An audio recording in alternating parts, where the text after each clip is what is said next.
Peggy 18.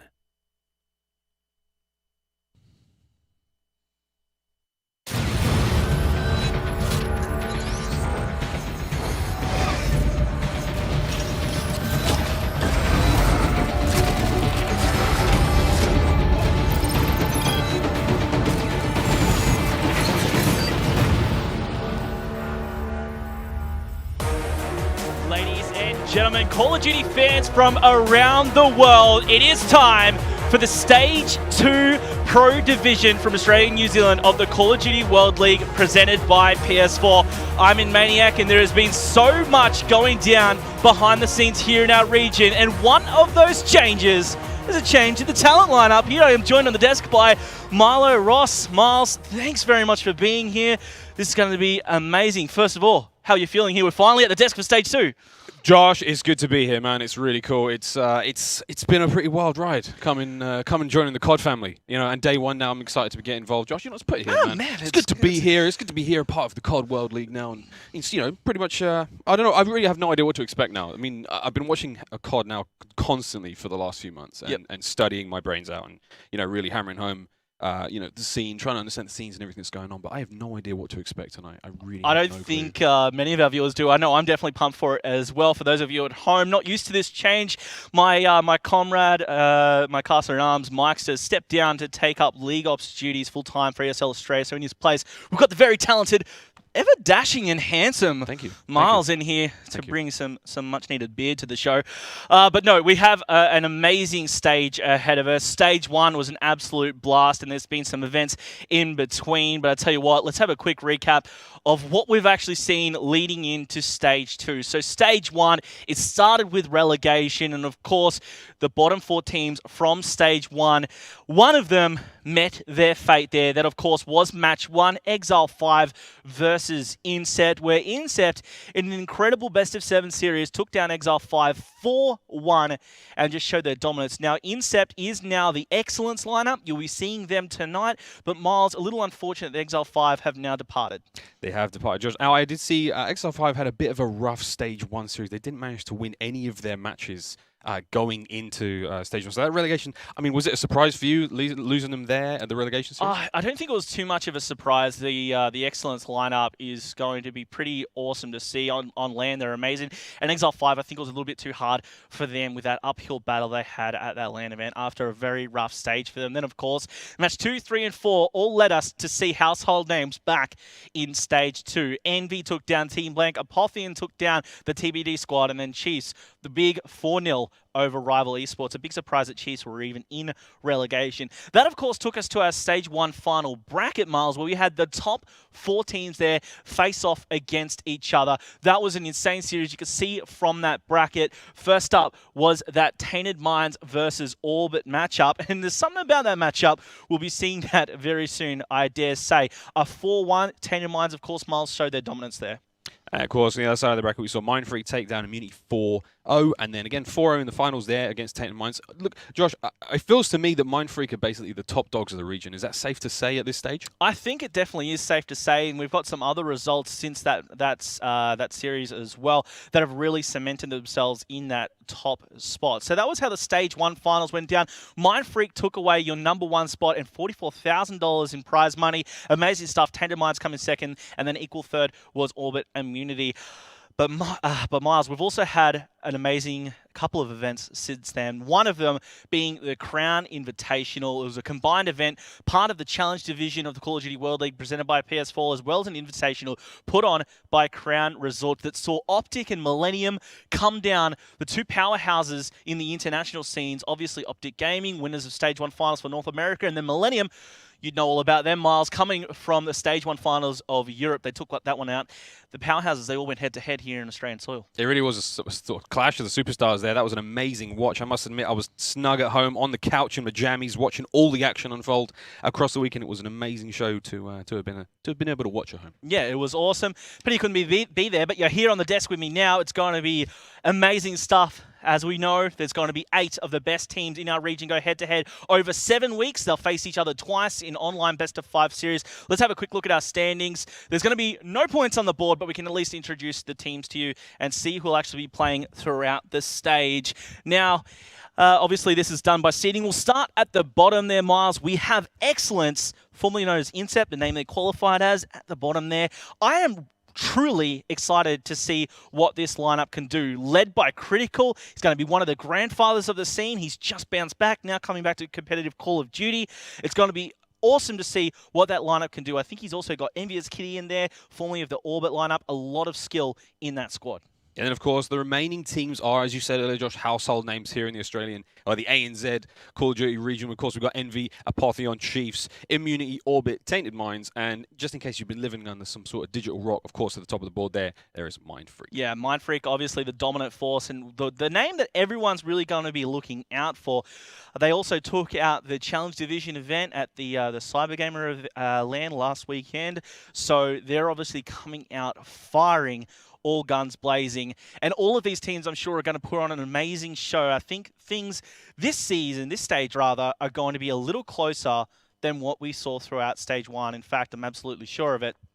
This, of course, brings us into our schedule for tonight. Now, I did mention Orbit versus TM a little earlier from that Stage 1 final matchup. That's who we'll be actually seeing up first. So you've got Orbit versus Tainted Minds. That's your first matchup. And then, of course, following, you will have Envy versus Excellence. The TBD versus Immunity, I think you're going to be finding that that's going to be Chiefs versus Immunity. And then you've got Apotheon versus Mindfreak to finish off the night in a blistering style. You know what, Miles? That Apotheon lineup definitely is nothing to sneeze at as well. Spades, Carry, Dismal, and Guidra, they're going to be putting on one hell of a show.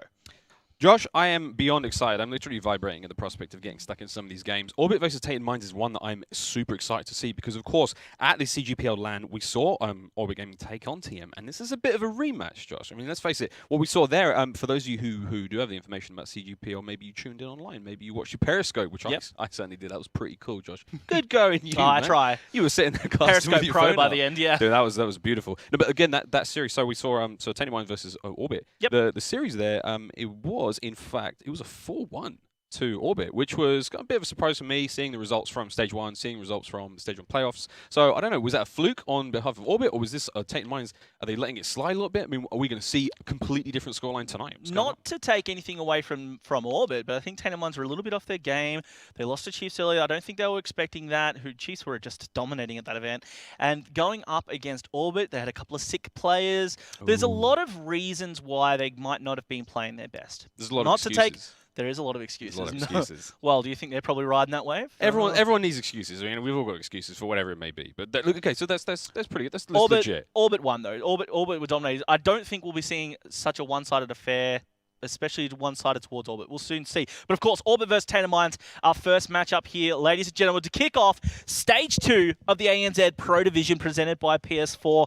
Two powerhouses. Both of these teams cracked top 4. They were in the playoffs for Stage 1. And of course, Orbit. This lineup, there's been a lot of changes. Hashtag Rostermania. Your Orbit lineup currently consisting of Zeus, leading the charge here with Bakabek, Nimble, and Swift Azor. And I mentioned Zeus, Miles, because I'm sure throughout your research and lots of watching online, he can be an absolute beast. This guy has been picking up huge numbers. 50 bomb is basically his game. If he's not playing for 50, he's probably having a bad game. He is, if you do not know him, he's the anchor/assault rifle player for the team. You can check him out, absolutely dominating in this squad. And Renee's definitely a huge standout for me, and one I'll be looking out for from Orbit. Exciting stuff there, Zeus. King of the gods, right? Top of the family, head of Mount Olympus, and let's see what he's going to bring to this first match. I'm sure he'll earn his name. He's going to earn his name. I like the idea that he's just a 50 bomb. I mean, I'm even more excited now at the prospect of seeing a 50 bomb in my first game. Well, we've got a hard point up first. I think they can definitely do it. But look, I'm looking for Zeus to lead the charge, but Orbit, they are up against the very seasoned, very skilled, very talented Tainted Minds. This roster here has been absolutely dominant. It hasn't changed since Stage 1 finals. Throughout Stage 1, these guys remained one of those few consistent rosters. I think there was only 3 rosters, in fact, that didn't change. These guys, well, from Stage 1 finals, these guys, Chiefs and Mindfreak. But of course, Tainted Minds, this lineup has been, for me, a little bit hit and miss since the end of stage 1. Chilean was on absolute fire in the second half of stage 1. He really stepped up in the finals as well. The vocal leader of the group, Fate, the Wonder Kid, he did amazing stuff as well. To me, a little bit cold in the last couple of events. I think he was a little bit cold at that Cyber Gamer Challenge Division event. Damage seems to be the real consistent player, but someone for me to focus on, Miles, is definitely got to be Eminence. Now, Eminence seems to be this guy who's always hot and cold. He's either going absolutely on fire at land and he can clutch up when he needs to, or he's just really pooping the bed a little bit and he's needing to wash up. But I can't wait to see how these guys actually play as a unit. And Eminence, we've heard from him before. We've had a chat with him prior to heading into stage 1. So what we'll do is we'll jump into the video now and see Eminence's thoughts here from Tainted Minds. I first learned about competitive Call of Duty when I watched the Call of Duty Championship in 2013, where I watched Freako Impact take it out. I wanted to make that my goal to be on that stage one day. I wasn't exactly easy to get along with, so I had difficulty finding teams. It took a little bit for me to get to the top. I've made a little bit more rivals than friends. In the end, I got here. I set a new goal of wanting to raise the bar even higher for the Australian and New Zealand region. I haven't really played on a main stage or a stage that's quite this big before, and I haven't played for quite this amount of money before. The main reason why I keep playing Call of Duty right now is I really love the game. When I wake up every morning, I'm just excited to continue playing it. I'm very happy where I am in my career right now. I think that I have the best team that I could possibly be in, so I think it's only upwards from here.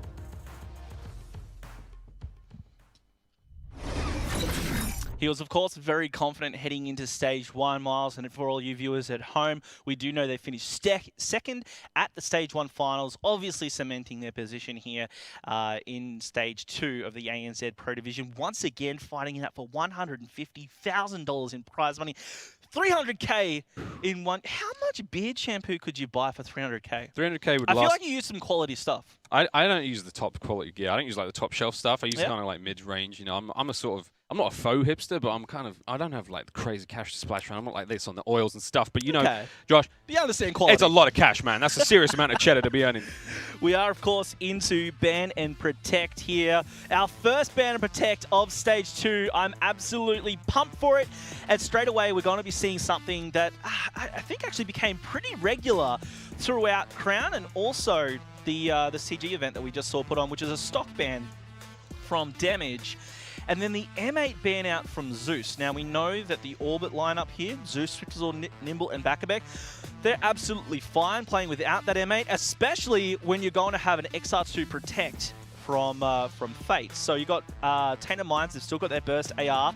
Swiftzor is going to protect that Man of War. We know that Zeus, all these guys actually can absolutely tear up with that. So expect them to put up big numbers with that. The Semtex ban out was going to be a relatively standard one. We see that more and more.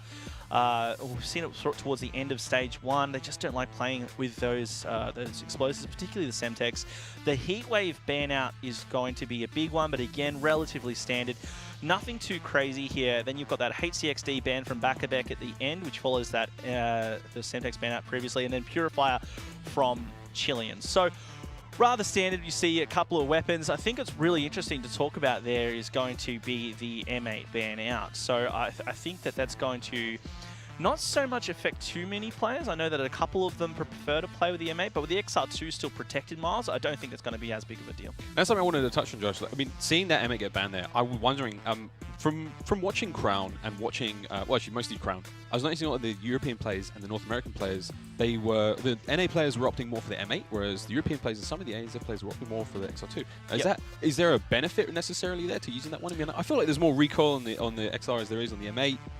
Is that a LAN to online change, or is that just a preference? Preferences, it's largely preference, but a lot also changes, you know. So for the XR2, it does have a lot more recoil, but at the same time, a lot of players feel one bursts a lot faster and more consistent. It's So about kill times. it really kind of depends, yeah. So you'll find that M8 is definitely the more preferred option. It seems to be the more consistent, but I've seen players absolutely destroy the XR2. Buzzo from Mindfreak always steps up with the XR2, and I've seen a couple of players in these lineups absolutely destroy Zeus with an XR2. Expect him to go off with that as well if he uses that, but likely he'll go towards that Man of War. Now the specialist draft's done and dusted. As we have a look through here, Tempest picked up by damage, kinetic armor, active camo, and psychosis. The active camo obviously making it through. It's going to be used by both sides.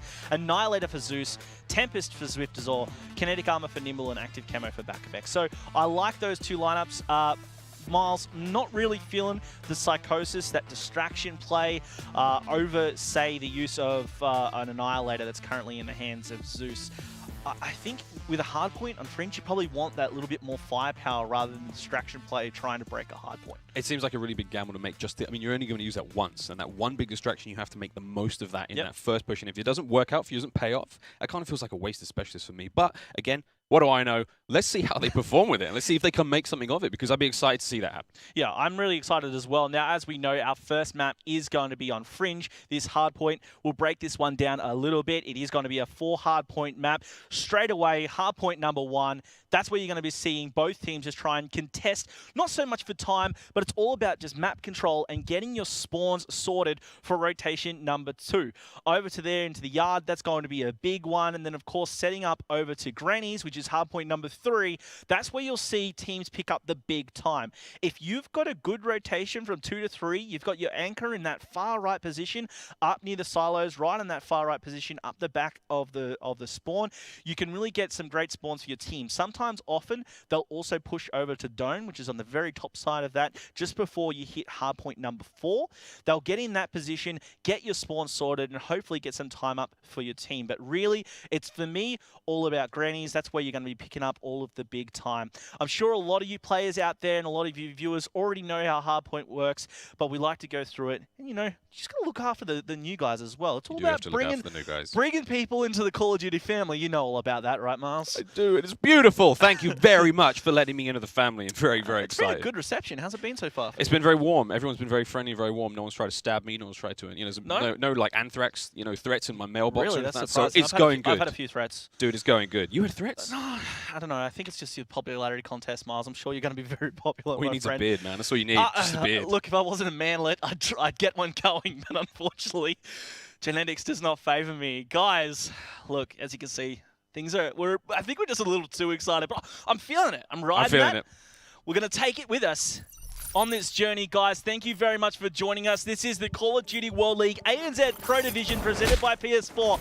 We're into map number 1, Series 1 of Tainted Minds versus Orbit. We've kicked things off with Nimble, but I actually want to jump straight over to Eminence. He was our featured player, and he's going to start by getting a 2-piece. Bakavek and Zeus fall before he does as well. Nice couple of kills to start us off. Great couple of kills to start us off there. On board now with Bakavek. And again, you see the sort of push now from the middle. This seems like a bit of a formality right now for these players, jostling for control over that central position. There we see Zeus rocking that Man of War. He's going to be full auto there. He's going to take some shots. He's going to be brought down. Kind of cool. Eminence picking up a 2-piece there. He's actually going to get him 3 there for Eminence. Nice start here from Tainted Minds, Josh.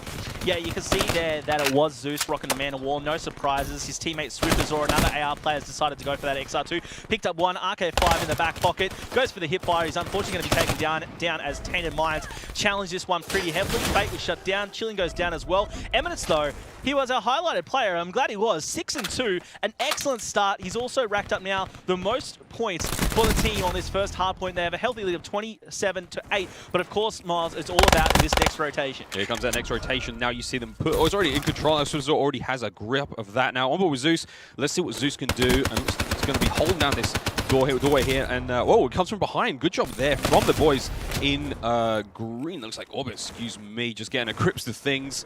Still on board now with them, which is going to be picking up a couple of kills. Going to get a nice 2-piece there. Watching that back where you don't want anyone coming up behind you. It's very important to watch those flanks. Keep sure of those angles. You do not want to be hit from behind. Again, Josh, look at this. A lot of time now being grabbed here from Tainted Minds. We've got something happening on...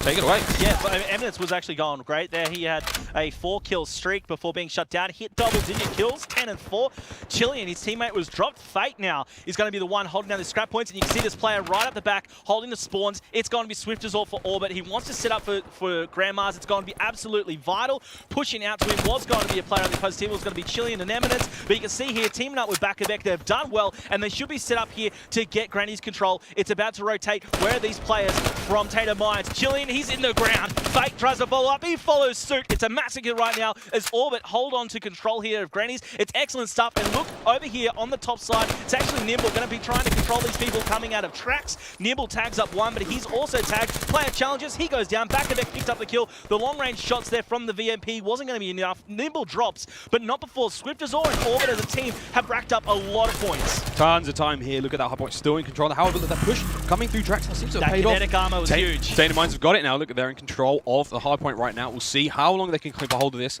On board still with Eminence. It looks like the push now coming from they're not pushing tracks, so they're pushing the other side. They're coming in now, slowly but surely. And we see 15 kills for Eminence. He is playing out of his mind right now. 15 and 6. I mean, what's he on, Josh? What's he got? I want some of that. Yeah, I mean, I want to know as well. He's riding the high of this team, I think. Tatum Mines dominating right here. Last few seconds before the rotation, you're going to have Swifters already in tracks. That XR2, he's going to be looking to lock it down. You can see the EMP's coming in. Not going to tag anyone, so Tatum Mines might have a false sense of security. They come charging in, but it's fine. Eminence is there, 16 and 7. Huge kills, leading the charge by a long way. Bakabek's also got a lot of kills, but unfortunately also a lot of deaths. Now the temper's being bussed out. I think that's going to be Swiftazor with that. He's already picked up one, goes for a second, misses, goes for the third. Oh, shaky shots. Unfortunately not connecting with any more but one. You really need those kills, otherwise Tatum Mines are going to take full advantage, and now they've got control once again. Love seeing some good Tempest plays. Of course, adds a bit of time to your respawn, Josh, which is honestly a pain in the backside. Now, good job here for Bakabek, but no, it looks like Chilean's going to bring him down, and looks like Trax is going to be remaining in control there for Tatum Mines. Nice bit of kill. Swift Azor now coming in from behind. Again, it seems that Orbit are getting outslayed somewhat at the start of this game, but they are pulling it back very slowly. Nimble with a difficult 8 and 14 right now. And again, guys from Tatum Mines just holding this one down better, Josh. Yeah, indeed they are. They're doing a great job here. Now the battle's happening right in the middle of the map, as we expected. We're about to rotate over there. Over on the white truck, it's going to be damaged. Sit him there or inside of bricks with an AR, and you're just going to be asking for trouble for the other team. So damage, he's unfortunately going to be taken out from the side. I think that was going to be Swift Azor who did that.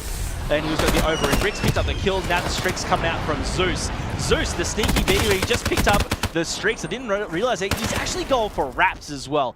That's a bold strategy, Cotton, because I don't know if he's ever going to reach wraps. He's done well to hit his Hellstorm, though.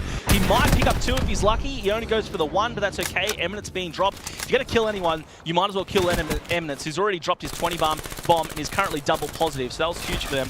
Current score, 127 to 67. And keep in mind, guys, that the last event, the CGPL Challenge Division event, it was Orbit who took this series versus Tatum Mines in that 3rd place match. 4-1 was that series score on LAN. Here in this best of 5 for online, I'm going to be interested to see how this one plays out. 5 seconds to the rotation, Miles, and Bakabek's trying to do his best to lock it down. It's exciting to see this Tatum Mines squad. They seem to be renewed energy. They've had that battle. They've had the battle against Orbit that last season at CGPL, and now they're coming back swinging. This is good stuff from them. Of course, we're seeing Bakabek going one-on-one. He's going to be backing up there, and it looks like he was almost dealing with a flank there, but no, his teammates are there to back him up. That's what you like to see. Active Camo's just been hit, and he's going to get 1 kill out of it. Can he get the second? He is not going to be able to get that second kill. Fate's going to bring him down, but it looks like they've still got control of the hard point for now. Swift Azor, he's going to be trying to bust in here as well. You've got Zeus, Nimble locking it down. Where is Swifty? He's up the back, watching that lane. Zeus gets dropped. Nimble's there. Can he pick up the player? No. Eminence with a huge 2-piece gets dropped there by Swift Azor. That was actually huge by Eminence, but it hasn't stopped the Orbit comeback. They're now only 20 points behind. 3 minutes 18 left on the clock. That's plenty of time. It's all about this next rotation. As you can see there, no red arrows up the back. Finally trying to push out is going to be Zeus and Nimble. Zeus picks up the kill on damage. Looks to his left. Spots a second as well, thanks to the sacrifice of Nimble. Swifters, although he's going to be back here holding the scrap point, and it is going to be in control of Tatum Mines, the Granny's hard point, unless Swifters can do something about it. Goes for the long shots. The player up top's going to be trouble. Now over on track side, Bakabek pushing out for the spawns for his team. Picks up 1. They need Granny's control. Eminence is up there. He's been going huge. I want to watch how he holds on to this. Eminence is playing like a man possessed. He managed to get that kill on the stairs, but he's going to be brought down on board. Chilean, who's also going to be getting those hard point kills. Tatum Mines still in control. Oh, he's not going to get the other one. Nimble is going to edge that one out. And always Kinetic comes so almost ready there. I thought we were going to see a quick kill on a pop, but almost, but not enough. Josh, brilliant stuff here from Tatum Mines. It is indeed. Chilean's over trying to hold down potentially the next spawns and just stop anyone going into Granny's, but he was shut down. Damage goes down as well. So you've got Zeus and Bakabek for Orbit inside of Granny's, but look at this. Eminence. He got that 2-piece before being dropped. 33 and 20. What a start for the young Kiwi here. Playing like a man possessed. As we said, another Tempest killed there. It's going to be a little bit of time to respawn. And of course, still Hardpoint in control for Orbit, doing a good job keeping this one close. 155 to 146 and growing. Looks like he's hunting someone down with their Tempest. And all goes for the big shot. Doesn't quite get it. But you see now, there's a couple of members of Tainted Mind going to be hunting him down, pushing in for that one. And again, we see that rotation, the Hardpoint. It looks like Orbit can manage to get that one. And he misses that shot, sadly. And that's going to be all 4 dead momentarily for members of Orbit. Yeah, I mean, Orbit, they were dropped there. Tainted Minds are now trying to regain their composure that they had a little earlier on because, Miles, as you can see here, they're less than 10 seconds in front now. Orbit have made an amazing comeback. Amazing comeback. And I want to see that Psychosis.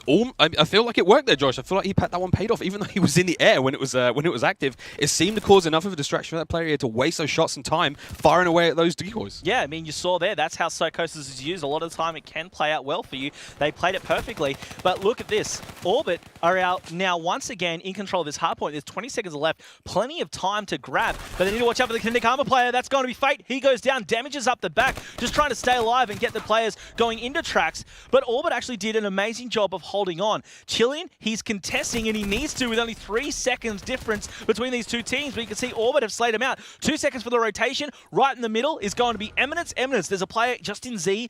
Back left of him, he's going to activate the camo. Spots the player on truck. He was going to be tagged, but timed it perfectly to take down the player over on Z, but he is going to be dropped. Now, 10 seconds between these teams. Chillian, once again, activating that Psychosis. Picks up 1, goes for 2. Not going to happen. Bakabek and Nimble both trying to hold down the middle of the map here, this hard point. Bakabek has streaks. Keep an eye out for that as well, and he's just hit his 30 bomb. He's also got that active camo, so a Hellstorm up his sleeve. He's about to use it. Let's see who he can connect with. The player just going inside a barn. I'm sure it's just going to be a waste, and he's also dropped. So Tainted Mind's able to edge ahead once again. Eminence, being the guy who's gone for the objective over and over in the middle of the map, yet somehow retaining such a positive KD has been absolutely awesome. I am so impressed by Eminence right now. This is exceptional stuff to see. Bakabek going to be brought down there. Still on board with Bakabek. I'm excited to see how he's going to push this one in. He's keeping his team still in it. They're only 8 points down. And it's growing right now for them. And it looks like Tainted Minds, we're going to see... Whoa, and a bit of a close range engagement there. Bakabek's going to get that kill. And they'll see another party. He's going to run straight into that player's gun, and he's going to be killed straight away. And it looks like Tainted Minds are still going to be in control of this hard point. Nice kill there on Zeus flying through there. Zeus, Mr. 50 bomb, not quite yet, but it's early days still in this series 2. They've just broken the 200 mark there. Tainted Minds are playing exceptionally well in this series, John. Fate, he just had 3 in a row, and you're right, he and along with Tainted Minds have all played an amazing series so far, amazing first game, but they are only 10 in front, and Orbit here are trying to break in. They're inside, they've shut down damage going to try and come down that alley right there, and you can see Bakabek tearing up. Now they've got control. Bakabek still going on an absolute tear. He's hungry for it. 3 kills in a row. A nice little streak for Bakabek, trying to step up to Eminence, who's still gone 41 and 29. And look at this, he's got his active camo as well. 15 seconds left. I'm sure he'll hold on to that camo for that next Granny's hard point where there's a strong battle going down. Tainted Minds actually have control of that. It's up to Nimble to try and get it back. Orbit in front now, 221 to 204. What a comeback story this is. Nimble picks up 1, but the player coming in the back door. Swiftazor now is going to be challenging right up the middle of that AR. Chillian holding down Granny's to get some points back. You can see in your minimap, one player is going to be coming through the front door. It's Swiftazor. He's dropped. Now it's up to the players coming from tracks. But look at the spawn. It's up on the top side of the map, just outside Granny's. This is going to work perfectly in their favor, but they need to break this hill. Tainted Minds almost equaled things up again. 222, 223. There you go. Scores are tied up, and it's still in control of Tainted Minds. 35 seconds. If they can hold on to it, they can wrap it up here. But I don't think Orbit are going to let it happen. Bakabek's in the hill. He can also wrap it up for Orbit as well. They need to stop the players from challenging. Granny's is so important right now. The time's clocking down. They need to stop the contest, but no. Fate's there. Picks up 1. Kinetic Armor's activated. He goes for 2. Damage is there as well. 15 seconds left. There is not going to be enough time now, so it's about the rotation. Nimble's over there. He's going to be challenged. One player coming over the top trucks. It's going to be massive, Miles. Absolutely. Look at this vital moments of the game. They're in position now for that final hard point. Looks like they're going to be able to get that one. 2 seconds remaining on it. Watch the change. They need to push him now. This is absolute do or die for that score. And it's going into the hands. I can't even see who's got control of it right now. It's all too much happening at once for me. It looks like Orbit have finally got hold of that one. Can they do what they can? Hold on to this one. Oh, nice big kill from Bakabek. Gets the triple there. Absolutely exceptional stuff. Even kills a teammate for good measure. What a shooting from him. And as you see that score, he cannot let anyone from Tainted Minds get in there. Bakabek, you disgusting freak. What was that? He picked up a huge 6-kill streak, and he's going to wrap it up for Orbit right there. 250 to 46. Ladies and gentlemen, welcome to the Back-a-Beck Show. Kick up your feet. It's going to be one hell of a ride as we've just started this series. What a way to finish it off. Miles, welcome to casting the Call of Duty World League. On behalf of Back-a-Beck and the rest of Orbit, they've come back from a pretty large deficit. It was at least 50 points at the starting, just in the starting few hard points, and you can see there from your scoreboard. Eminence went huge. He almost hit that 50 bomb himself. I was hyping up Zeus to go 44-38, but Back-a-Beck 43 and 30. Wow. Wow. That is how we start the ANZ Pro Division presented by PS4, folks. What a way to start off this series. Orbit, they've taken the hard point. You know, they went almost undefeated. I think they lost 2 hard points throughout stage 1. Yes, it was a different roster, but Orbit have just been known to be a super strong hard point squad. And here they are up against Tainted Minds in their untouched, perfect form of Tainted Minds. They've just crushed at the end. It was only a 6-point difference, but what a way to finish. Like Back-a-Beck, it's like halfway through that game, we were watching, we were all over Eminence's score. It was like, he's getting the kills, he's doing all the work for his team, he's slaying his heart out. And then out of nowhere, Back-a-Beck just goes full Super Saiyan. We blink for a second before we know it. There's 3 peats all over the place. Active camo comes out a few times. And then before we know it, they've tied up the score, and then, you know, it's over. I blinked, and it was almost done, Josh. It was crazy. Let's have a quick look at the scoreboard, guys, and see how this one actually went down, because, look, if you look at that scoreboard, you're like, oh, yeah, that's super close. It was intense. I'll tell you what, you wouldn't be wrong. 49-34 with a minute 34 and 15 defends. Eminence, I really feel him. And Miles, I want to just focus on Eminence a little bit because he was our highlighted player. He's been absolute standout performer. And there's been, I don't know, there's rumors circulating about, oh, Eminence, is there going to be a replacement? Is there going to be a roster change? Because there's roster changes for everyone, right? There hasn't been one for Tainted Minds throughout the history of the Call of Duty World League. Now, there's doubts around Eminence, but how can you doubt him with a performance like that? A huge performance again. He was hitting that hard from the very beginning of the game, and it's like he didn't let up all the way until the end where he was playing his heart out for his guys. And it's amazing for you to note that these guys haven't had a team change. In all esports, team changes happen fairly regularly. You know, they change like the weather. Yep. So for these guys to still be a team, that is really impressive. But are you going to start questioning things when only one member of that team is kind of doing a lot of the heavy lifting in a game like that? And you're going to start questioning it as well, Mars, when you're losing hard points against this new Orbit lineup. Sure, it was only by, I thought it was 6, actually 4 points separating these teams. Back-a-Beck. Absolute beast.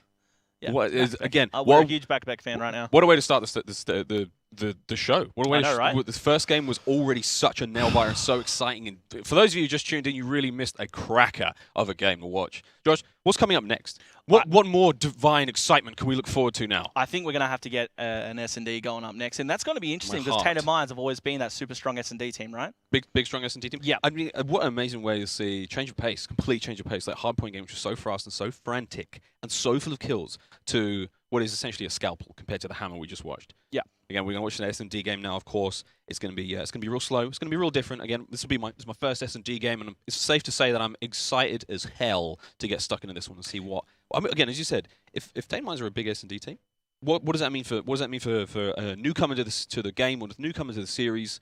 What do they look to bring? Well, I actually want to let's have a look at the Tainted Minds lineup. We'll wait for the guys to bring that up because I want to talk about this lineup because I've mentioned about how there's been plenty of roster changes, plenty of changes between a whole bunch of teams.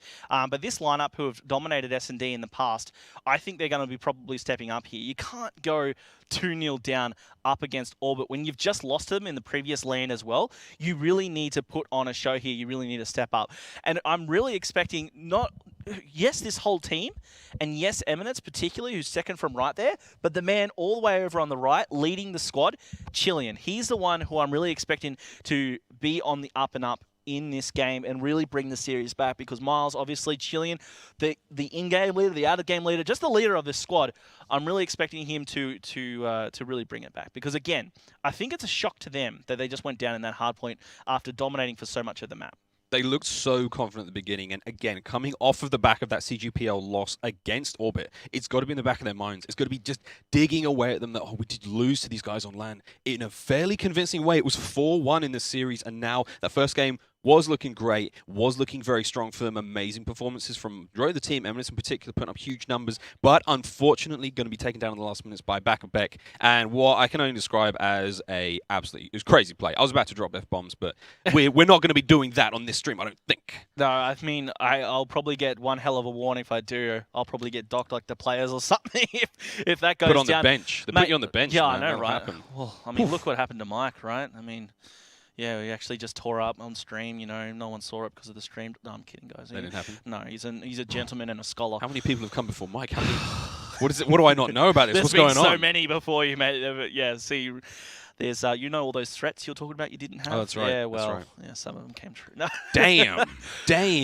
We do have this S&D up next on Stronghold. It's going to be a big one. Favouring, I think, Tainted Minds for sure. Not only because it's an S&D, but I think they do really well on Stronghold. Look, from your limited experience, Miles, and watching these teams, obviously play a hell of a lot of S&D throughout these series. You see 2 S&Ds. The only game type you see repeated.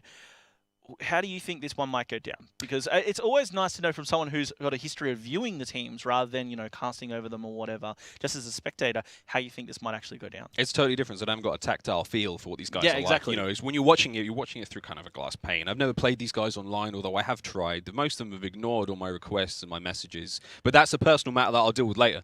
We'll get to that. But no, looking forward to this game. I mean, I think just based on the precedent I saw in that one, for the way that these guys rotated, the way that they moved around the map, everyone's gun skill. I don't know. I can't call it too much because S&D is such a different game type to Hardpoint. Yeah. I mean, Hardpoint's a respawn game type, and S&D is obviously a single live round based. But I want to say Tainted Minds do not want to be going down 2-0 in the series at this stage. They want to be making a big statement, coming back out and hitting hard, and basically getting themselves back up on the board because they do not want another 4-1 repeat of a CGPL.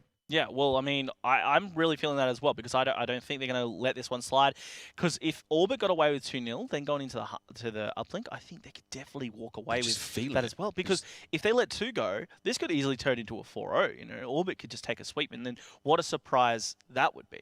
Oh, that would be a big surprise. I mean, I don't think anyone, based on the series score that they've had from stage 1, I don't think these guys would be sitting thinking that we can get 4-0'd in the first game of stage 2, in the first match of stage 2. I wouldn't expect any Orbit fans or even Tainted Minds fans to be expecting that kind of result. Well, we are into ban and protect of this S&D matchup. We'll see how it's going to go down. And straight away, the SVG ban out there from Chilean. They don't want any snipes coming out from the team here of Orbit. It's going to be a very, I don't know, a very gun skill affair, I dare say. Depending what they take out, Bakabek's going to get rid of that frag. Expect a Semtex to follow, maybe HCXD. Eminence with the thermal, no surprise. So there it is, the Semtex to follow the nade. Pretty much what we expected. So they're going to be getting rid of those and trying to eliminate use of the potentially the flak jacket. I wouldn't be surprised then, following that logic, if Nimble gets rid of the HCXD. It's a pretty common one to be banned out through search and destroys as well. And actually, it's going to be taken out. Yep, there we go, from Nimble. Overdrive banned out by Fate. That leaves us with the last 2. I'm expecting concussion and flash, but these guys could just really mix it up if they wanted to. Now, Josh, I'm like Overdrive for me in Search and Destroy. It seems like something that is only really going to benefit you in the later stages of the game, when you want to use that Overdrive to maybe get ahead of the opponent faster, get into the map a little bit quicker. Is this a very common strategy for guys in S&D?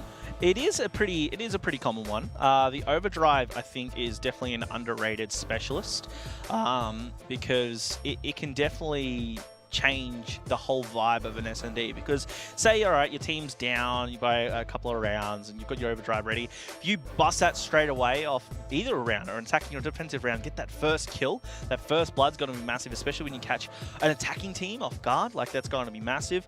I think it's definitely an underrated one, and it can be used in some great ways. We're going, of course, through the specialist draft here, folks, the remainder of it. A couple of big things got through that we should point out, Miles. The overclock got through, so all specialists are going to be seen more often.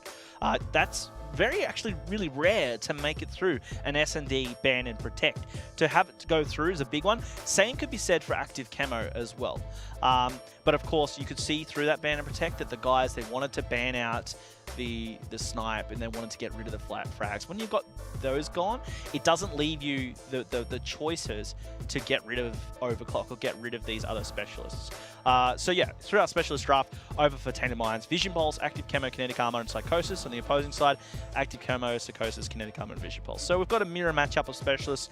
I wouldn't change anything there. No, pretty much. Is that what I'd go for. That's a pretty common occurrence, that kind of mirror match. I mean, is that down to preference, or is that a sort of strategy these guys are going into this game with, knowing who they're playing, knowing these playstyles? Are they going to be looking to mirror them or to at least counter them on that level? I think it's not as... You'll definitely see strategy like that. You'll definitely see these guys pick specialists that'll work against specific teams. But given what we saw ban down and given what's still available to these guys, like, you just look through it. Okay, you have to have a Kinetic Armor. If it's in there, you take it. It's an S&D, so you'll take Vision Pulse, right? A lot of players go Psychosis. No, in an S&D, I have no real problem with it as well. I think it's going to be great. And, you know, an active camo. You can't, if it makes it through, which camo, it did, you can't it seems like an absolute no-brainer. It's a playmaker waiting to happen. It's almost a guaranteed kill, right? I mean, if you pop camo, if you're going to get killed using camo, it's probably your fault. Probably. Right? Probably. You're at least going to get one kill from it. There's very rare opportunities that you don't get a kill with that active camo. It's something that we've actually discussed with other casters, with Mr. X from overseas, Optic Millennium, you know, active camo, if it's in there, you can use that for literally any game type. For CTF and uplink especially, it's a given. It's so vital to have in there. It's massive for your squad. You can get their objective through without being challenged. Even if you've got a 1v3 scenario, you've got 3 players off their spawn trying to defend, your active camo, like, they can't, unless they've got definitely Superman vision or just get really lucky, they're not going to kill you. So it's vital. Lucky's possible, Josh. I mean, let's face it, if you could go invisible, which I think a lot of people are watching the stream, and I certainly would like to be able to turn invisible. I would question you. I would put it in almost any situation. I'd be like, yeah, I could be invisible right now. I mean, obviously not now. This is a terrible idea. But if you're sitting on the bus, you're at home, you're trying to sneak around or do anything. I could be at work and being invisible. That's kind of great. What kind of things? What kind of I don't want to go into detail as to what I would do if I had the power of invisibility. Rule against self-incrimination, right? Oh yeah, I'm gonna go stum. Guys, as we have a look at the map in front of you, the B-bomb site is going to be the most common one. Expect that to be attacked the most. It's pretty standard, right in the middle of the map. Look, you'll generally speaking have one player on the attacking side. The attacking side obviously starts on the far right of your screen, on the far right of the map. Coming up from that snow area, you'll send one player in that top lane. Generally speaking, sometimes you'll just see a 4-stack on B, one player down on rocks and try and look towards the mansion. But that's where you'll see all the action miles. Sometimes you might see it mix up towards A. But look, you're going to have Tainted Minds on the attack to start things off. And I think they're going to want to do things very aggressive straight away because, again, they're down. And look, they owned that previous map until the last few seconds where Back-a-Beck clutched up. So expecting Tainted Minds to do big things here. Unfortunately, there was a player timeout, so that's unfortunate for us, but that's okay. Gives us a little bit more time to talk about what's going to go down here. Now, again, we're into map number 2 of this best of 5. That hardpoint. Let's while we're waiting for these guys to set up once again, let's go back and revisit that hardpoint, Miles, because I don't really know what happened. Because Tainted Minds, they had great control. The rotations were on point. Slaying. The slaying was there. I think what it was is that towards the end, there was a couple of early rotations from Tainted Minds. They got slayed out. The spawns didn't work for them. Their anchor got slayed out. Damage wasn't in the right position a couple of times. Not to just cherry pick and point out one or two players. In fact, I would not really say it was so much about Tainted Minds making mistakes, rather than it was just Orbit gone absolutely clutch with, of course, Back-a-Beck leading the charge. And that Back-a-Beck kill down by Trax for the final game kill. The final there were 3 kills, right? You got 6 kills in about 15 seconds. Yeah, it was just nuts. Again, Super Saiyan, hair was flying, there was lightning all over the place. I'm not sure if you saw it, but that's how we saw it, and it was just absolutely crazy. There's something about a Super Saiyan with a Kiwi accent. Oh wow. Really... Goku. I don't know. I can't really do that. I don't know. What would he be like?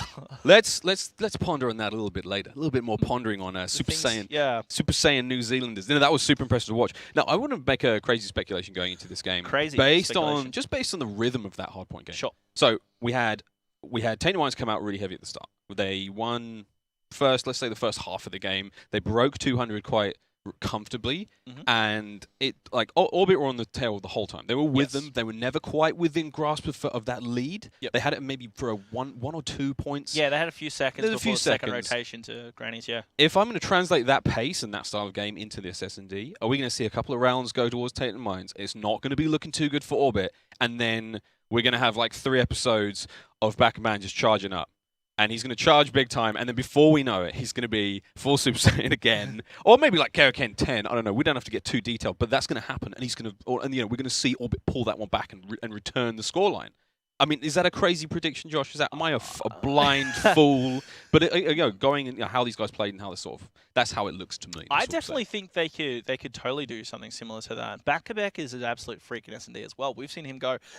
What was one of the last things I saw him do? He went 12-4. In a Redwood S&D, he got full streaks. I actually picked on him because he didn't get a single kill with his streaks, and he got a Cerberus in an S&D on Redwood.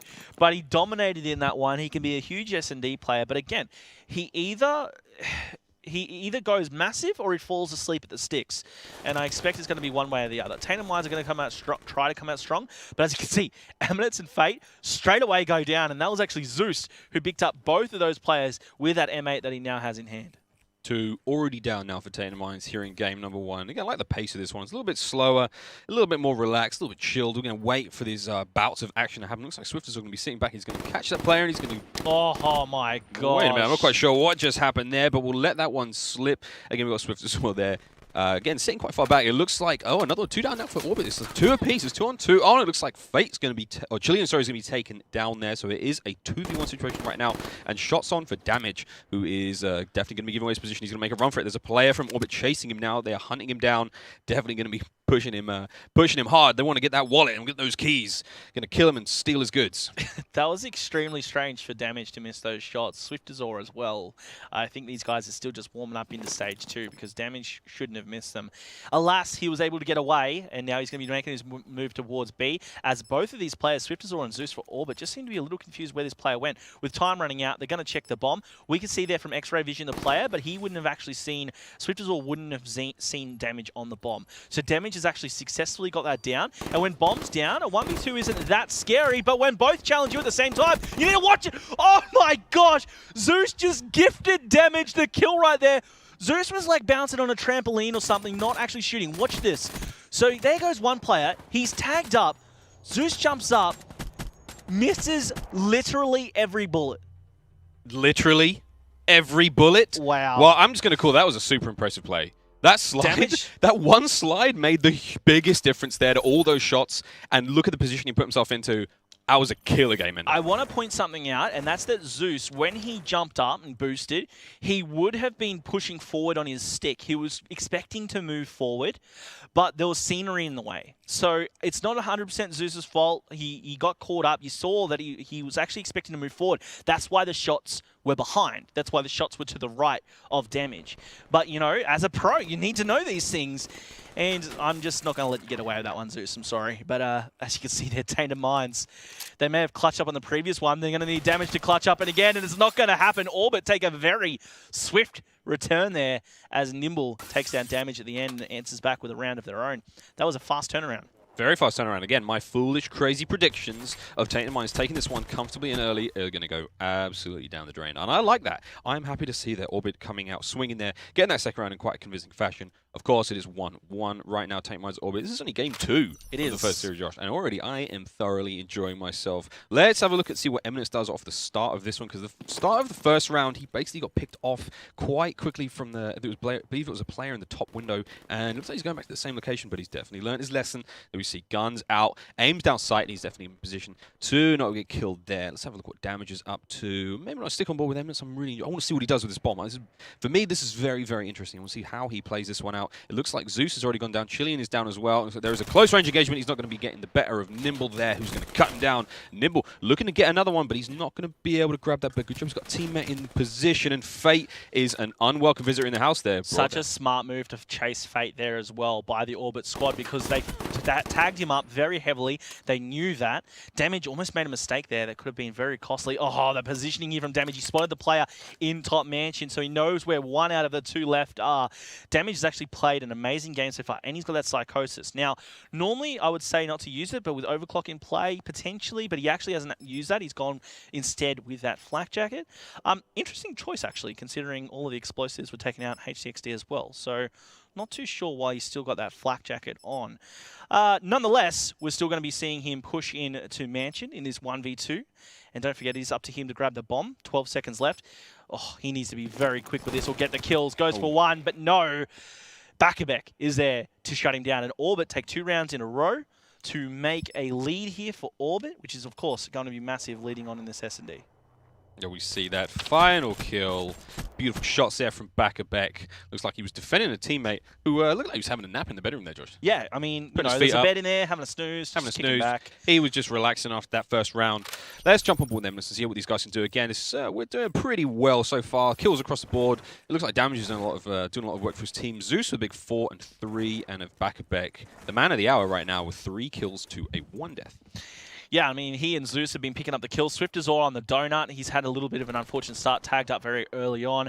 Bakabek was going to spot one inside, and he's going to tag up a player with that tack he threw in there. Swiftazor is just going to be hanging back. Bakabek, though, he is going forward. No one is stopping him. Eminence is up top, though, and you're going to have one player looking down the site from Kitchen as well. That's going to be Chillian. Chillian tags him up. That's going to be Bakabek inside there. Bakabek needs to be careful. Nimble slid across as well. So you've got Nimble and Bakabek teaming up inside here. Bakabek slides across. Nimble's got his back. Now we're going to be seeing how these guys play it out. Will there be a wraparound from Tainted Minds? That's what I'm expecting. You can see also on the top side of the map it's going to be Zeus, but look at this. It's going to be the player challenging right here. That's Chillian. Chillian actually goes down. Unfortunately, we do have a little bit of screen lag. Hopefully that'll fix itself up soon, but Chillian did go down early, leaving Fate, Damage, and Eminence up to try and do something about it. Nimble still on the stairs. He's going to take down that player as well. That's Damage taking a fall. Fate answers back. You got a 2v2. Zeus left up with Nimble. Zeus is way back. Nimble, though, on the bomb.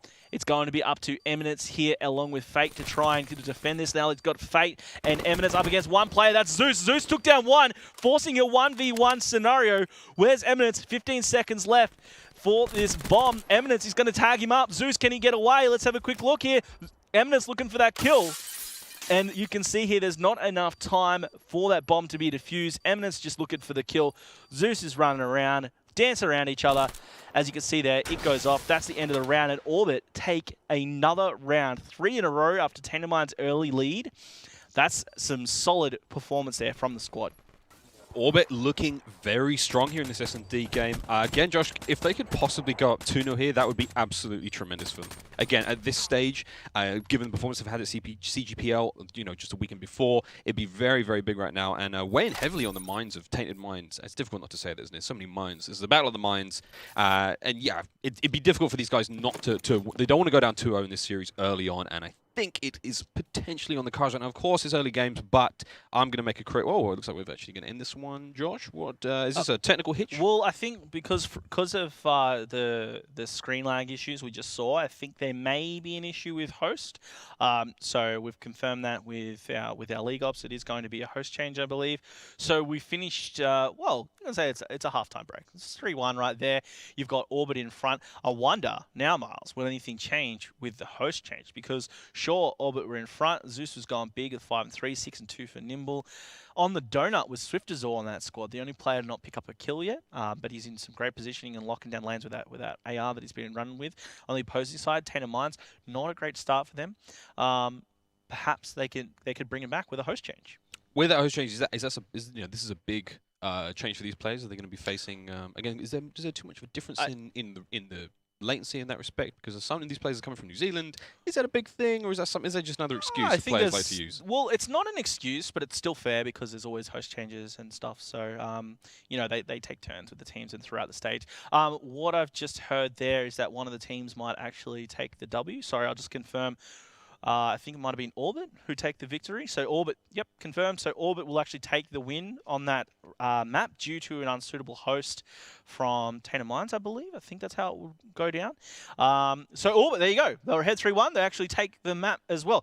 Not the way we wanted that to happen, kind of anticlimactic. Not the way they wanted it to happen either. If you're going to win, you want to feel good about that win. You're going to be riding high off the endorphins of victory.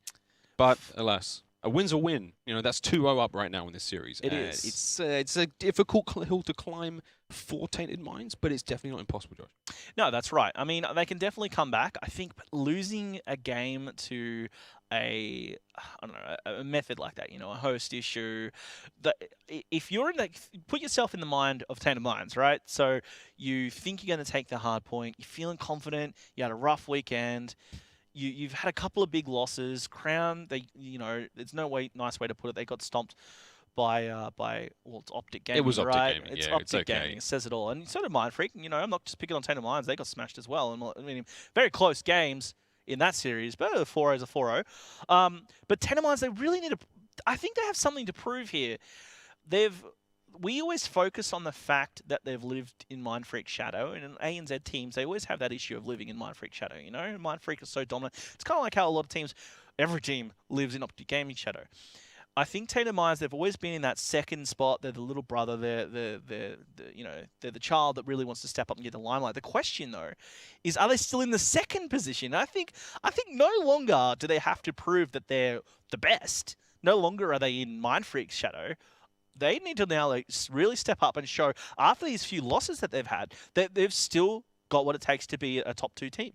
It feels like, so you're saying the guys are all fighting now for second place? Because first is so cemented by Mindfreaks. I don't want to word it like that because they're all fighting for first, obviously, Technically, right? yes. Yeah. But if you're calling it that way, that it looks like, Mindfreak are definitely the top of the mountain right now. They're the guys to gun for, but the second place position is so coveted right now. Yes. If we're going to put it that way, I think it's definitely... I'm not putting words in your mouth, but I am. No, but yeah. Look, but it's okay. I'm trying to be PC, but it's not my style anyway. I think they're definitely fighting for that spot. They have to, this whole focus on first, if they can't lose sight of the other teams that are nipping at their heels. And Orbit, they dominated, I think it was 5 weeks. 5 of the 7 weeks of Stage 1, they're in that top spot. So you can't underestimate Orbit. And with this new lineup, they've got Zeus and back there, formerly of Immunity. Orbit and Immunity were both top 4 teams. They both went, to the playoffs for Stage 1. So that lineup is incredibly strong. And the talent that you've got in there that really step up throughout hardpoint, Zeus can put up 50 bombs. We've seen it. He does huge numbers. Zeus. Exactly. Bakabek steps up in S&D, and in fact, any objective. We're about to go into a uplink on Infection. He can go huge on that as well. If Camo goes through, he's going to go absolutely nuts. So I think there's going to be some huge stuff, and you team that up with the firepower of Swiftazor and Nimble. Swiftazor's got one of the best ARs in the game. Nimble's just a freak. He's stood out in PlayStation in top 5s, in highlight reels. He's always in there, and he's just an absolutely beast of a slayer. This team cannot be underrated, and I think they're definitely going to be fighting for the top spots throughout Stage 2. Tainted Minds, on the other hand, as we've said, always dominant, but I think they've just let something slip. The fire in their belly is kind of like, I don't know, it's a smouldering just heap of coal at the moment that just needs to get the air back on it, Somebody get one of those big bagpipe things. Yeah, just that's kind of right. kick a bit of air in there. You're not saying that always the bridesmaid, never the bride. But right now, they're kind of like the one step below the bridesmaids, which is basically a flower girl. But that's not entirely. That's not what we're saying about these professional Call of Duty teams. This guy said that. I did not say that. That's day one. You can't say things like that on day one. Either way, Josh, it's pretty exciting stuff. It is. It is. Okay, so 3-1. It's not the way we wanted that game to end. It's not the way that those players wanted the game to end. But on the minds of let's say on the heads of Tainted Minds, because I'm fed up saying minds of Tainted Minds. Minds. So many minds. I don't mind it, but if you mind it, I mean, I don't mind it. Well, if they mind it, I don't mind. I don't mind it. Yeah, well, okay, well, we're gonna go with it. If we're in the minds of Tainted Mind right now, and they've just come off of a loss that isn't necessarily their fault. And they weren't playing awfully. It was, there's kind of host issues, and everyone's kind of like, I'm lagging, and there's all swearing at each other and shouting and stuff, because that's what we do at home when we're playing games. None of you are innocent. All of you do it. I do it a lot. Yeah. I've had to explain to my neighbours why I keep calling, shouting colours and names of things, and then, but that's basically how gaming goes. My cute little grandma at home, she screams at Bejeweled and stuff. So, there you go. Playing on the... See, so I'm sure everyone just goes up and Call of Duty, and she does. Some games are just asking for screaming at. But if you're Tainted Minds right now and you've lost the game this way, I don't think it's going to weigh too heavily on you going into the next one. And especially now that we're sort of sorting out this issue, someone's had a time to stand up, go get a drink maybe, have a scratch, maybe have a sleep. Somebody's stretching in their bedroom right now. I wouldn't be surprised if these sort of things are happening. There's some hand stretches going on. Maybe some icing. God, I didn't know, man. What do gamers do these days? I actually think, although that's what I totally think that that a lot of these players will be doing, I don't think it's happening with Tainted Minds right now. What do you think Tainted Minds are doing? I think Tainted Minds are tilted, man. Like they lost the hard point. I think that it was their game. It was their game to give away. They've just lost an S&D, which they were behind on anyway, and then they didn't. When you're behind in the game, right? You want to come back. Oh, the drive's even there. I'm the best. Every competitive gamer has that spirit, you know, has that drive where I can do this and my team can do this. We can beat this team. But then not only were you losing, which you feel bad about, you then don't get your chance. Ooh. The game's forfeited. The map is forfeited. That gets you in the. It's like, so we didn't even get just right. It's like heartburn, but like it just. It just hurts. It just hurts, man, right? Okay. No, Josh, that's a good point. So I think they're going to be really mad. That's a good point. So if you think the Tainted Minds are potentially full tilt right now, I think there's definitely potential. It's definitely potential. I mean, that is definitely not what we want. But hey, what do you know? We're back, Josh. We're at the Ban and Protect now for Uplink on Infection. And it looks like the M8s are gone again. It's already gone, Josh. No real surprises there from Swiftazor, because as you saw from the S&D, with the M8 in the hands of Tainted Minds, we only saw, 4 rounds total of that S&D. The M8 was still a beast of a weapon. So they decided to get rid of that. They were definitely more comfortable rocking, any of the other weapons, really, particularly the Man of War, which you see Zeus is protected there after they protected the XR2 from Fate, because they want to hold on to one burst AR, especially Fate, and damage as well. Both of those players love those burst ARs. I think Fate, more than anyone, he needs at least one of those, the M8 or the XR2. Stock ban out from Chilean there was going to be a direct response, because obviously you want to slow down that very fast AR from Zeus. You can be a little bit slower with the XR2, the burst ARs, I feel, but Stock obviously is going to slow everyone down. The Semtex barely needs to be talked about anymore. It's so standard to be banned out in pretty much everything. They just don't like rocking the Semtex at all. Something to note is Active Camo and Overdrive are both still in. Afterburner out, so Overdrive or Active Camo, one of them are going to make it through, if not both. Overclock could go out to slow everything down from Bakabek, but I don't think Bakabek's the guy to do that. Overdrive, banned out, so he's going to stick with his Active Camo. No surprises there, really. Obviously, there's a shake-up with the ARs. Now, both of these teams relying so heavily on their particular ARs. Zeus for the more automatic style with the Man of War. And then, obviously, Tainted Minds, they go for that burst style, the M8. They love using that. Both of the teams really try to attack each other there. So the XR2 is going to be protected for Tainted Minds. Over on Orbit, you are going to see the Man of War. So M8 coming out is a kind of big deal. Stock taken out as well is going to be kind of big. Slows everyone down a little bit. Exactly. The rest is rather standard. I find it absolutely huge that they allowed both Overclock and Active Camo to get through. There's going to be so many camo plays in this game, and for that reason, I think although it's going to be close, I wouldn't be surprised if this is actually a high-scoring game. High-scoring game. Now, Josh, again, you're making a big deal about camo being in. Oh, for sure. If you're a viewer at home who has literally no idea what the implications of having active camo involved in this game type are, of course, Uplink, it's a game where you have to get the drone into the goal. Yep. You know, and if you run it in, you get more points, and if you throw it in, you're going to get 1. But if camo's involved, I mean, are you running that in with camo? Are you using camo to make plays happen? I mean, what's the preferred method for these players? It's both. It's always about making the plays, but usually, and by usually I mean 95% of the time, in an Uplink, it's going to be for the attack. 96.2. 96. These numbers are insane. 96% of the time. You're going to be going on the attack, and you're going to be the man with the drone, because for this reason. Let's say you're on the attack and you're on this wall run. You're going to go for the 2-pointer. You're going to try and dive it in. There's 3 players who have just spawned up. They're on the defense.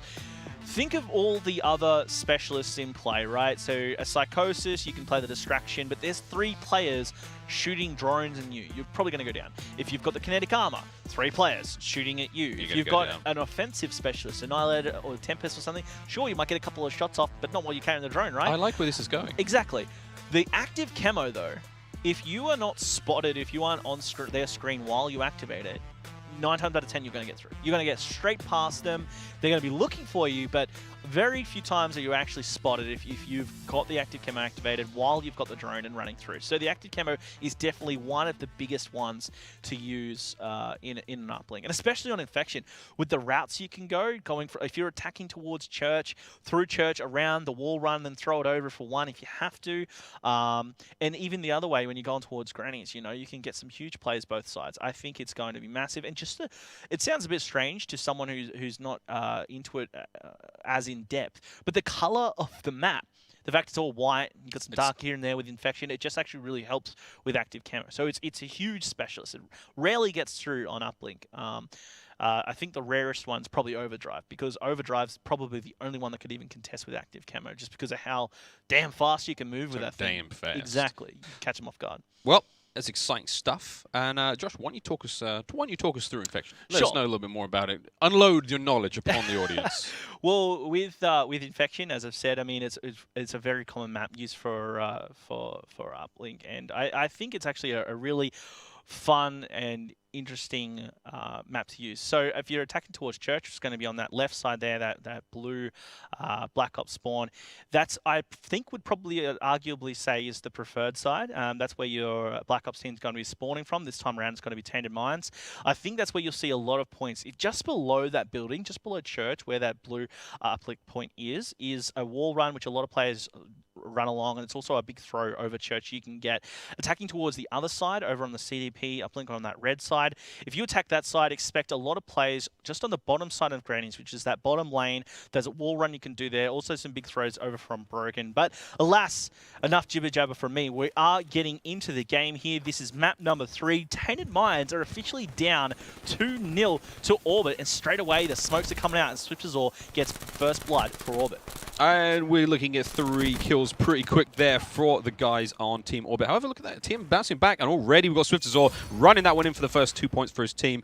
See what we can do to keep this one alive. He's in a tough spot behind that tank, but he's going to get the kill. Well done there from Eminence. Managing to bring down Swiftazor there. And yeah, Josh, I mean, exciting stuff already. Look at how fast these guys are moving the drone around already. It's madness. I just couldn't get over Swiftazor. He had to reload. He took the time to reload and still got the kill. That was massive. Bakabek almost stayed alive there. Unfortunately not. So Swiftazor with his AR, he's going to take one in the middle, and now he's going to use that HCXD, which he's already going to earn a player in front. He's going to have Flakjacker, so he's taken down. He did spot the other player, though, up on Plateau. So he knew he had to go for that, but you can see their Fate trying to go for the throw, but he was going to be shut down by Zeus, an absolutely huge stop, and now his teammate's going to be trying to get away with it. It's actually going to be thrown out. Smartest play right there as these guys recompose, as Orbit, after that early lead, and now with map control, they've actually done an amazing job, and now they're just going to be trying slaying Tainted Mines out from the middle. Chillian, he's just playing sneaky over in the corner, gets the assist as Damage picks up the kill, and now they're able to move forward. 2 players down from Orbit, player comes out of church, that makes 3. Nimble, the only one left alive. Fate's able to push up forward. This is at least 1 point. If they play it smart, Chillian in front is going to allow him to throw that through just on the edge. It's a rim shot. He's going to be able to get 1 point on the board. 2-1 right now. Orbit Tainted Mines looks like, again, slaying-wise, this game's a little bit slow, Josh. I mean, is that the nature of the map? It's not a lot of those angles available to them. There's not such a fast-paced run and gun style. I mean, what's going on there? Well, it's obviously it's more progressive. It's you maintain control of your map. Okay, your side of the map. Excuse me. Okay, move to middle. Get control of the middle side of the map. Okay, then push out. Look at that. Sorry, I'll stop mid-sentence. A huge double with that HCXD, and then 2 other kills meant all of Orbit was down, allowing Eminence to now push up. You can see Fate's got his back. They want to try and go for 2. He's got the support. He's going to be able to run it through. That's now 3-2, and Tainted Mines are in front after that huge play. Eminence picks up a kill afterwards as well, and now he's working on streaks. He's 400 away. He peeped out of church to see if any of his teammates were able to throw the drone up to him. Unfortunately, no one was in a position, and he's just going to hold on to church here. Needs to watch his back from spawners. As you can see there, he was shut down. Unfortunately, I think he just watched forward a little bit too long, but you cannot take that play away from him. He played it brilliantly and got his team the lead. Amazing to see him sneak past 3 of those players and get the run in on that one. Again, Chillian going to be brought down there in middle map. Nice one-on-one. Swiftazor managed to get a nice 2-piece there. Also picking up Fate, and it looks like Eminence is also going to be doing a ton of damage. His camo's ready, and he also has the HCXD, which I'm kind of looking forward to seeing this one come out now. Let's see what he's going to do there. No, it's going to get brought down immediately. Curse these mouths. And Zeus is going off with his Man of War. He seems to be really enjoying that. I think, although the M8 is banned out, it doesn't seem to be phasing him too much. Zeus will always go with that Man of War. He doesn't care if the M8's gone. He's going to rock that AR. And did he get the throw out? He did. Wow. So Zeus, he shut down the HCXD, got a 2-piece, ran through, saw he couldn't go to bottom grannies, went out the side and got a point through.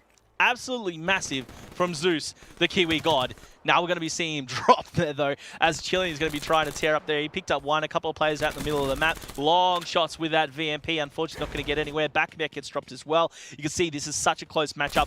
3 points apiece for either side right now. Kinetic Armor's ready for Nimble. He's not going to utilize that one. Damage now trying to push out off spawn. Can he make something happen? He's just going to drop as Swifters all picked up the kill. Eminence answering back. But you can see here, specialists are ready all across the board. It's just about who's going to be able to utilize them better. With a minute left, this is where big plays can happen. Pushing onto the drone first is going to be Nimble here as Backbeck picks up the kill. Tempest is going to be out, but so is that kinetic armor. Activated here by Nimble, trying to find the kill. Psychosis out from Tainted Minds. Swiftazor's able to push up thanks to Nimble. Nimble's in front. Swiftazor gets the throw. It was a huge throw and a huge point as well. Backbeck the only one left alive, though. They need to watch out for the huge push back out from Tainted Minds. You can see their damage leading it. Eminence is going to pick up the drone.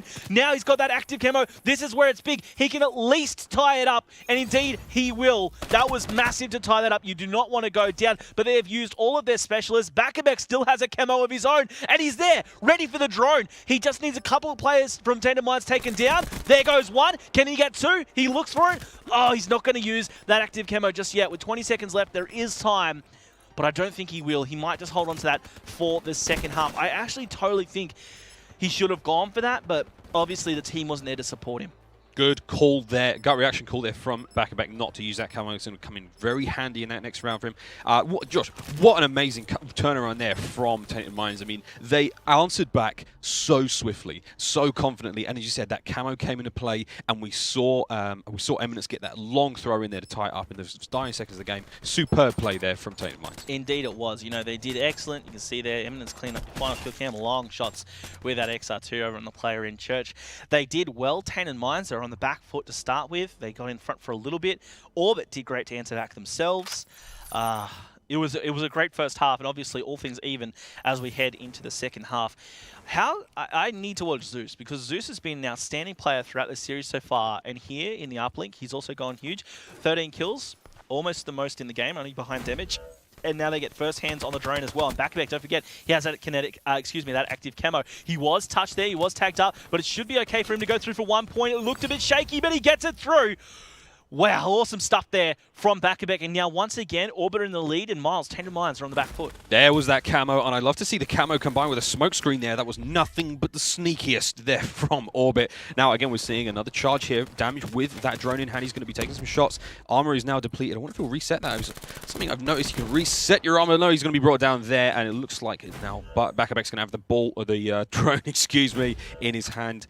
Passing off to a teammate. Swift, so now making a flank on the outside of the map. They're taking the long way around, but look, you see those members of Tainted Minds moving in a position to try to stop that run, and there we see Zeus. Face removed for Zeus, and also shot out of the air. Eminence is going to get both those players, and looks like the drone is going to be back in the hands of Tainted Minds. That was a very important stop for Eminence, and very lucky as well that the Orbit players didn't actually hit their mark with that throw, because it was very close. And you can see that damage as he was taken down. He actually didn't throw the drone off the map, which could have been a mistake as Zeus is through, but there is a player over to stop him, but you can see there he may be challenged. Let's have a quick look who's going to be over there.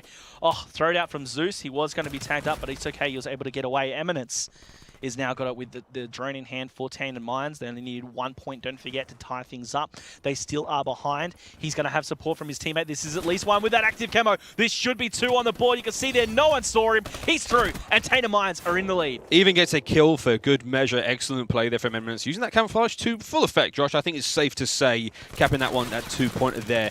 Big play. Fate is going to be brought down there by Back. And let's see what Fate can do. His kinetic armor is ready. Oh, he's going to be brought down. No chances of setting up anything for his teammates there in that drone grab. And here we see a counter push almost there from Orbit, but it looks like it's going to be brought down swiftly. Tainted Minds now firmly in control of that middle side of the map. It looks like the drone will be theirs in a matter of seconds. And there we see a slight pushback from the guys in red. Orbit doing what they can to get that one back in there, try and gain some map control. They're now just chasing down that drone. It looks like Eminence is going to take more shots, and he's going to stay alive. Well done from him, keeping that one going. And there he is, going to be resetting. I'm going to see that ball. The drone now still on its way round Josh, and there, big old Annihilator kill. Can he get the double? Yes, he is. He actually got the triple there to stop that push, and the player who was running with the drone, Zeus, went huge, and he's gone 23 for 16. He still has some Annihilator shots. Can he get one more off? He needs to help his player. Spots one. I thought he was going to connect with that. Unfortunately not. Back meantime, is trying to cross map, but it didn't work out for him. The reason he was doing that is because Swift has all had his back over just out inside the church courtyard, but they didn't get through. And that could have been a big mistake there. They tried to go cross map just to mix it up and get away from the Tainted Minds team, but now they didn't get that point on the board. And with 2 minutes left, 1 point separating these teams may not sound like enough, but it's enough to win you a game. And Tainted Minds, they just need to hang on and stop the push here from Orbit. And in fact, with Eminence having active camo again, big thanks to that overclock, he's going to be able to utilize it and potentially get 2 more points here on the board. He was spotted, goes for the safe play with 1, and I like that. He was tagged up, they knew where he was, decided to go for the 1 point. This at least forces Orbit to get 2 throws or all the way in for a dunk just to tie things up. Love what I saw there from Tainted Minds, and they've still got some competitive spirit to stay in this series. Although Orbit are slaying very well, you can see their Zeus 24 and 19. It doesn't seem like they have the map control. They may be getting those kills, but they're definitely not capitalizing on the position they're in now. And as you can see, Chilean, this is another run in. Is he going to get that one? No, he's actually going to miss it. And he is going to get the kill. And it looks like the drone is still out there, but he's almost went for that one there. Just we're saying, what do Orbit need to do? It looks like Tainted Minds are once again in position to almost get another one. It looks like he's still alone there. Psychosis goes out. Is he going to make anything of it? No, he's not. Swift Azora is going to cut him clean down. I just hope, for Tainted Minds' sake, that Orbit don't capitalize on this too much. It's lucky that Fate's going to be up in your grill and in their face and taking down all players of Orbit. Tainted Minds, with 45 seconds left in a 2-point lead, they should be able to hang on to this. I just don't want Chilean to be really regretting that missed throw, as 3 players from Tainted Minds are down.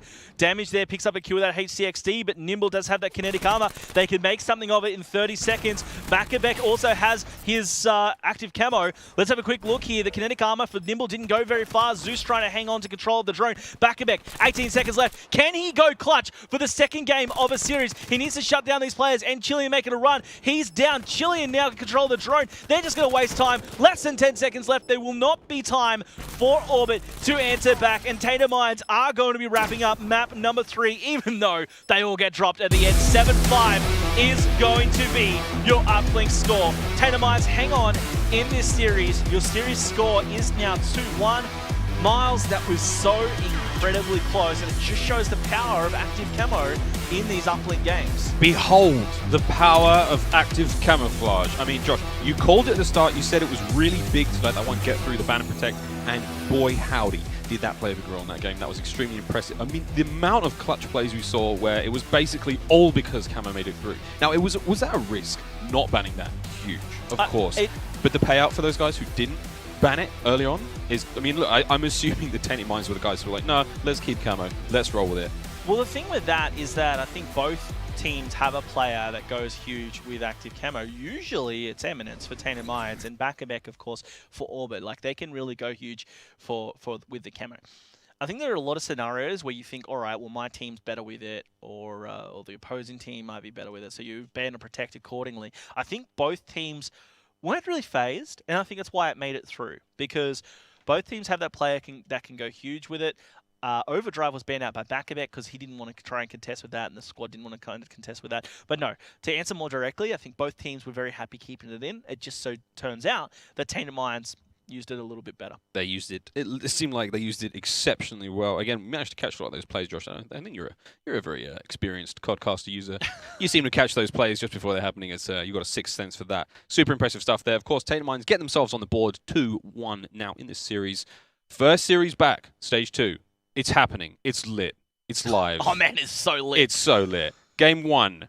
Hard point. We went down to the wire. 4 points in it. 4 points, man. Crazy, crazy finish. That's one. I mean, I'll be telling that one to my grandkids one day when they're sitting on my knee and they were like, "Were you at the stage 2, Grandpa?" And I'm like, "Why have you got an Australian accent? Huh? What's the deal? Why do my grandkids have Australian?" We don't need to go into that. But the truth of the matter is, so far things are very exciting. And again, that first game was crazy. Second game, a little bit of a technical issue. But regardless of that, it's a win on the board for those guys. It's a win on the board for Orbit. They got the win. And of course, the final game, Uplink, was a bit of a slobber knocker. It was indeed. And of Crazy course, plays. heading into a CTF next, as we look at the scoreboard, they're topping that is going to be 29 and 18 Eminence, who once again had a big game. 2 carries, 2 throws. He put 6 of those 7 points on the board. Fate getting one lonely through. So I think Eminence, once again, he's just proven the haters wrong. He's picking up all the points, all the kills. Don't worry, boys. Jump in the backpack. I got this. And he can perform. Online, he's always done great. At LAN events, I think he's been doing okay as well. Last couple were a little lackluster, but he can definitely step up, and it really shows here. Excuse me, on the opposing side, 25-24, Zeus going positive with that KD, and he put up the points where he needed to. He got 1 point on the board. Swift Azor, obviously, got 3 of 5 as well, and Bakabek wrapping it up with those points. I really expected Bakabek. He went huge in a couple scenarios, but I think he needed to do a lot more than that one throw through, especially when he was going to be your active camo play. He needed to really capitalize on that a bit more. But at the same time, if you saw those scenarios, take the end of the first half, for example, he needed his team there with him. He needed the support. He needed the opportunity to activate that camo and to really utilize it effectively. That's why he didn't use it. So yeah, I think it was just a great performance by Tainted Minds, and not as great as it could have been for Orbit. But that continues our series. And of course, we will be seeing a CTF coming up next, at least. That's going to be set up, and we're going back to Fringe for this one. So back to that map, the hard point we saw, which was so close. I think the map, you'd usually say a team that would favour. I would have normally said Tainted Minds. They love a bit of Fringe, but Orbit, they clutched up on the hard point. Will it actually make any kind of difference going into the CTF? It's a question. That is a very good question, Josh, and a question that can only really be answered by watching the game and seeing how it all plays out. But the question for myself is, I suppose, given how we saw them play on that on the first hardpoint infection, we saw the rotations, we saw how well they were slaying. Again, we called out Bakabek's crazy plays, crazy guns kill. It's a slightly different state of affair when it comes to CTF. But regardless of that, the precedent has been set. We know how these guys play on this map. It's rather exciting to see us jump feet first into that one. And I don't want to call it. I don't want to call the CTF win right now. I mean, obviously, Orbit only need one more win to seal this one out. However, Tainted Minds, there's a resurgence. They are a renewed team. I called it at the very beginning of the series, which was a terrible mistake. I'll eat my hat. I'll eat my hand. Whatever I need to eat. A terrible mistake to see that they after CGPL, after losing that game to Orbit 4-1, they've come back swinging. And it's been a kind of a rocky journey, but it looks like they're finally coming out of their shell, finally getting back into the game, finally getting their heads out of the tilt. Maybe the tilt was real, but they certainly used that tilt to full advantage to playing angry. It definitely paid off for them in that last game. I'm a little surprised because I thought Tainted Minds would have taken the first hard point. In fact, I thought they were going to follow up by taking the S&D as well. So it was a little surprise for me. A little surprising the way the series turned out. I'm going to write off the S&D because we know how that ended due to that host issue. For those of you who are just tuning in, the S&D unfortunately had to end when it was 3-1 to Orbit's lead. The Tainted Minds host failed, so it was an automatic win to Orbit. They were in front anyway, so you can't take it away from them, but I'd still like to ignore it for analysis sake. I still thought Tainted Minds were going to come out swinging. The first half or the first 3 quarters of that hard point, totally what I expected. I thought Tainted Minds cool, be a bit dominating, shaky for a bit, but they would have held on to it. The composure didn't last, and Bakabet went nuts, so that didn't go in their favour. And the uplink, again, a little bit surprising, because once those first couple of maps happened, that's when I thought, okay, I've changed my mind here. I thought Tainted Minds must be on the tilt train. They've come back, regained composure. Now that makes me wonder, will they go back to what we first expected, Miles, where we first expected them, all right, they're going to come out really swinging against Orbit because they went down 4-1, as we know. They don't want to lose again, especially it's not the way you want to start off stage 2. So it is hard to call. The CTF's very hard to call now that uplink has gone to them. Indeed. Josh, anything to look out for as a new player or as a new viewer of the COD World? Of course, you're joining us for stage 2. Ban and protects. What are some obvious pointers that we need to be looking out for going into a CTF game? Fringe with its long lanes and it's a huge map, and generally CTF with its slow game type, you're going to rely on your ARs a lot. You're going to definitely rely on your ARs a lot. So on the side of Orbit, look out for Swift, Azor, and Zeus. They will want to hold on to, potentially they might want to hold on to a burst weapon like the XR2, but they're going to be just fine with the Man of War. We saw a HVK in the hard point, in the uplink. So they're fine with their ARs. Expect Tainted Minds to hold on to their M8. I wouldn't be surprised if there's an M8 protect straight away. To hold on to it, because we've seen thus far in every single respawn game, they've banned the M8 straight away. Yeah. With that said, the XR2 actually was okay in the hands of Eminence, and I think we saw damage with it, so maybe they're okay with it. But for prediction's sake, I think we're going to see an MA protect from those guys. Over on Orbit, they should protect the Man of War because that's what they've been using mostly, especially on Fringe and a CTF. They should be using that. Other than that, Overdrive is usually banned out straight away. Overclock, I don't think they'll let that through again. Given how Tainted Minds use it, I wouldn't be surprised if Orbit get rid of that. Active Camo could be in play as well. That Overdrive active camo is always big here. But then specialists play a huge role as well, especially on Fringe, where you kind of want your turret. So expect your Scythe to be broken out. You'd always see that in the hands of the likes of Damage. He'll usually roll that over on the opposing side. Normally you'd say Swiftazor or Zeus, but Zeus is known to go that Annihilator on Fringe, and he's used that in a couple of maps. So that's where it comes down to. So those offensive specialists need to be utilized, and then try and also slow down the game. Both teams will either want to get rid of their tacticals, get rid of the concussion, get rid of the flash, or you might see, to mix things up, maybe a protect. But there's only so many things you can do. There's only 8 bans of protects, right, through the ban of protect stage, and I think this one's going to be more focused around the guns. Thank you, Josh. That was quite the monologue. That really was quite the monologue. I apologise. That was fantastic. That was exactly what I think all the viewers and myself wanted. What do you think the Amazon rating would be on that? You know, I don't know. Book form, yeah. I couldn't. If I would have you reading that, I mean, yeah, that was. I'd give you like an 8 out of 10 just on delivery alone. Thank you. When it gets published, I'll get a signed copy to you. Beautiful stuff. Beautiful stuff here from InManiac and myself. Rather enjoying ourselves here, of course, Stage 2 of the COD World League, brought to you by PlayStation 4. Yep. Of course. For those of you who are sitting at home with your Xboxes, you made a terrible mistake. I'm saying it now. Pew pew. Pew pew. Shots fired. It's happened. It's happened. But yeah, okay, so far the series has been very, very exciting, Josh. It's currently sitting 2-1 in favour of Orbit. Yep. Tainted Minds, they've gone down. They've gone down a little bit. But they've just brought this one back. They brought back that last uplink game. We've seen some sort of very, very, I wouldn't say consistent gameplay out of them. I mean, Eminence is playing out of skin, but I get in the vibe from the community that Eminence tends to do that, give or take, you know, whatever situation he's in. He's a consistent player, a very strong player. Whoa, the face says a different story. I don't know if anyone else is picking up on that. Are we talking about the same player? Oh, okay. Okay, here we go. So maybe he's not. I mean, from what I've seen, you know. When I say it's all opinion, right? It is. From my point of view, I think he's very hit and miss. Oh, hit and miss. Yeah, definitely. I mean, because it's one or the other. That's right? why this cloud of like there's always rumors in the ANZ COD scene, right? But that's why there's this cloud of rumor about is there going to be a roster change here, and a lot of the conversations around him, you know. So I saw. Does anyone have any intel? You got any intel? You got any more of that intel? Always hashtag There's intel always around. hashtag intel. My man Naked, who put on there was a stream last night. That's people on talking about it, and a Oh. lot of conversations flying around there. But yeah, so guys, we're almost ready to get this one started up. I do apologise for the delay. There was one player just had trouble connecting, which I think they're all in now. We should be getting this one underway. Again, we've talked about it. These guys seem to be focusing very heavily on their ARs. That's the kind of thing that I think we'll focus on during the first stages of ban and protecting. Guys, we do thank you very much for joining us here on day 1 of Stage 2 of the ANZ Pro Division, brought to you by PlayStation 4. Make sure you do join the conversation on Twitter with the hashtag CWLPS4. For now, we are into the ban and protect.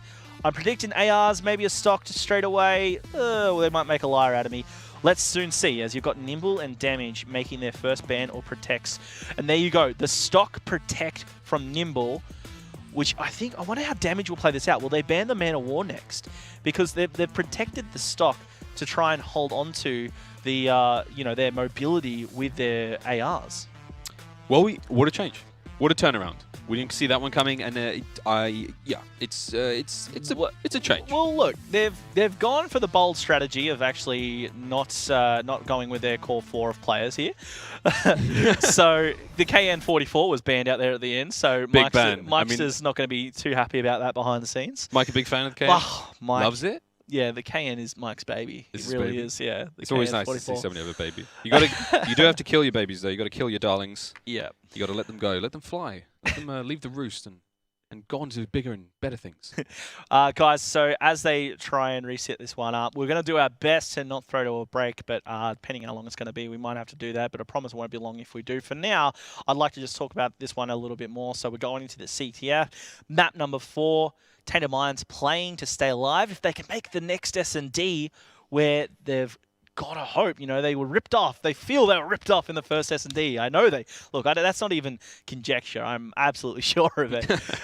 I think going into like tying things up 2-2 and going to that S&D is going to be massive. So that's obviously what they're going to be aiming for. They just need to get through this CTF. Tell me, again, with your limited experience, Miles, and from what you've seen of how these two teams play, do you think they can force that? Because Tainted Minds are not really, in my opinion, the team that would... They can clutch up a series, but generally they're just kind of dominant. You know, they do their thing, but they need to come back here. You know, it's definitely Orbit series to lose right now.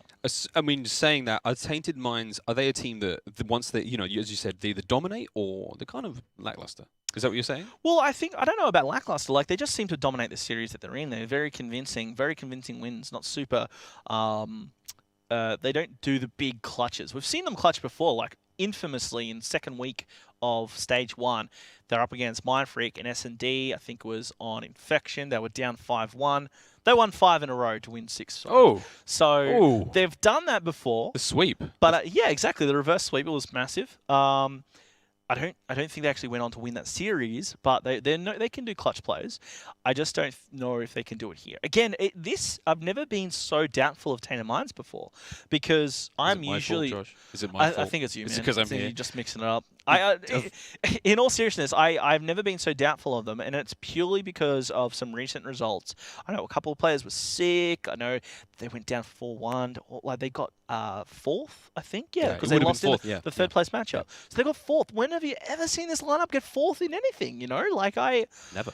Exactly. Never. So I don't know. I think it's a bit in their head at the moment. So it's hard to call. They're going to have it's potential that, you know, some players get a bit of a mental block, especially against a team. I find it especially in team-based first-person shooters. You can get a complete block against another team, and especially given the results, as you said recently, is it possible that these guys have got a little bit of a mental block against Orbit? They're still playing well. They're still bringing, you know, they're definitely bringing their game to this series, but given this, you know, the series of events, we saw them technical issue and, let's face it, an insane comeback in game 1. Those things are going to keep chipping away at the armor, and, you know, and everyone's got, you know, great resolve. These guys are professionals. They're used to playing under a tremendous amount of pressure, but we're all human. Yes. I mean, most of us are human. There are exceptions. There are robots out there. There are exceptions. They will take over the world one day. And when they do, I welcome my robotic overlords. And if they need any esports casts, I'm their guy. Or hell. Or hell, yeah, that's it. But eventually that arm is going to chink away, and they're going to fall. And you said they could have been full tilt. Yes. But then the performance there in the infection game on the uplink infection, excuse me, the performance there was pretty dominant. You know, I want to say they had the majority of the map control. I didn't feel like at any time Tainted Minds were ever on the back foot, really, in that game. It felt like as soon as if there was any point scored against them, they answered back straight away. Yeah. And they answered back confidently, extremely confidently. And, you know, for that reason, I feel like maybe they're coming out of that. But we'll have to see how this one goes, because, again, it's technical difficulties are going to slow that momentum. If they are a team that usually just dominates and gets it underway, we'll see how this one rolls for them. Well, we are into the ban and protect again, folks. Let's hope we do make it through with a full roster of 8 players. The M8 protect from damage. No real surprises there. Again, it's going to be about those ARs. Swift Azor, he might opt to protect the AR for Zeus, but now with the M8 in play, they might just use that themselves. In fact, that's how they're going to go. So Swift Azor is going to ban out the overclock instead, not trying to rely on those specialists. Active camo gone. I wholly expect one of these players, Eminence and Zeus, to ban out the overdrive next. Smokescreen for Eminence. It's going to be onto Zeus potentially to get rid of the overdrive unless he wants to try and target something else. I don't see it going any other way. And there you go. The overdrive banned out. 2 ban or protects left. This is where you could see weapons again, but I doubt it. I think you're going to see concussion and flashbang just taken out as rather standard stuff, or maybe some nades. We'll soon see. They could still attack other specialists, such as the Scythe or Tempest. But Afterburner taken out by Chilean. I like that choice on Fringe, just to try and minimize movement again. I'm still surprised Concussion and Flash are both in there at the moment. Bakadek might take one of them out. We'll see. Nope, HCXD taken out. So Tac Mask is not going to be a choice. You will have Tac Mask on, lest you be flashed and stunned to absolute death. Yeah, Overdrive and Active Camo gone out, Overclock gone as well, Afterburner gone, and then the ARs, I think just everyone's happy, you know, the M8's protected, so everyone's happy to roll with that. You'll see that a lot as well. I wouldn't be surprised if Zeus maybe still sticks with his automatic, but he might just opt to that M8 It's been working so well for him so far. We've seen great shots from him, he's feeling confident with it, and he's got a stock as well now to work with. So that's going to increase his mobility. It's already a very versatile weapon compared to the 3 burst assault rifle variants, but we'll see how that one plays out for them. Well, I'm really happy that they've kept the stock, because if CTF was slowed down anymore, I think we might just get the pillow out and have a nap on the desk. But hopefully this is actually pretty intense, because both teams, they want to win here. Orbit, if they can get the jump here, they're going to win 3-1 in their first series of Stage 2, which is great for this new roster. Tainted Minds, on the other hand, they're playing for their lives, and I think just playing for... I think something's just going to click for them if they lose this one, and I mean in a negative way. I think something's gonna snap and be pretty bad for them. On the plus side, Eminence has been going massive with some amazing and outstanding players that we've seen. I think that's a positive for the team. They can kind of carry that into tomorrow's series, no matter which way this series goes up against Orbit. At the same time, looking on the opposing side for Orbit, Bakabek has been playing like a monster. A monster. Like, yeah. I mean, like he's like the stuff of nightmares. Yeah. Wow. Yeah, that was good, Josh. That was good, yeah. That was good. Yeah, practice pays off. The practice pays off. It's the stuff of nightmares. He's been playing absolutely crazy all series long. And I don't want to make it the Eminence show. I don't want to... I find it's very... That's cool. I'm cool with the Bakabek show, man. You're cool? Okay, well, there you go. Ladies and gentlemen, welcome to the Bakabek show. If you've just joined us... Look, I don't want to make it the Eminence show, but it really is right now. It's hard not to be. It's no matter what happens in the game, no matter what we see... When it comes down to the stats, when it comes down to the numbers, it seems to be his game. But I don't want to sort of take anything away from his teammates. The only reason why he can put up these crazy numbers and do these great things is because his teammates are feeding him information. His teammates are either, protecting him with their bodies, taking the shots for him. I don't want to call that, that seems a bit unusual given the nature of the game. But you know what? I don't want to take anything away from his teammates. They're obviously still playing their game. They're obviously still playing as a team. And if maybe that's how they work, they want to just feed Eminence and put him on this sort of like little pedestal to make sure that he looks great. And is he the guy? He's the tip of the spear, obviously. But I mean, I'm trying to just sort of pad this out and give his guys a little bit of credit where credit is obviously due. Oh, it's definitely due for them. I definitely don't think that they deliberately try and pad up Eminence, though. Yes, he's the tip of the spear in a lot of scenarios, but I don't know. Eminence is just being a freak himself, We're having a look at the map here. It is Fringe. We're back here. You can see there on your Black Ops spawn, your blue flag down on the bottom left. That's going to be just outside of Barn. Over in the top right, your red flag there for the CDB side. I don't know. I don't really have a preferred side myself. I've seen big plays going both ways. Arguably, well, no, I'm not even going to call it. I've seen just as many caps going both ways on this one. When it comes to uplink, it can be a little bit different. I prefer attacking barn side. I know a lot of teams do, but at the same time, I've seen a lot of points going over towards that granny side as well. So not really a particularly preferred side here, at least from what I've seen and what I've talked to from these players. Going through some loadouts here, I'm just having a quick look while I can. You see your M8 is going to be in the hands of Zeus.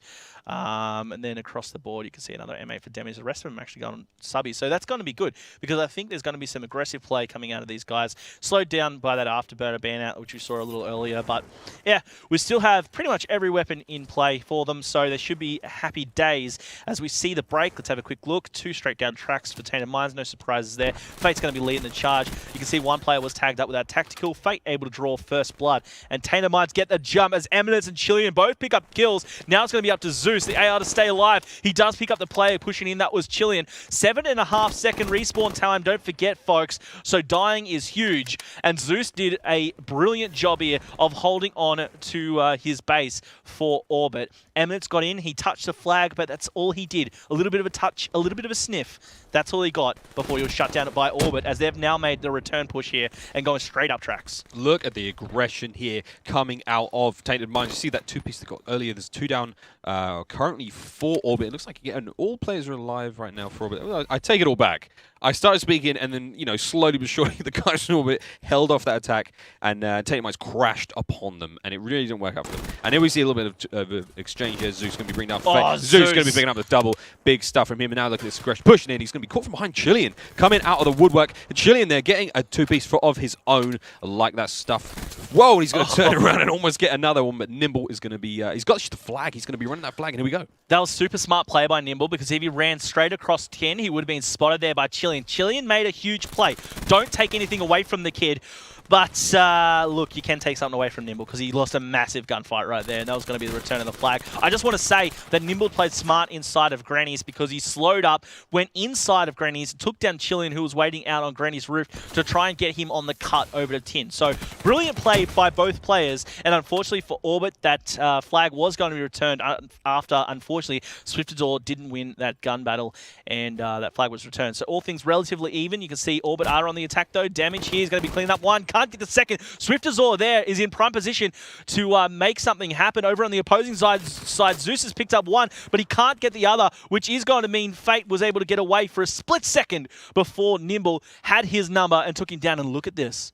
Playing sneaky, Eminence on the defense, just looking out for these players from Orbit. One player on the inside spots him. That's going to be Swiftazor kneecapped right there. Damage got Nimble as well, which leaves Bakabek and Zeus alive. Bakabek's just going to be retreating into the small room. Zeus obviously playing that defensive play all the way back. Bakabek is going to be very swiftly cleaned up as Swiftazor watching the back with that Kuda. Who's going to be in the middle of the map? It's going to be Fate. And now you're going to have a push up here. Eminence spots him down on the rocks. It's going to be him going down. Damages there as well. Both get dropped by Nimble. Absolutely stunning play from Nimble, who's gone 7-4. Got his kinetic, and he's on a roll. That's 3 kills in a row. The last player is going to be over in Bricks. Isn't going to spot him. Instead, he's going to be heading over to tracks where Swiftazor is. Now, Tender Minds off the spawn. They expect the player to go for the flag, and there he was. Brilliant play. Rather expected, and they took the player down. Now Nimble's going to be on the assault. He needs to stay alive. Unfortunately not. And during all of this, Fate's been able to do the sneaking, able to get away. It's going to be up to his teammates to try and help him through. Bakabek's going to come through the cross. The Vision Pulse activated. Kills the flag carrier. He needs to touch that. Does get the return. Huge stop there by Bakabek. From that Vision Pulse, the Tainted Minds player had to have turned around. The flag carrier should have turned around and challenged that. He knew he was going to get shot in the back. Unlike Uplink, when you've got the flag, you don't get any extra shield. You are just a meat bag. And he was completely shut down there. So that was very unfortunate for the Tainted Minds player. And once again, all things are even. But you look at your minimap as Orbit are pushing up very hard. It is so to and fro. This game is back and forth, Josh, between these two teams. I mean, you saw that was the most solid push we've seen so far. And again, it just all it does, as soon as anyone gets halfway on the map, there's a bit of a counterattack, an exchange of kills, and then the table slip again. And it's just happening slowly but surely. We've seen that flag make it over the halfway mark only once so far, I believe, in this game. I mean, it's very, very even between these teams. I'm looking to see if Chilean can set fire to some hearts and souls with that heat wave in this one. And he's presumably pushing in. He's got no one in sight, and there doesn't seem to be anybody here from Tainted Minds to contest this little sneaky push is happening. But again, here we see, in that X-ray mode, we can see what's going on. Bit of a gunfight. He's going to be one-on-one with the rocks. He's going to get the kill there, but he's going to be traded out himself. And look at the 2 members of the Tainted Minds out there in the middle of nowhere are going to be bringing damage down. Orbit will stay alive. All players were down for Tainted Minds, though, so Nimble was in a position to make something happen. Unfortunately, he was spotted early. He does have that kinetic. 30 seconds left. If I was him, I'd probably consider using it, but the fact that he was going to be up against all 4 players with no real support yet, it would have been rough. The players were coming up tracks, though, so yeah, I probably would have considered using it. He's going to use that heat wave there. Swiftazor, 15 seconds to get away. Questionable potentially, but he might actually get a chance if he runs straight down the guts. He's going to rely on his teammate to get the kill. And he does. Swiftazor almost getting away. Who's there to get it? Zeus is there. 5 seconds left. Is there enough time? This is going to come down to the wire. Nimble, he's going to go through. Oh my gosh! He's about a meter short. Or for my US friends, about 3 feet short from that flag. Josh, insanity. Great job on the conversion there. What a final kill there from Zeus. It could have made all the difference, but alas, it just wasn't close enough, not enough time. That one kill, seeing that flag drop down behind that yellow truck there, that saved it. That clutch kill managed to prevent them from getting that cap just because the clock ran out. Tainted Minds are wiping the sweat off their brow, and so am I, even though that's what I usually do anyway, because that was intense. Fate now, he's going to be getting those tacticals out tracks. He does connect with one. Does he expect the player up high? He was going to be baited out there a little bit. 2 players are going to be a bit too much for him to handle as Nimble got first blood as well. Bakabek goes down at the hands of Chilean though. So a bit of a trade out there before you know it. Fate was the only one left alive for a second for Tainted Minds. Let's have a look at this map here. You're going to have a player working around the outside. That Zeus player comes out through your window. That's going to be Fate to drop him. And things again relatively even right here, but there is one player for Orbit who's pushed out, coming around the side. That's going to be Swiftazor. I want to see him take advantage of the position he's in. Checks his corner. Who's on the flag? Was he spotted? I think there's actually great positioning for Swiftazor. Nimble just picked up a kill as well. He just saw that player, one in front, gifted the kill, but he didn't see the one behind. So Swiftazor almost made something happen, but now that Nimble and Bakamek were dropped as well, it's going to be too tough for them, and Tainted Minds should be looking to go back on the offense. There we see Tainted Minds now definitely very much back on the offense, and we see what Orbit can do to, I suppose, just weather the storm that is Orbit now pushing in on them. And I see a nice bit of slide action there. Julian's going to be getting a nice flank there. He's going to be picking up 1 kill there. Looks like 2 dead for both teams. 3 dead now for Tainted Minds. It looks like 3 or so now for Orbit. Back and forth between these two teams. There isn't too much between them. Joyce, this is definitely going to be a 1-cap win. There's no way that these guys, unless something insane happens where we see a flurry of action, I don't think we're going to get more than 1 capture in this game. Chilean played that so smart until the reload just there. I mean, Orbit predicted that perfectly, that it's going to be going inside of Granny's as well. So, he almost got away. He turned back after picking up the flag to get the kill. I liked that play. Loved it a lot. But unfortunately, wasn't going to be enough Nimble there. He spotted that player. He's going to play it sneaky. Unfortunately, he's going to be taken down. Zeus, the only one left alive for Orbit, which means Eminence was able to get away with the flag. Who's going to be there to stop him? You can see there's going to be a trade out of kills, and Swiftazor went absolutely clutch. He picked up 2. He needs to go for the 3rd as well. Can he do it? Fate's away. Fate, does he turn? No, he goes through small room. There's going to be a dart out. Who's it going to be from? Oh, there it is. Bakamek. Can he stop the flag carrier? No, he can't. Fate's away. Will he get through? Yes, he can. Tainted Minds are in front now, 1-0. Now you're going to have the return fire. Heatwave activated by Swiftazor. Only 1 player up. It's Damage. Where is he? He's inside a barn. Orbit's away. No one's going to be in a position to stop him except Eminence, but he's not going to be close. And there's a player inside a tin to stop him. Swiftazor's going to get this. Orbit answer back, all things tied up. They were going to try and set up for the relay with Nimble, but Nimble was taken down as well. So all things evened up, and what a return serve from Orbit. Beautifully played out. That was CTF textbook. Textbook CTF, Love 15, on board with Zeus. He's surrounded currently by members of Tainted Minds. He's waiting for a bit of team support. Somebody's got to come in here and give him a hand. They want to make another play happen. There's a bit of an exchange here. Bakamek managing to get Eminence on the left-hand side. And now there's going to be another push. Now Zeus is 2 dead now. Or still 2 dead for 3 down now, excuse me, for Tainted Minds. It looks like there's going to be some sort of push, but again, a bit of a trade. Both of these teams so close, neck and neck. There is very little between them. There's a flag return, and here we see Tainted Minds now back out, full force, on their horses, charging desperately into that Orbit base. See if they can't get some form of control. Bakamek now bringing down Fate. Swiftazor gets Chilean. That's 2 dead now. 4, and there's another one catching off guard. Eminence has just been behind his opponents almost all game so far. He's been in that sneaky spot just near the flag. He's been there so many times, and he's getting a lot of kills from behind. He's a terribly, terribly sneaky player to watch. Can we just point out how fast Orbit cleared out the players from Tainted Minds attacking their base? They did such a great job. Unfortunately, a couple of them just went down then, but considering how forcefully Tainted Minds were just trying to get in there, I think they did great on the defense. Well played by them, but they are very much in the back foot. You can see they're the most advanced position is going to be Bakamek over on the white truck, and he was shut down. Fate, if you can get this player in the corner, there's going to be a great opportunity for Tainted Minds to move forward. Oh, he didn't catch the hair on that player's knee. If you can see there, I should say knee pad on these very aggressive looking soldiers. Yeah, these men are very well equipped. Some of them are even machines, Josh.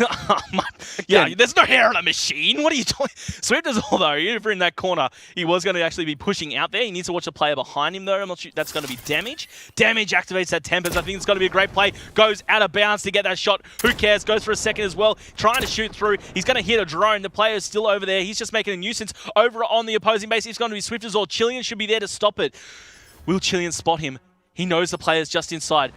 Will he wait for it? Swiftazor, he goes for the move, the COD timing! Chilean wasn't able to spot Swiftazor thanks to that COD timing. Chilean, will he actually get it? No, he won't. Nimble's going to be there to back up the player. All of Tainted Minds were cleared out. This is a great opportunity. Swiftazor gets away, all thanks to the brilliant timing. Chilean could not spot him. I feel for Tainted Minds right now, but the flag was away. They need the return right there. The Heatwave was out. Unfortunately, he Heatwaved his teammate.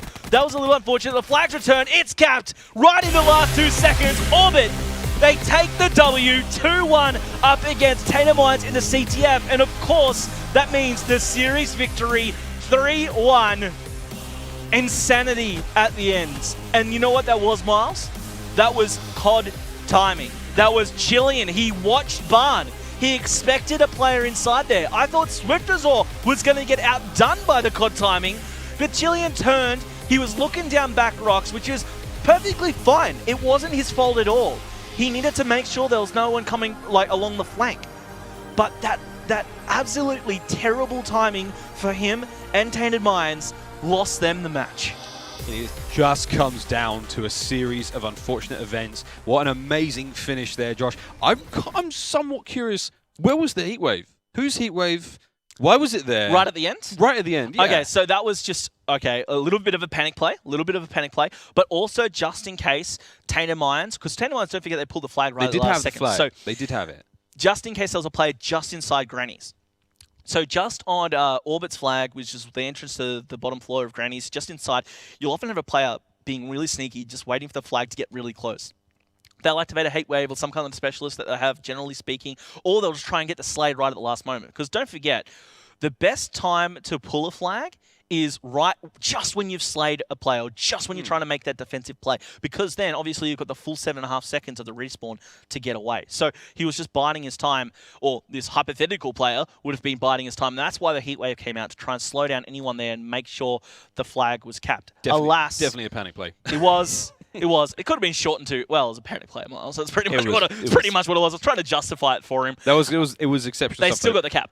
It was lucky because, again, the heatwave went out, and then on the minimap you saw at least two members of Tainted Minds come around that corner, and I thought, this is it. Are we going to seriously see this? They're not going to get the cap. They're going to get the kill and the returns in the dying sections of the game. But alas, it was not the day.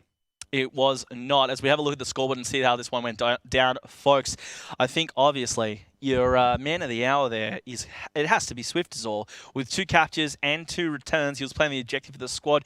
He only was -2, which is not too bad for someone who's playing the objective the whole time. He was always in a great place at right place at the right time. Back-a-back, he's topped the scoreboard for his team when it comes to kills. No surprises, as he's been having an absolutely mental series. Zeus, he's played a little bit lower than his recent performances, but still, he's been there the whole way for his squad. And Nimble, finally nice to see him come alive at the sticks, going 20 and 18. On the opposing side, 23-19.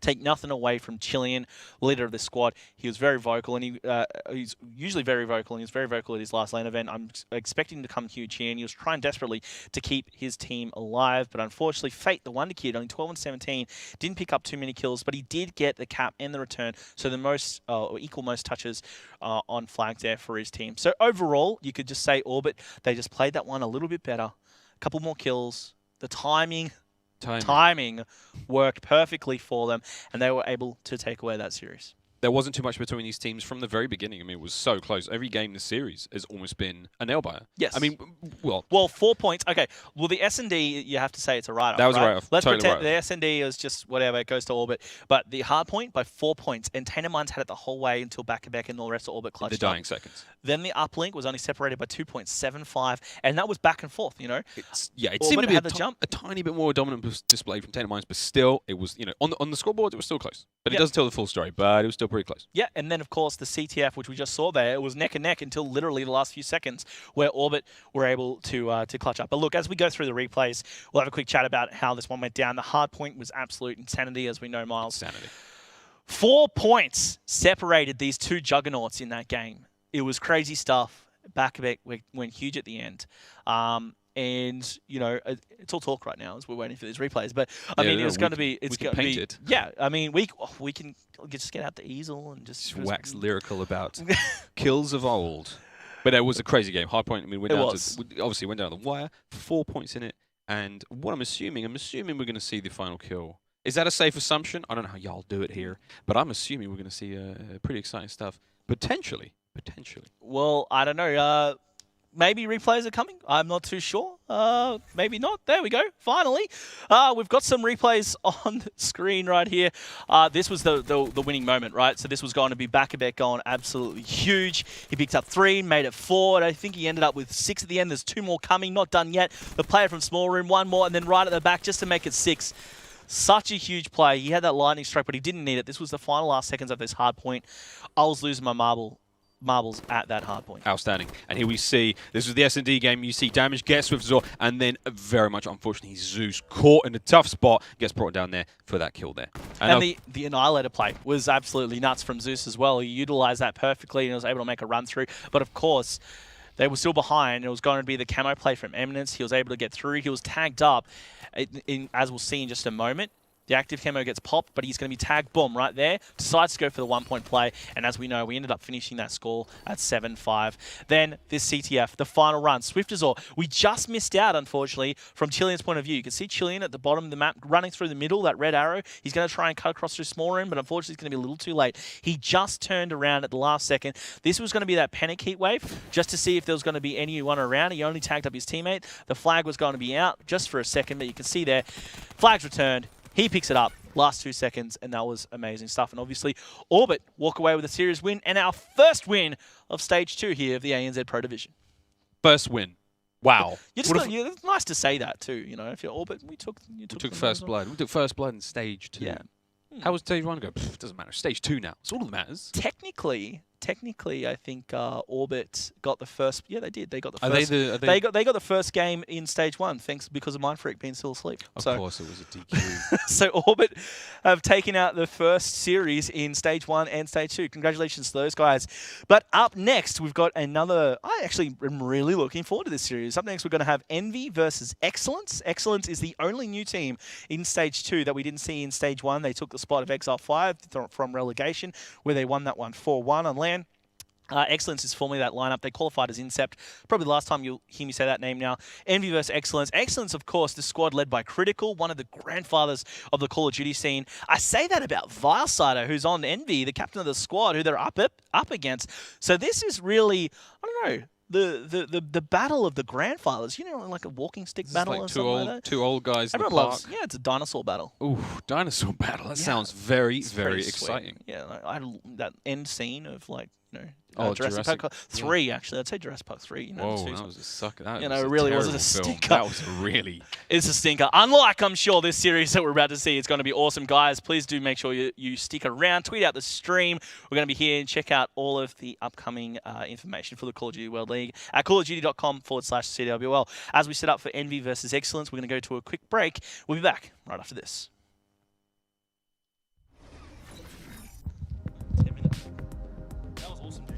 My first LAN event was Modern Warfare 2. I went there with my mum, she rocked up and everybody's, you know, looking around like, oh, there's Buzzo, he brought his mum with him.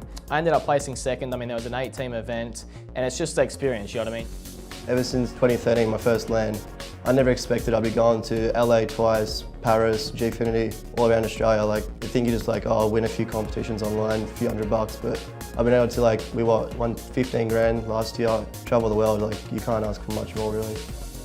My own personal goal is just to become the best, you know, be that household name. I just continue to strive and work towards that and eventually make it on the big stage. Where at the moment we've got the 3 best teammates and friends that I could basically ask for as players. I mean, we all have the same goals, same personalities, we all want to win, we're all on the same page, same line, whatever you want to call it. I came 6th at COD Champs, probably the highlight of my career so far, but there's still so much more I can do. All 4 of us have that same competitive nature. We all want to win and be the best in Australia. So as soon as we get that one, you know, hiccup and hurdle, it really cuts us deep. I mean, we try not to show it too much, but we are hurting inside. Whether it's money on the line, no money on the line, it really does suck. Once you put in the hours and you actually get to that top level, like it's honestly so rewarding. I'm confident in my own personal skill level. I mean, if anyone isn't and they're playing at an event like this, I don't think you should really be here.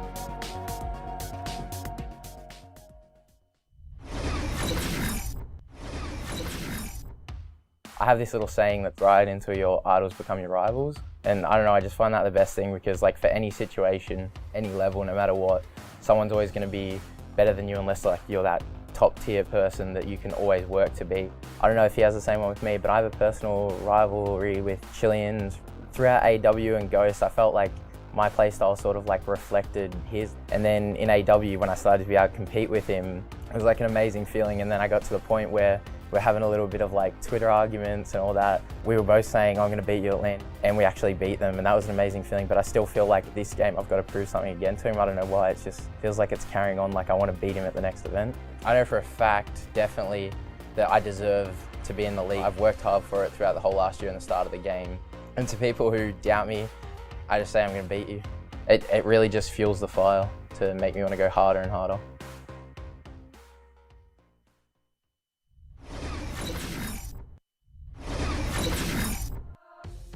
I first learned about competitive Call of Duty when I watched the Call of Duty Championship in 2013, where I watched Frico Impact take it out. I wanted to make that my goal to be on that stage one day. I wasn't exactly easy to get along with, so I had difficulty finding teams. It took a little bit for me to get to the top. I've made a little bit more rivals than friends. In the end, I got here. I set a new goal of wanting to raise the bar even higher for the Australian and New Zealand region. I haven't really played on a main stage or a stage that's quite this big before, and I haven't played for quite this amount of money before. The main reason why I keep playing Call of Duty right now is I really love the game. When I wake up every morning, I'm just excited to continue playing it. I'm very happy where I am in my career right now. I think that I have the best team that I could possibly be in, so I think it's only upwards from here.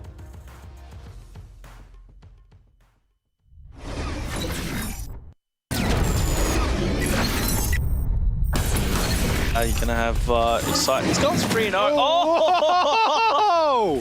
Shucks gets completely done. There's another one right there. Excite.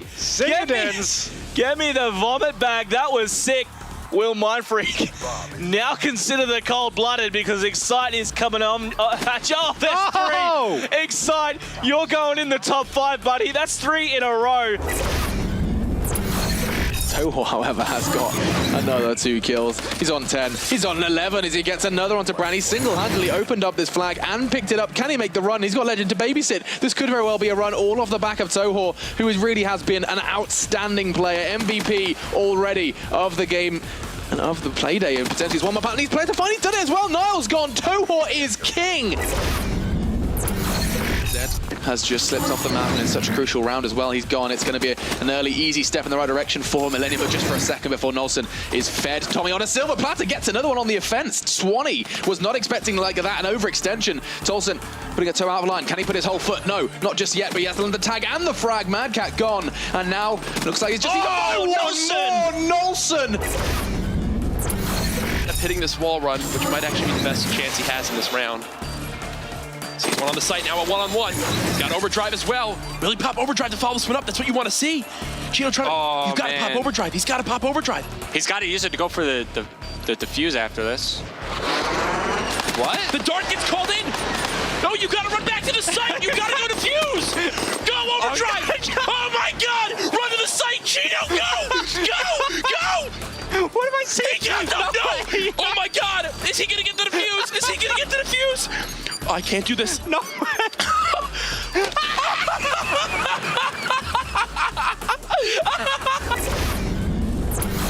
See where he spawns in on the map. There he is, back in his spawn. I think that's exactly why he did that. Ricky, though, earns himself the Cerberus, gets a... Ricky is literally doing everything. He's 20-5 on a 10 streak. He's going to call on the Cerberus. He's got the lead blocking done for his team. Oh, God, this game's getting out of hand quick. Parasite's got the flag in his hand. They're literally running away with this one. Yeah, not much else they can do in this position, man. They're just... Ricky is They've dug themselves their own grave. Oh, my God! Ricky, someone make him stop. Ricky's almost playing, like, 1v4 right now. Honestly, right now, you've got Elevate playing checkers, and Ricky's playing chess. He's been playing chess for years. I mean, he's ready for this player here. 13 streak. Gonna challenge. Trying to make it happen. Oh, my Lord. He's on a 13 kill spree. And there's no sign of it stopping. He only has 5 deaths. Oh, man, this is just funny at this point. Ricky is literally commanding the whole map for his team.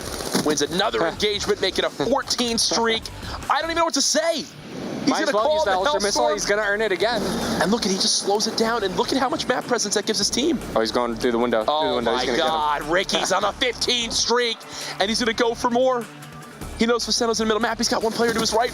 Wins that gunfight. Someone kill him. Thank you. 16 kills. His streak was more kills than anyone else in the game, Revan. I remember the first time I saw Pro, he sits down next to me and he starts playing, he's doing his thing. Wait a second, I know that guy, you know, like I see that guy on MLG, and I was just like, oh my God. You know, like I was like all embarrassed. I knew that's what I wanted to do. This was like a kid's dream at the time, you know, like something I never thought was even possible. That people were actually going across the country and playing against each other for like large sums of money. I was like, oh, this is like my heaven, you know, I gotta like get into this. been playing for Optic since last, maybe October. It's the longest I've ever been on an organization or a team, and couldn't be happier. When I first joined Optic Gaming, there was like a lot of pressure on myself. I gotta just do my best. Just a year before that, I was just watching these guys play. And then a year later, I was on the team that like everybody kind of wanted to be on. And the first event, I did really poorly. Compared to how I've been playing the past 2 years that I've been in Call of Duty, I played terrible. And no one had to tell me that. I know when I do bad. 6 months from now, I have to have said that I won Call of Duty championships. The past 2 years, I've gone, and I've underperformed. We've underplaced as a team. We were expected to win, and I got reality checked really quick. We thought no one could beat us, and then we got beat by 2 different teams. Our mentalities about champs this year is so much different than last year's, but we're just not gonna mess around. I've got to win Call of Duty champs. That's the biggest thing, that's the only thing. I was always top scoring in public matches from COD 4 onwards, and I always thought I was like one of the best, and then I started for competitive and I ended up being one of the lowest tier in competitive when I first started. I really loved competing against the top level people. It was like a sport, but on a video game, which was awesome, and it had a crowd and everything, and I just saw esports growing, and it was just amazing. I am pretty happy where I am right now, considering I've only been in the scene for a short amount of time. I'm at the top level right now, and I'm hoping I can stay here. I get a lot of people coming up to me saying, oh, you're Azzy and all this stuff. It's pretty awesome to have just like a small amount of fans that know who I am, see me in my streams and stuff like that. COD has impacted my life in the way that I've met a lot of people and new faces, and it's given me a new personality as well, so that's pretty cool. I'm putting the most amount of time I've ever put into a COD, into this one. And I've had the experience in the past, so now I bring on a lot more. I'm not going to get nervous, and I'm just going to push way harder to get results.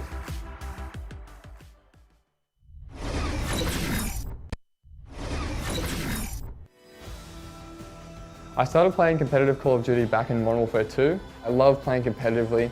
It's what I'm passionate about, and that just makes me want to play even more.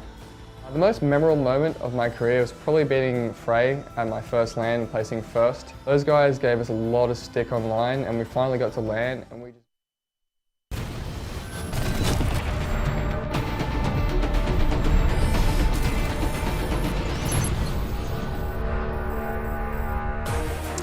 Guys and gals, well, you know what? Whatever you identify as, welcome back to the ANZ Pro Division of the Call of Duty World League, presented by PS4 in Maniac and Wrath, bringing you all of the action today and ongoing throughout Stage 2. We've just had an intense thriller of a series where it went 3-1 to Orbit over Tainted Minds. Orbit now in Stage 1 and Stage 2, taking out their first series. First to a DQ, this time around they won it fair and square, but alas, that brings us into series number 2. And Miles, we have Envy versus Excellence. For those wondering. Oh, I'm wondering. Who's Excellence? Excellence! We'll have to have a chat about them in a second. They were your former Incept lineup, but I first want to have a chat about this established squad here, or well-known squad throughout Stage 1. Envy, led here by Vilesider, wrapped up with Claw, Fergs, and this time around we've got Flares filling in for the new 4th Para. So Para is going to be your core player in this lineup. Vilesider, Claw, Fergs, and Para, but you've got Flares, their substitute, actually filling in tonight. With all of that said, I'm still expecting this team to put up a huge fight. Flares has been a huge fill, put massive numbers down throughout Stage 1 when he was playing, I think, one or two games. Fergs, Claw, and of course, the man, the myth, the legend, it's Vilesider. Captain of the Envy squad, so much experience with this guy. I think he's definitely going to be the guy to look out for Envy, for me personally at least. Miles, look, from this entire lineup, I'm expecting big things. Envy were a little bit, I don't know, I think they didn't perform as well as they could have throughout Stage 1, but they did, of course, make it through relegation, and here they are, kicking things off here in Stage 2 up against Excellence. Exciting stuff. Josh, very exciting stuff. It's amazing to start to get to know all these players, you know, because when you watch, it's not quite the same. But when you get to cast the games, it's like you're living it with them. And you're on the battlefield with them, and you're basically just, all you're really doing is I get emotionally invested into these guys, man, totally. But you got to stay completely biased. I mean, excuse me, not biased. Well, I've been accused of that. Wait a minute. Was that? So Josh, that was Envy, of course. That was Envy. And we saw the first of our 2 granddads in this series. Yep. which was, of course, Valsider. Yep. Am and I up right? next, yeah, that's right. And But up next, we've got to have another one, which is going to be critical. But let's have a look at the entire lineup here of this squad of excellence. The newest team here to Stage 2, in fact, the only new team, as they did take Exile 5 spot, you've got here Critical leading the charge with Envious Kitty, formerly of Orbit, JTEX and Perko. I expect these 4 players to really put up a good fight. Now, Miles, I know of these guys. I've known him from way back in the day. Way back in Black Ops 2 days. That's way back. Envious, we played, of course, throughout Stage 1. JTEX and Perko, though, I've seen a couple of these guys throughout previous competitions that we've had, both locally within ACL and ESL, but just throughout the scene. But I personally actually haven't seen them too much myself, you know. I know of some results and I've seen them throughout the scene, but I'm actually really curious and very excited to see what this team can do. But I'm more excited, well, not more excited, but I'm very excited to see Critical and the way he's going to lead this squad. Because Critical, again, he's one half of the dinosaur battle here between himself and Vilesider. He's the anchor for the squad, which is obviously a little bit different to Vilesider. Over there, you'll see Fergs more so play that role. Oh, Flares, potentially, actually, now that he's going to be filling in. But Critical here is the anchor. He's specialist. He usually goes for the Tempest. He plays at M8. No real surprises there for an anchor. But I'm expecting him to put up a good fight here, and I'm excited to see how this series is going to go down. Envy, look, let's call a spade, one of the weaker teams of Stage 1, up against here this new squad of excellence. I'm pumped. Absolutely pumped to see what they can do. It's exciting stuff. So arguably, again, Envy had somewhat of a rough run through Stage 1. I mean, they were 4-10 in their games in total. And this team have clawed their way up through the Challenger division. Is that an even playing ground? Could we be looking at a team that they've got? You know, Envy have got a bit more experience playing against the sort of the pro division, but Excellence have got everything to prove. And this first game for them is going to be so important to sort of show the pro division now that, you know, we're here now, and you better respect us, man. And, well, that's the thing, right? Is that the case, or? Well, okay, so these two haven't played against each other, I think, in competition, or not that, to my knowledge at least, and certainly not in the Call of Duty World League. So I think there could definitely be like that kind of upset. Excellence trying to prove their place, especially now that Envy, they don't have their core. They've got Flares as a fill. If Excellence are going to take a series or take a win over Envy, this is probably their chance to do it. But guys, we are straight into Ban and Protect of Map 1. It is going to be that fringe hardpoint once again. Overclock, banned out straight away by Vilesider, not wanting to rely on the specialist stock by JTEX there for the squad of excellence. They don't mind about slowing the game down, especially for ARs. And Kitty, that's Envious Kitty, for excellence is now going to be banning out the M8 as well. So they want to get rid of the ARs, and it's going to be a target on Ferg specifically, maybe Flares a little bit as well by getting that out. The flashbang taken out by Flares. The Man of War protect from Fergs though. So you've taken away the M8 boys, but we're going to keep a hold on to this Man of War, even though that stock was banned out. So obviously they still want to hold on to an AR they like. And I do believe, I could be proven wrong here, but I think when you're on host, which they may be, Man of War is an absolute beast. So potentially that's why you see that a lot as well. Heatwave banned out, HCXD gone as well. Maybe Concussion last, or maybe they might try and target a specialist as well. He's got to be critical. We'll see what he does here. In Hardpoint Purifier, maybe it's still in play, so you might want to take that out, but maybe there's a couple of things. No kinetic armor actually being taken out. So it is taken out here and there, but it's definitely not a common one to shut down. Given that he's going to be an anchor for the squad, it's not going to affect him as much, and I suppose he just has a little bit more, I don't know, a little bit more confidence in his subby players. Kitty's never really been one to rock a kinetic armor anyway, so won't really see him with that. We are into the specialist draft. Purify in the hands of Vilesider. Absolutely no surprises there, given that it made it through. Active camo for Kitty. That's no surprise as well. The fact that it made it through, and that's why he's not going to be going the kinetic armor. If the active camo is in play, that's what he's going to be going for. Active camo for Flares as well. So you've got a Purify and a Tempest on opposing sides right now. Scythe picked up for Fergs. Again, no surprise there. I like that choice, the Purifier Scythe combo in a fringe hard point. And then you've got a Purifier over there for Perko as well. Whether Claw will go for an offensive or an objective-based specialist is going to be an interesting one. He actually went offensive, so he's picked up a Tempest. So you can see there, 3 offensive specialists in the form of Purifier, Scythe, and Tempest for Envy. Then you've got the tactical specialist with the active camo. Chosen by Flares. On the opposing side, you've got almost the same thing. You've got a Tempest. Well, actually, no, there's actually going to be a couple of changes there. I do I actually do see a couple of changes. So you've got an Annihilator in place of say the Scythe, and then you've got you've got a Purify on both sides as well. So it is going to be an Annihilator for that Scythe. We talk about that a lot of the time, which you prefer. You've got the movement with the Annihilator, you can move around a lot more, or would you go with that Scythe where you just basically be a turret? I think there's pros and cons for both. Hardpoint, I don't know, the hardpoint's shifting around all over the place. I think you could definitely use an Annihilator in that scenario. But at the same time, if you're an anchor and you're setting up the back of Silo, getting ready for that Granny's hardpoint, you could definitely use a Scythe as well.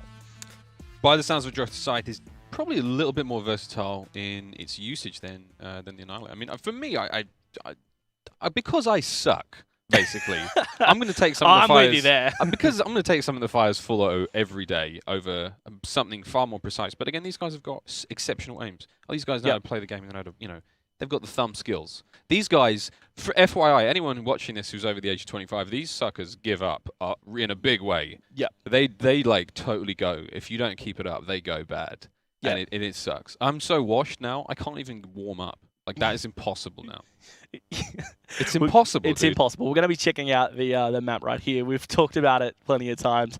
Fringe, I mean, I highlighted it last series, but I'll do so one more time. That's going to be on that third hard point, far right-hand side of the map. That's inside of Granny's.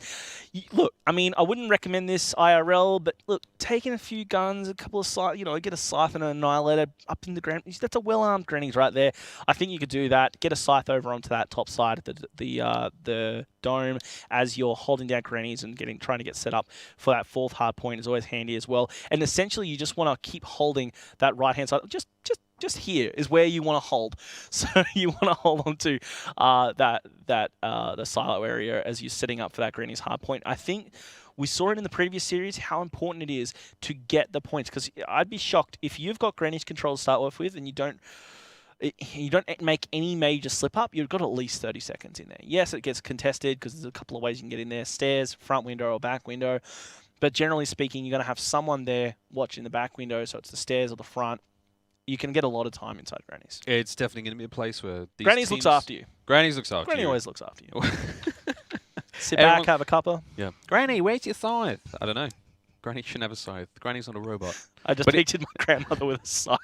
Imagine your grandmother's arm opening up and like an actual scythe. Like Grim Reaper Granny. Grim Reaper scythe. Let's get this one underway. Envy versus Excellence. On board with Valsider, who's going to be putting the Zimmer frame down and sprinting and sliding his way straight over into his first kill of the game. It looks like 3 down already. And Hardpoint is Hardpoint's actually in control of Nodi right now. Oh no, take it all back. It looks like Envy's got that one. And they're going to start. Wait a minute. Josh, I need a little bit of a schooling here. Oh no, there we go. See, it's all on the board now. Excuse me.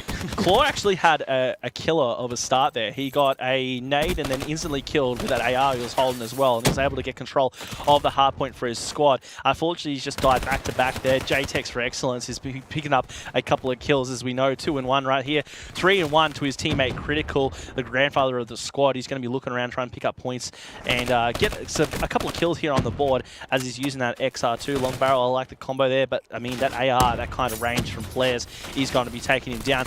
10 seconds left in this hard point. We're going to be setting up for next. You can see Perko just cleared one out. That was going to be flares. Pushing in through the back, maybe through tin, might be Valside. Instead, they decide to go through the middle building. So this is going to be up to JTEX to hold this down. One player looking down the lane. That's going to be Claw. One player pushing out the window, who's going to be Valsider. He gets dropped. Another one down the lane. It's going to be Flares right here. Needs to challenge a couple of players in there. 3 players inside. The hill picks up one. He gets dropped. Claw's still there for Envy. Oh, lots of tags on the player inside tin. Unfortunately, he's dropped as well. Perko doing an amazing job to stay alive. As I say that, he steps on the mine, eats some lead, and he's going to be shut down. Critical for Excellence is going to be relying upon him to hold down the points. And now, Miles, Excellence actually had the lead here and are holding this down very nicely. What a turnaround from Excellence. We saw a bit of Semtex usage there. Again, this is the first game we've seen a little bit of Semtex coming out into play there. Of course, Perko here now holding down that hard point, but it looks like Claw's actually going to get a kill, a team kill on Flares there as well. That is very unfortunate for him, but we see Fergs now. 15 seconds remaining on this hard point. I suppose they're going to get ready. I believe Granny's is up next. Josh is nodding his head, baby. We're rolling. Stage 2. Of course, hitting out with Flares. Flares is he's currently hunting down somebody. He knows somebody's here. He knows there's a member of Envy from him, but he's going to be killed immediately. Kitty did a great job of holding down the players pushing from the second hard point, but at the same time, he let too much happen. There was players pushing up the side from tracks. You saw that Envy player, Flares, trying to look for someone. He challenged with a couple of long shots from that VMP, which failed, but it didn't matter. It's allowed Claw to come up there, and now he's got control of Grannies. He's inside with that Man of War. This kind of range, it's going to be massive, taking down the players over inside a tin. Envious, as good as he did locking down the players from the second hard point, he needed to do more when he saw that no one was coming through. And unfortunately, as you can see here, Envy were able to get ahead, and it's only just now Excellence has regained control until those Syntax from Vileside are coming in once again. But they just need to do a little bit more. Claw picked up another one right there, and he's gone 13 for 8 after just being dropped. It's back and forth a little bit, but Envy obviously have capitalized more. 10 seconds left in his hard points about this rotation, and Vileside is over here trying to do work. Doing work he is. Vileside now he's facing a seriously big uphill battle now. There's at least 2 members of Excellence there. They're going to bring him down. They're going to get the kill. And Tempest out. A little bit of close range. Tempest action is not going to go too well as we see 2 XL members holding down tracks. And it looks like a couple of trophy systems out. It's going to try and keep your friends and family safe from any kind of naughty projectiles, particularly that Sentex. That's a bit of a pain for these guys right now in this game. And Kitty going big with a nice double there. Keeping everything under control, Josh. Yeah, I mean, Kitty's doing pretty well so far. He picks up another one. 50 away from his Hellstorm. Just misses out, but he does have the lightning streak and the dart. And what a spawn at the back of tracks. He's straight back into the action. He's going to pick up one before being dropped. Those Semtexes have actually been huge, and you can see why they actually get banned out so much. They're making a huge difference to these hard points. You can see Claw is actually going to be dropped. That was by Kitty once again. He's been going huge. 15 seconds left for this rotation. Envy have hold on, and they've actually got a pretty decent lead here, Miles. 102 to the 68 of Excellence. And Vilesider has actually been doing pretty well, despite his KD. You know, 7 for 13. That's what we used to call back in the day a typical Vilesider KD. But if you've noticed, the kills that he's got have actually been vital, and he's got 44 seconds of time on the board. So he's been doing actually pretty decent for his team. It's just unfortunate he keeps walking in to a spray of bullets. Well, those spray of bullets, they will shut you down nearly every time. And it looks like Kitty, I'm really enjoying Kitty's point of view right now. I mean, 18 to 13 is a decent ratio, but positioning has just been top-notch. Dealing with almost every single answer that Envy have had going into this. And here we see something coming in from above. Flares is going to get the kill there on Kitty as I speak about it. That streak comes in and ruins Kitty's day. Perko is going to be working up towards his streaks, though. 225 away from his lightning strike. He's got 5 kills racked up in a row. There's going to be a 6th one here. 7th, can he get it? Oh, tags up the player. He needs to stay alive. Goes out for it. That was a ballsy play, and he's going for more as well. Can he do it? Yes, he can. Full streaks here for Perko before he gets dropped. It don't matter, son. He's got his Cerberus. He can put it down here, getting ready for this next hard point if he wanted to, or he might hold on to it for a little bit more. Now, Excellence are behind at the moment. 121 to 100 as they've just hit triple digits, but that Cerberus is going to be massive. Excellence are well set up for a comeback here. The lightning strikes coming out from Perko. Will he connect? Yes, he will, but one of them's his teammate, but 1 for 2. I'll take that trade any day. Perko's going to be trying to move in. Contested right here, but the hard point is still in control of Envy with a Hellstorm and a Cerberus up his sleeve. Perko could still do work, but Envy are still walking away with the points. Claw's picking up more kills, 22 and 20. Vilesider only on 11. He needs to get a few more. He's tagging up players, but he needs to connect with those kills. There's one. He's on the 2-kill streak, looking for more. Perko, will he use his streaks? He's still got that Hellstorm and that Cerberus. They might come into play, especially when we go over to that tracks hard point. Flares, he's holding down these scrap points. As you can see, all of those red arrows of Excellence are all focused on that next hard point. There's 15 seconds left. They could have sent one player to challenge, but instead they're focused on Grannies. They know they need it. They need to set up for it. And you can see they're all attacking here. Perko spots one over in the corner outside Z. He's going to connect with that. Going 20 and 18 is excellent. And there's the Cerberus coming down. I love that positioning. It's right between Grannies and the tracks hard point. They're going to be set up for the next rotation. Thinking ahead is Perko. I love it. And he's also going to have that Purifier ready. So he could go in and challenge towards the Grannies hard point if he had to, but he might hold on to it a little bit longer. 154 to 116 and climbing for Excellence as Critical's racking up the points. This is great timing for Excellence to make that comeback, and you can see here they're doing well at locking it down until Claw reigns on the parade. But I love what I'm seeing both sides. There's that Purifier that we talked about from Perko. He is going to stop Envy from getting any kind of points, and his Cerberus is out, which is going to shut down any kind of push towards tracks for Envy if they haven't already taken it it down. Burko has all the toys at his disposal, and he's definitely throwing them out the pram right now and causing an absolute ruckus here. Look at the scores right now, Josh, 162 to 133. Despite that excellent performance, excuse the pun, excellence there, doing everything they can to slay out Envy. It seems like Envy just managed to hold and control that hard point just that little bit more effectively. The positioning, the rotations are just that slight bit stronger, and that's why the lead net right now is still very much in their favor. However, speaking of that, Kitty coming up with another big double trophy out, and it looks like, oh, well done, that trophy came in just in time, and there is going to be the kill on Valsado. They're getting caught out of position. Great job there from Kitty. Kitty, an outstanding performance. He's going to be doubling up on streaks in a second as well. He's still waiting for more kills, lines it up. He's going to go for more streaks. Can he get it? Gets the assist as well. 25 away from that Hellstorm 5-kill streak, 28-21. He's been instrumental in this comeback from Excellence. Envy are not picking up the kills. 12 kills for Fergs, 14 for Valsider. Look, they were doing fine before. They were capitalizing on what they had, but now it's just not enough. They need the kills from the boys. They had the map the entire time. They had the smarts, they had the rotations, they had everything.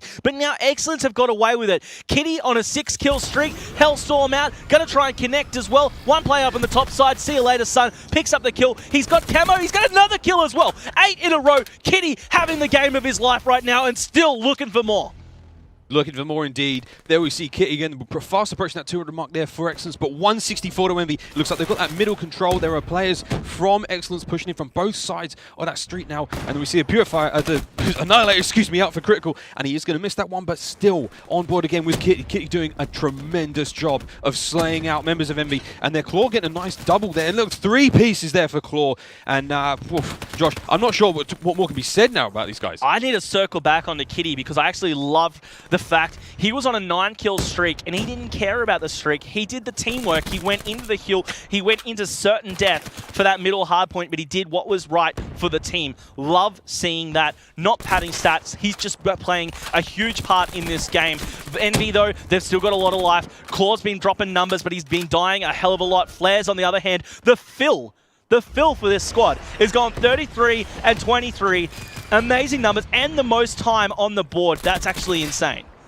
Amazing job there. Valside is still in hardpoint now. He's going to be brought down. Looks like all these members of Excellence flooding in through that alleyway, and they're going to be maintaining big-time control. Look at that, trading kills backwards and forwards, but look at this constant rush. You can see that mini-map in the corner. That alleyway is absolutely full of Excellence members, and they are not stopping anytime soon. Unfortunately, Semtex there. Another one's going to be coming in. Claw's going to be staying alive. Good job from him, keeping that push at bay, and he can do everything he can to stay alive, but there is a member of Excellence there pushing in on him, and Claw is somehow still alive there.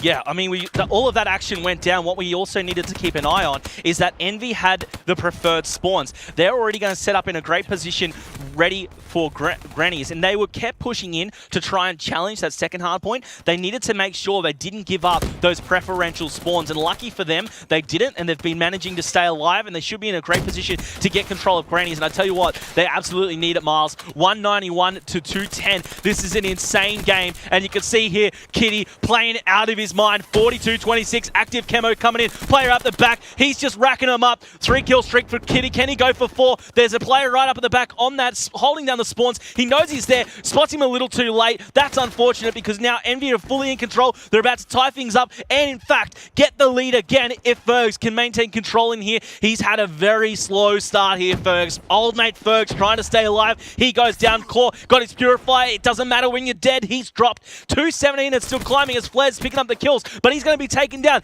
Excellence now trying to challenge. Claws is going to be in the hill. 1 minute 14. It's not going to come down to the timer, so who cares? You're going to have Excellence challenge in 15 seconds left. They've now got potentially the scrap points, but they need to win the kills. Varsider, he doesn't have many kills, but the ones he's got are vital. Killing the player over on Dome and allowing Envy to maintain control for this next hard point. But with 3 seconds left, Excellence are once again in front, and it's going to be up to Envy to slow down Kitty and the rest of Excellence, as Kitty is going very fast towards his 50 bomb. Kitty there, unstoppable right now. Look at these kills coming out fast and thick. Looks like that. There is a Purifier out now for Burko. And whoa, Josh. I mean, I don't even know what to say at this stage. It's absolute madness. 229, 228. These teams are as close as they come. I mean, this potentially is the final hard point for these boys. And look at this fight happening down by tracks now. It's just absolute madness. Players dropping left and right. There's the wall run. Fergs getting another kill there on JTEX. Burko's going to bring down Fergs. It's just back and forth. It is absolutely non-stop between these teams. It is contested right now, so no one's getting any points. But it's 230 to 228. Again, there's the active camera play. Who is that? Another. Look at that. 3 members of Envy Envy have just been brought down there, but it is still going. It is non-stop. Kitty picking up more kills. Claw with the 2-piece there. Critical's going to bring down Claw. Josh, it is unparalleled madness. JTEX went huge with the 2-piece before with that Tempest. It was going to be followed up with more players as well. But you can see here, with 5 seconds left, we're going to be rotating back to the middle as things are tied up. There was 232 apiece. Excellence gets that last couple of points as we go back to the middle. Now, this is going to be one hell of a scrap. As Vilesider goes down, Kitty's in the middle to try and get it for Excellence. They're going very fast towards 240, but you can see here both teams just flooding the hill, giving it everything they've got. Flares, he's sitting on the fence or the window of bricks. He's going to pick up a kill right there, goes to get another.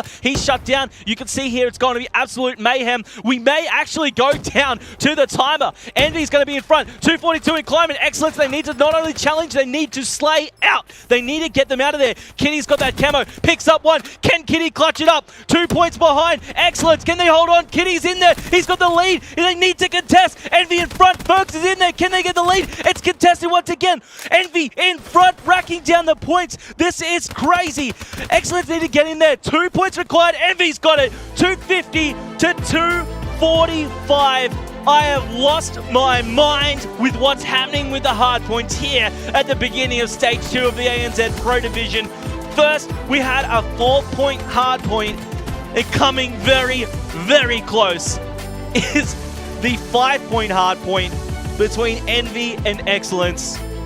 Miles, look, they are playing for all of the marbles, and I've lost mine. Oh, Josh. My brain can't even comprehend what's happening in front of me right now, and that is literally the truth. I mean, look at that 53 kills, Kitty. Kitty!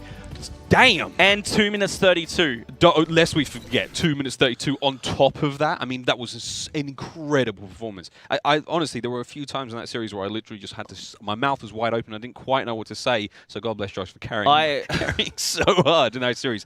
What a game. Mate, I was feeling a little lightheaded towards the end. Like, that was crazy. I hope all you guys enjoyed that because I'm still not sure what happened. That was definitely mind-shattering between both of these teams. A 5-point hard point after that 4-point one we saw in the previous series of Orbit and Tandem Irons. This one had the drama. This one had the contested. I mean, there was like 5 or 6 seconds contested in between each sort of like kill cycle in that central map hill. I mean, whoa, dude. All right, dude. let's take a breath. I want to focus on Envy's comeback there. What I also want to focus on first though, Kitty 53 for 35 with 2 minutes 32. And they lost. You have okay, let's look at these kills here. 53, 41, 40, and just off the 41's 37, right? So they picked up massive, massive numbers. On the opposing side, 26, 27, and sure, 46 and 49 are very impressive. But those 220s from Fergs and Vilesider, what actually really stepped them up there was the minute and 11 and the minute 09 and those extra defends, because that's what won them the game over the 54 seconds for JTEX and the 53 for Perko. Sure, Perko hit that 40 bomb, that 41. Sure, JTEX was on 37, but they didn't crack the minute. And that's what really won it for Envy in the end. Obviously, they were just able to clutch up, capitalize on the time that they had that little bit more. Josh, as you said, it was quality. Those kills were very much quality-based. And given the spread, the even spread of time across the team, everyone was making far more use of that hard point time. And yeah, look, they were pretty heavily outslayed. Yeah, they were. That goes without saying. But, you know, it's quality, and that's... It just shows that the objective, though, is what counts, you know. And like I said, at the halfway or somewhere through the first half of the map, I was talking about Vilesider and his KD. Doesn't matter if they're still winning games, man. Doesn't matter if they're still winning games. I did not expect that from the start that we had. Envious Kitty played one of the... That had to be a highlight for his career right there. I mean, it's one for the books, man. Sure, it's one for himself. He's probably... I know Envious, and I know he's probably just thinking, yeah, but the team didn't win. We as a whole probably failed in that one. But still, there's got to be a part of them that just like, yeah, I kind of did pretty good. Like, I'm a pretty good Call of Duty player.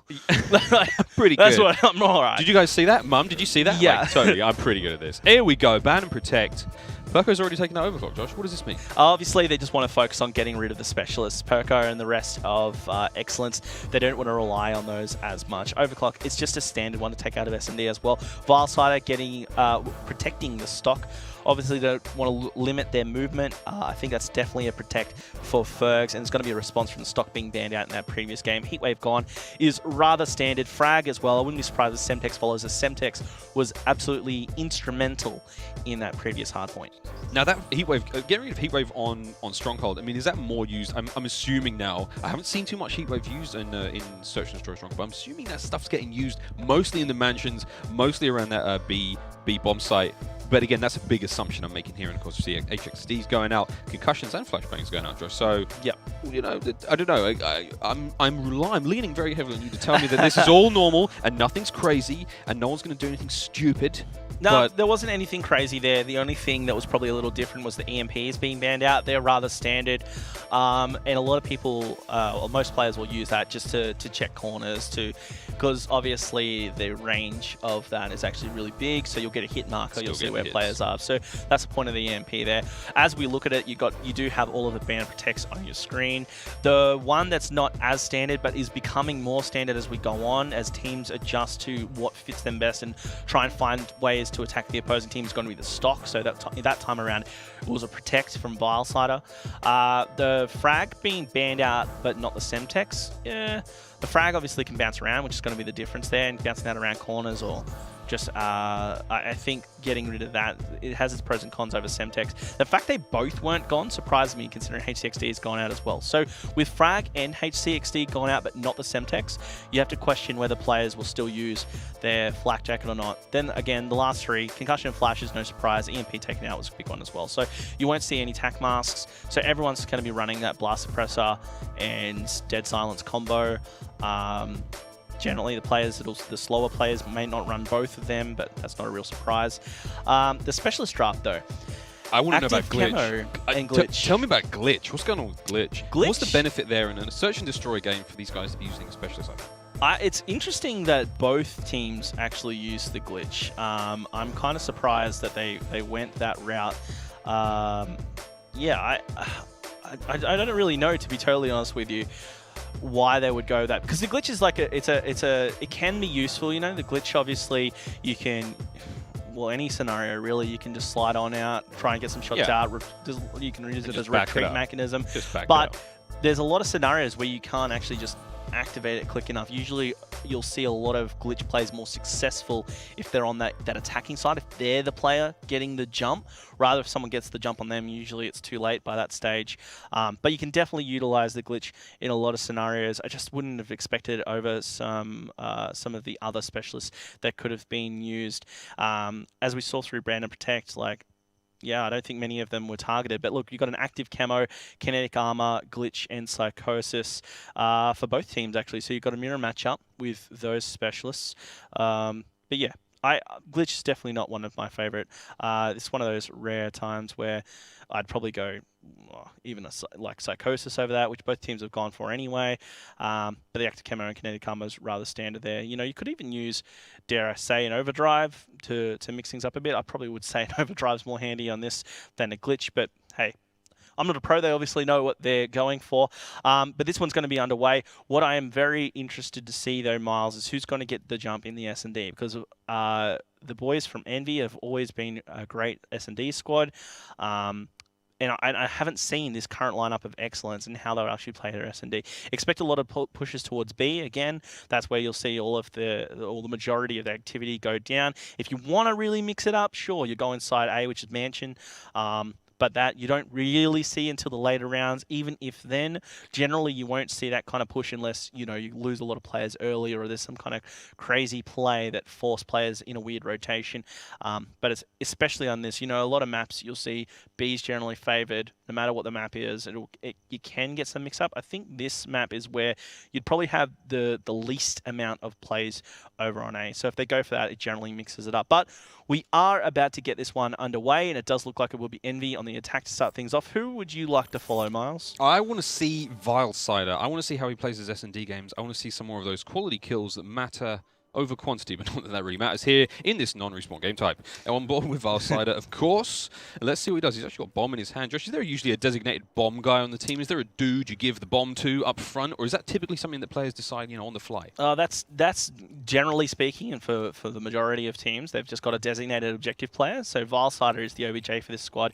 He'll run the bomb 90% of the time, unless they just usually if they're losing or something bad's happening, they'll try and mix things up potentially, but these guys generally will keep their composure and just trying to make their plays work for them. What we are seeing is a very, very slow start here for the Envy squad as they're moving up. No one's really out of position. Kitty is going to force those first shots out of that AR player who's going to be Flares. Valsider's right on his tail as well. So Flares spotted Kitty, just trying to get some shots out. Kitty might just peep out again here. He's just waiting for someone to make a move on B. Such a slow start for Envy, and with 30 seconds left, they're forced to make a move. Valsider's been able to go over there. Kitty might be trying to get that Semtex out. Valsider, though, he's able to get that bomb down. Now it's going to be up to Kitty to make a move. Kitty jumps out. He challenges the player on the headshot, though. Head glitch, rather, is going to take him down. That was Valsider. Excellent job to stay alive. Player right in front. Jumps out, challenges, and he does get the kill as well. One player left alive. It was going to be Perko, but Fergs cleans him up. And Envy, they actually take that round despite the very, very slow start. Oh, here comes that Semtex for that last kill from Fergs. I was thinking he was sitting quite far back there. He had a good overwatch of two players from Excellence there, but again, final kill came out with the Semtex.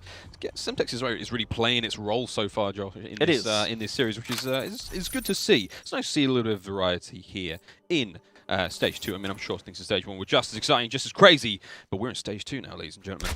On board with Critical is going to be starting this one off. Now, I wonder if this game will be as slow as the previous one. It looks like things are sort of playing out to be loosely the same way as they were last time. I mean, we've got both teams evenly spread. It seems a bit more heavily weighted towards A side for Envy right now. Let me see the side now sitting high and mighty. Shots fired for Fergs is going to be giving away his position, but I don't think that's too much for a problem right now. I think it's relatively straightforward where all these players should be. Again, Josh, that's an assumption I'm making, but I'm definitely going to be making it nonetheless. We see a bit of an engagement here. Looks like Falaise has got two players in the mansion with him, and Bomber's actually upstairs with him as well. And here's that Semtex, and he's managing to get away from that one. Not going to take any damage. And it looks like Falaise is still sitting high and mighty. There's no one down. Not too much damage being done here. We see a little bit of an engagement, and there we see two players taken down on Excellence. Envy having the man advantage now, and that looks like three. Dead last player alive is Perko, and Perko's in a very tough spot. What can he do here? All alone. Looks like he's still got that bomb in his hand. He's dancing and diving now with death. 4v1. Can he make the comeback, Josh? I'm sure these things can happen, but it won't be happening today, as Envy will be taking that second game fairly comfortably. I believe that was a 4-0. No man down. Exactly right. So that was a flawless round there for Envy, and after the slow start last time, they're looking very good on the defense, so they take the first two rounds. Something I also noticed in the background is that Claw, that sneaky little squirrel, actually had a scope out and picked up one of the kills. So we'll keep an eye on Claw. I saw that the snipe made it through Ban and Protect, but I didn't expect the players to actually run it. And something that's also big is that Overkill's in there as well. He's not going to be using it, but we do have that thermal SVG in play. Claw's going to be looking for the first peep. Does spot a player right there.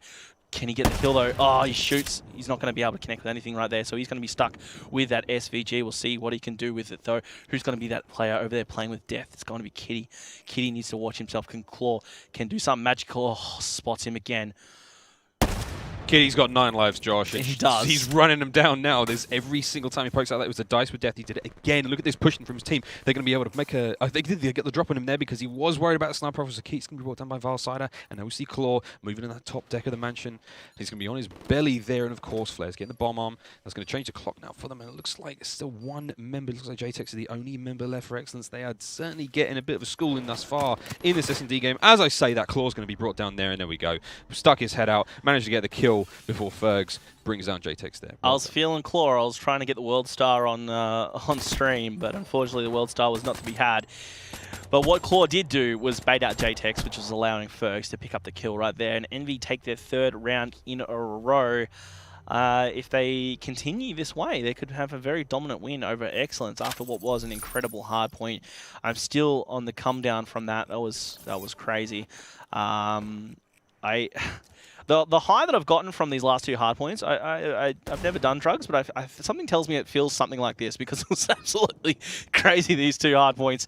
Excellence, though, are now trying to get their first round on the board. First blood is definitely going to help as Kitty got Valsider. Perko just then cleaned up flares, and that leaves Claw and Fergs all alone. Claw is going to be stuck with that SVG as well, but an RK5 inside Mansion's not going to be too bad. He might run with that. Didn't spot the player that snuck past him, which means it's going to be all on Fergs, who, by the way, is going 4-0. So if anyone's going to do it, it might be Fergs. The bomb's down. They know it's going to be over on B. Fergs just taking his time. Will he spot the player on the head glitch? Yes, he will. Solid shots. Now just needs to watch himself. There's a player over on the head glitch and one right in front of him. Oh, Fergs, you're in a hard position here, buddy. Go for the long shots, but peeping around the corner is going to be Kitty. Takes your face and gives you some dental reconstruction. And as you're spitting out those lead bullets from your teeth, we're going to be resetting for the next round as finally you've got excellence on the board. Final shots there from Kitty. Nice little angle, managing to pick up that final kill there. Now, Josh, again, 3-1 right now. It's so far, I'm very impressed by how ANZ are playing this. Usually, you know, I don't quite know how they are as an S&D team, but they seem to be a lot more in control. They seem to be quite calm and collected. It's nothing like the crazy, frantic hardpoint game we saw. But yeah, I'm not quite sure how this one's going to play out. Again, we haven't seen too much glitch action so far. I'm not aware of all the players, how far the specialists are as far as being loaded up and ready to go. But I am interested to see if anyone's actually going to use it and how it's going to be played out. Claw here has decided to go for that M8 rather than the snipe play, you know, playing it safe, as you could say. Kitty, though, is just going to be watching down the middle. Claw, is he going to be making any kind of move forwards? Varside is just watching that top lane while holding onto that bomb. Down on the bottom side, he's going to be flares, just trying to see if he can spot anyone in that top level of Mansion. But you can see here the patient play from Excellence. Envy needs to make the move. Varsider here might actually make some kind of move towards A. There could be a very sneaky play. As you can see from your loadout, he's got that blast suppressor, but no dead silence. He does have danger close with those double Semtex. Sneaky play. You can see there the little 360, a little pirouette. Not many people know Varsider actually classically trained in the ballet. So it was actually a excellent little pirouette. I'd give him a 9 out of 10 if I held up the scorecard. Going to have a nade out early. 2 players down for Excellence. 1 player down for Envy. That was going to be, I believe, Flares, who gets dropped. Vilesider, aggressive play. Doesn't spot the player right to his left. He's going to be dropped. And Excellence, actually a nice little comeback here in this map. You can see they're picking up the last 2 players. Claw followed by Fergs. The duo go down. And Excellence have done an excellent round, and they're going to be picking up another one, and now they're only 1 round behind Envy, answering back with 2 rounds in a row. A little bit of a slow start, but we ended up getting there. We busted out some dance moves. I was very impressed by the pirouette. I mean, it was on the slide. He jumped. Yeah. Exceptional form. Full 360 of the room. He's one of the older players, but he definitely has not lost any of his movement. No way. He aced the landing. He completely aced that landing. It was absolutely wonderful. I hope he gets the gold. Let's see if he can do that. I mean, a 3-2 scoreline, if he can get to the 6 and go for the gold, no one wants to be on that. You know, if you get a silver, like, do people secretly hate getting silver? Like, if you get silver, you're the first person to lose. You're mad, right? You're so mad. Second place is the first loser. Just don't. Oh my god. This is why you watch the player. I'm sorry, guys. Well, talking about dancing, and I should have been watching Claw. He just ripped someone's face off with the SVG. I apologize. It's not the first time, probably not the last either. But I promise we'll keep an eye on him as he misses. The player inside Mansion. All right, we missed the World Star. Let's see if we can follow it up with a bit more action. Player, may he peep out again? Oh! He knows there's a player right on B. He could do some magical stuff. Rips out the RK5 and said he's going to be dropped. Perko. Let's see if he can do anything as his teammate Kitty just picked up 1. JTEX goes down from Flares, and now it's all up to Kitty. He's got that glitch. He could make a play with it. The dart's activated. Oh, he gets dropped. And that's going to be Envy getting another round. Fergs to clean that one up. Envy ahead now 4-2. Look, I'm not going to lie. I'm a little mad. I missed that World Star at the beginning. But look, Envy took the round. And hopefully we'll see another one come up in the next round. There's always going to be more World Stars. I mean, let's face it. More. Every day there's what? There's 100 of those things rolling out. It's nothing but impressive stuff. I actually saw a World Star happen in the street, and you know what I did? I shouted World Star. I was that guy. I was that guy. You're like the guy who sees a curb stomp, and then like instead of calling the cops, you're like, World Star! World Star. Okay, better call the cops. I didn't even have my phone out. It was super embarrassing. What an idiot. Anyway, on board with Valsider now. Let's see how this one plays out, because of course 4-2. Thoroughly enjoyed that last game. Oh, Claws get that scope as well. Oh, it's happening again. So see Claw now, he's going to a couple of shots out there with him, but these guys are afraid. You can tell that the players are so aware of this of the rifle around there. They don't want their heads out. They're afraid. Kitty may have 9 lives, but one of those bullets is definitely going to eliminate all of those in a single go. Now, again, the glitch is ready. I'm holding on to the glitch. I know I sound like a broken record, but I really, really want to see quite what happens with it. And see, I like the mini-map position now. Claw. Claw's so far away on the other side. And look at this. Oh, sneaky little push. These two. Is that the Psychosis in play? It looks like Valsar's managing to get that kill with it. JTEX is going to be brought down. There are drones everywhere. There's an army of them. And they're all over the place. And look at that bomb getting planted now. And this will be Claw rotating around with that sniper rifle. See if he's going to get a couple of shots in the back. But it looks like he's got no idea that we see all with the mini-map. We can see exactly what's happening. Claw might see now. Perko's going for that flank. And it looks like that pistol's out. He's going to give it what he can. But look, there's still another player coming around the right hand side. Here we go. See sniper rifle out. He's going to manage to get that one. No, we can see all through that lovely X-ray mode. But it looks like if we can clutch this one out, that last kill. Motion's on now. Perko to see if he can get this one. He misses the shot. Claw now versus Perko. And there it is. It's got to be Fergs. Fergs, absolutely just a dead set reliable. I'm probably going to get the last kill every single round. Don't worry, guys. I've got this. I'm really enjoying Fergs' gameplay. Look at 8-2. 8-2, and he may not be getting the plants infused, but he's very much holding this one down for his boys. Solid as a rock, super reliable. Yeah, I mean, he's done an amazing job so far here in this S&D. 8-2, as you said, 8-6 to Vilesider. He's picking up the kills, and he's got 2 plants down as well. Over on the opposing side, Critical, the leader of Excellence, only getting 1 kill so far in this S&D. It's been a rough start for him. Look, we have to watch Claw, don't we? Let's see what he can do. Can he pick one early? That would have been great, as we know Critical's going to go that top side. Will he try and shut down this snipe early? He's going to make a push. You've got Flares watching the back of Claw as well.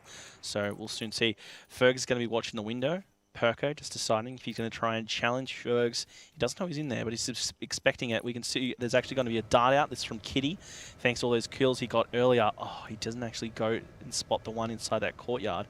Oh. This is at least a lot of valuable information, you know, but not spotting the player over in the courtyard is going to be big. And look, he just flies right past everyone. This is very unfortunate, right? This is just unlucky. Did he spot him? He did. He spotted the player right there, and he didn't actually get the kill. And in the background, Perko and JTEX have actually been able to get the kills instead. And I wonder if that was actually to do with the information that that Kitty was able to give them. Look, not seeing anyone still gives you a bit of information, shows where everyone isn't placed on the map, right? So it does help a little bit. I'm still a little upset that he didn't catch anyone.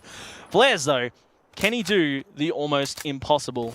The bomb's down, he's got to defuse it, and he's got to get 4 kills? Yeah. By almost impossible, I meant really, really impossible. Flares goes down. Envy still maintain their lead, but Excellence, they managed to stay alive and scratch another one on the board. 5-3 to score. So now that Excellence are backed into a corner, I'm pretty keen to see how they come out of it. They've done so by answering 1 round.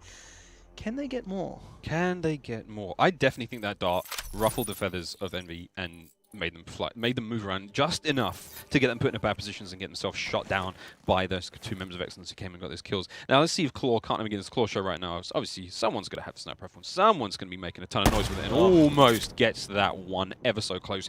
He's going to go back for more. And who's that? Is that Kitty again? Is that Kitty dancing on the edge of a razor blade? He doesn't seem to mind the high caliber bullets flying his way. No, he doesn't seem to mind at all. And you know what? No worries. Claw's firing away right now. He has a finite amount of ammunition, and one day those bullets will run out. And you know, whether that happens in the next minute or not, we'll maybe find out. But look at this position. Oh, so close, Claw. Just make it happen. There he gets it. Kitty's going to go down. Nice shot there. And there's another one coming in. Can he get the doll? Oh, no, he's going to get it. Ooh, both of us are tingles. Tingles. Our hands are in the air right now. We should probably come straight back down to reality. And yeah, it looks like Claw's. I think it's maybe about time for that sniper to move. You know, he's got a kill. The enemy team's aware of where he is. He should probably start shuffling around and maybe putting pressure on him from a different angle. Critical's going to be trying to play with fire as well. Claw's still down the back. Will Claw spot him? If Crit moves out, it might be into instant death.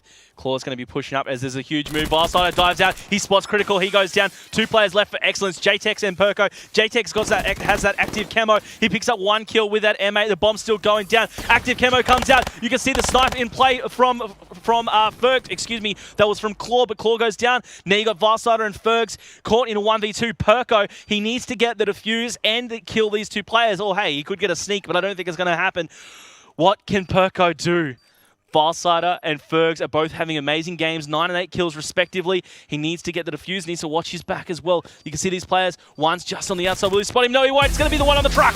And that's going to be Envy taking the S&D 6-3. Awesome stuff. Pretty comfy. 6-3 is pretty comfy. You could say that that's pretty comfy, to say the least. It felt pretty comfy. It didn't feel like they were losing at any time. It felt like Envy were in complete control of almost every situation. And when they bounced back in the next round, you know, it was. You know what made the biggest difference for me? Claw. Claw on those shots. Not only making those shots, but just the presence that he had on the map. Exactly. He forces you to close those lines down. He was doing zone control. He completely slowed down. And not only was it that player that was just dancing around the bomb site, which was most of the time was Kitty, it was also shutting down the player who was coming through bunker, because as you saw, as soon as he took down Kitty, he went straight over to bunker. He missed the shot. It would have been, look, he would have been having a bit of a giggle if he got that shot. Oh, but, he'd have been so giggling. Yeah, but the fact that he just scared that player off, stopped the push from down from there. He's put the fear of God into them, you know, and he's really forced them back.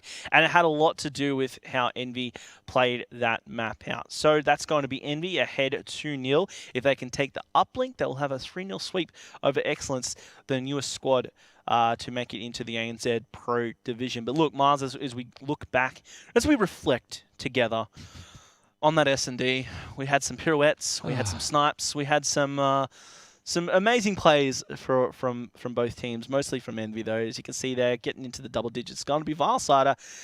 He may be a little lackluster in his KD for the hard point, but he picked it up there. 10 and 7 plus the objective play. He got 3 plants down.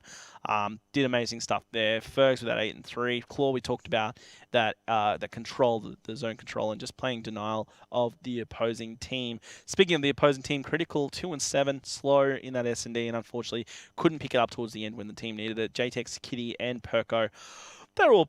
I think they all played their part, you know, Kitty especially. He was trying to challenge where he could, picked up a couple of big kills early on, and Perko, he also got some kills in there as well. So, I mean, I can't take anything away from them. Envy basically outplayed them round for round, did a better job throughout that S&D.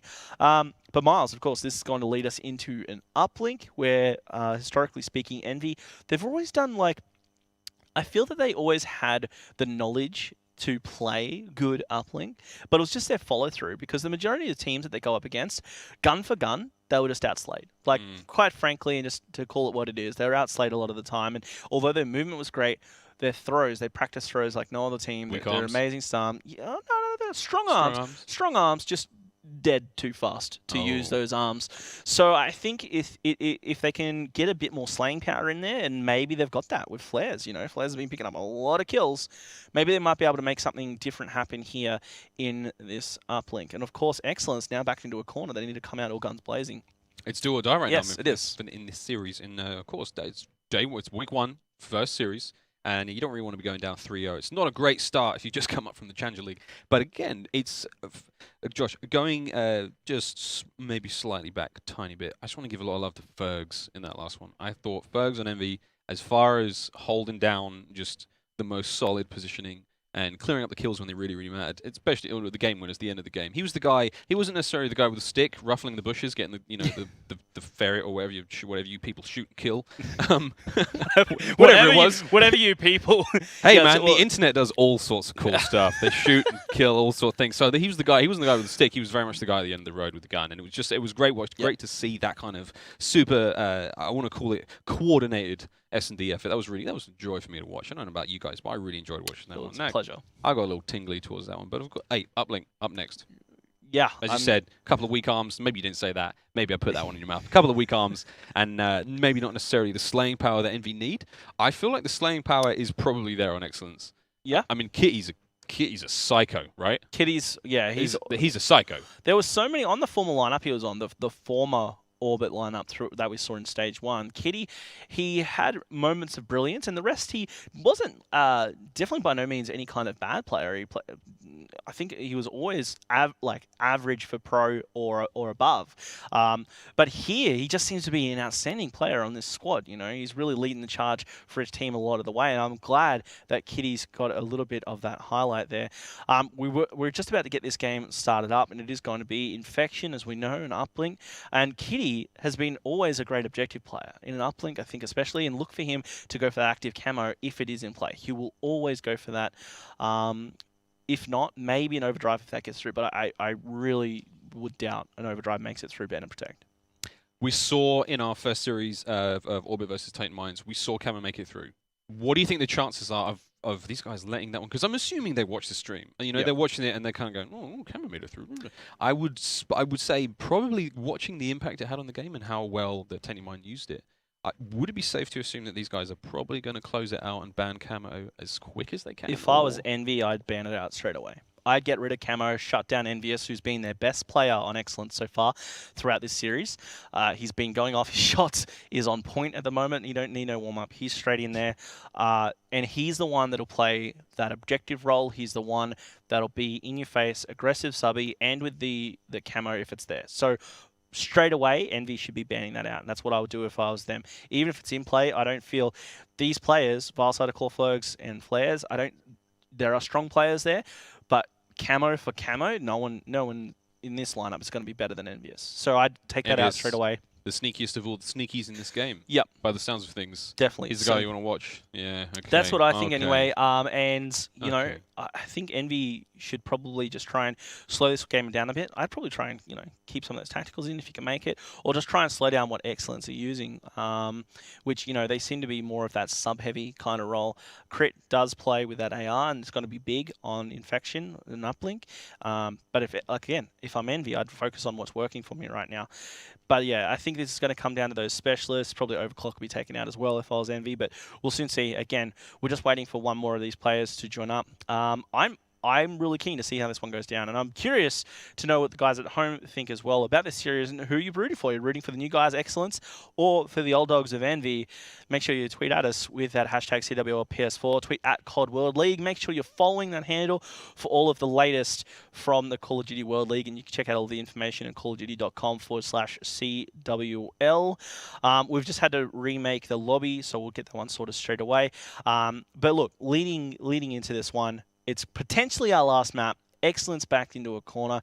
Critical, he's an old school player, and his performance in that S&D needed to step up a little bit. I think if he can come to the party and really rally the squad behind him, I think they might have a chance of going up against Envy in this one, and they need to stay alive. Well, this is it, absolutely. This is the final game, potentially the final game in the series for them. They're only down by 2-0, but 3 will send you home. I mean, technically, they're all still at home. In reality, I mean, these guys are playing online from the comfort of their own homes, but it will definitely send you out of day one with a big loss next to your name. And that's not something you want to add to your scorecard at any given time, especially as a competitive COD player. But yeah, Josh, as you said, Uplink, we're rolling into this one a little slow, but essentially Slaying Power, I mean, I'm calling it from a limited experience, but Slaying Power definitely seems to be sitting there on Excellence's side. Well, again, let's have a look if we can. We'll try and get the lineup of Excellence up, because I want to have a chat about these guys a little bit more, because led by Critical, for those players at home who may not know him, he's been around for many years in the competitive ANZ scene. He wasn't around last year during AW, but he's had a little bit of a break. He's come back here, and this squad here, Critical, Envious there, second from left. Don't underestimate this guy. He's been playing absolutely insane, out of his mind gameplay. What did he go in that first game? Like 54 or something? It was 54 huge. for 35, I'm pretty sure it was, in that hard point, and 2 minutes 30 on the clock for that hard point. He was always in there, always in your face. And I think here, as we lead into this uplink, I think they could definitely do some work again. Because again, they're in the corner. Envy have been playing pretty damn decent. That S&D was rough for the guys of Excellence, but I feel they could do it. They could definitely come back in this one. What do you feel, Miles? It's not impossible. The slaying power's there. It's not impossible to come back. It really isn't. You know, it's very, very. The reverse sweeps happen all the time. You know, it's not something. It's not an uncommon occurrence in any game, to be honest. And I think with these guys, yeah, maybe they've got a little chip on their shoulder coming from the challenge division. Maybe they've got, you know, they're not going to be starstruck by any means. Or like, well, these guys have, you know, been running. I love it when teams have a chip on their shoulder, man. Yeah, because, love it when they've got something to prove, right? That can play against you. It's not always going to be like, you know, the chip on your shoulder doesn't necessarily give you like superhuman strength or the ability to clutch out games, but in some way, you know, maybe it's holding them back right now, because that chip, when teams beat you, you know, fairly comfortably, you know, 6-3, if you're going to lose those games, it's going to make that chip even bigger, and before you know it, you've got cracks, and then you might have some mold, and then the house comes tumbling down. Josh, walk us through this ban and protect. Well, Stock Protect coming out from Fergs. Again, I probably should have seen this one coming. I wouldn't be surprised if there's an active camo Protect from Perko, because they haven't been too worried, I feel, from like Envy and what they've been doing through their ban and protect. But no, they've decided it's not going to be too big of a deal. They get rid of Heatwave. Claw now up next. He bans out active camo. Saw that coming. Like, if it wasn't going to be protected straight away by Excellence, it's going to be banned out. And you can see there, Claw does get rid of that. JTEX up next.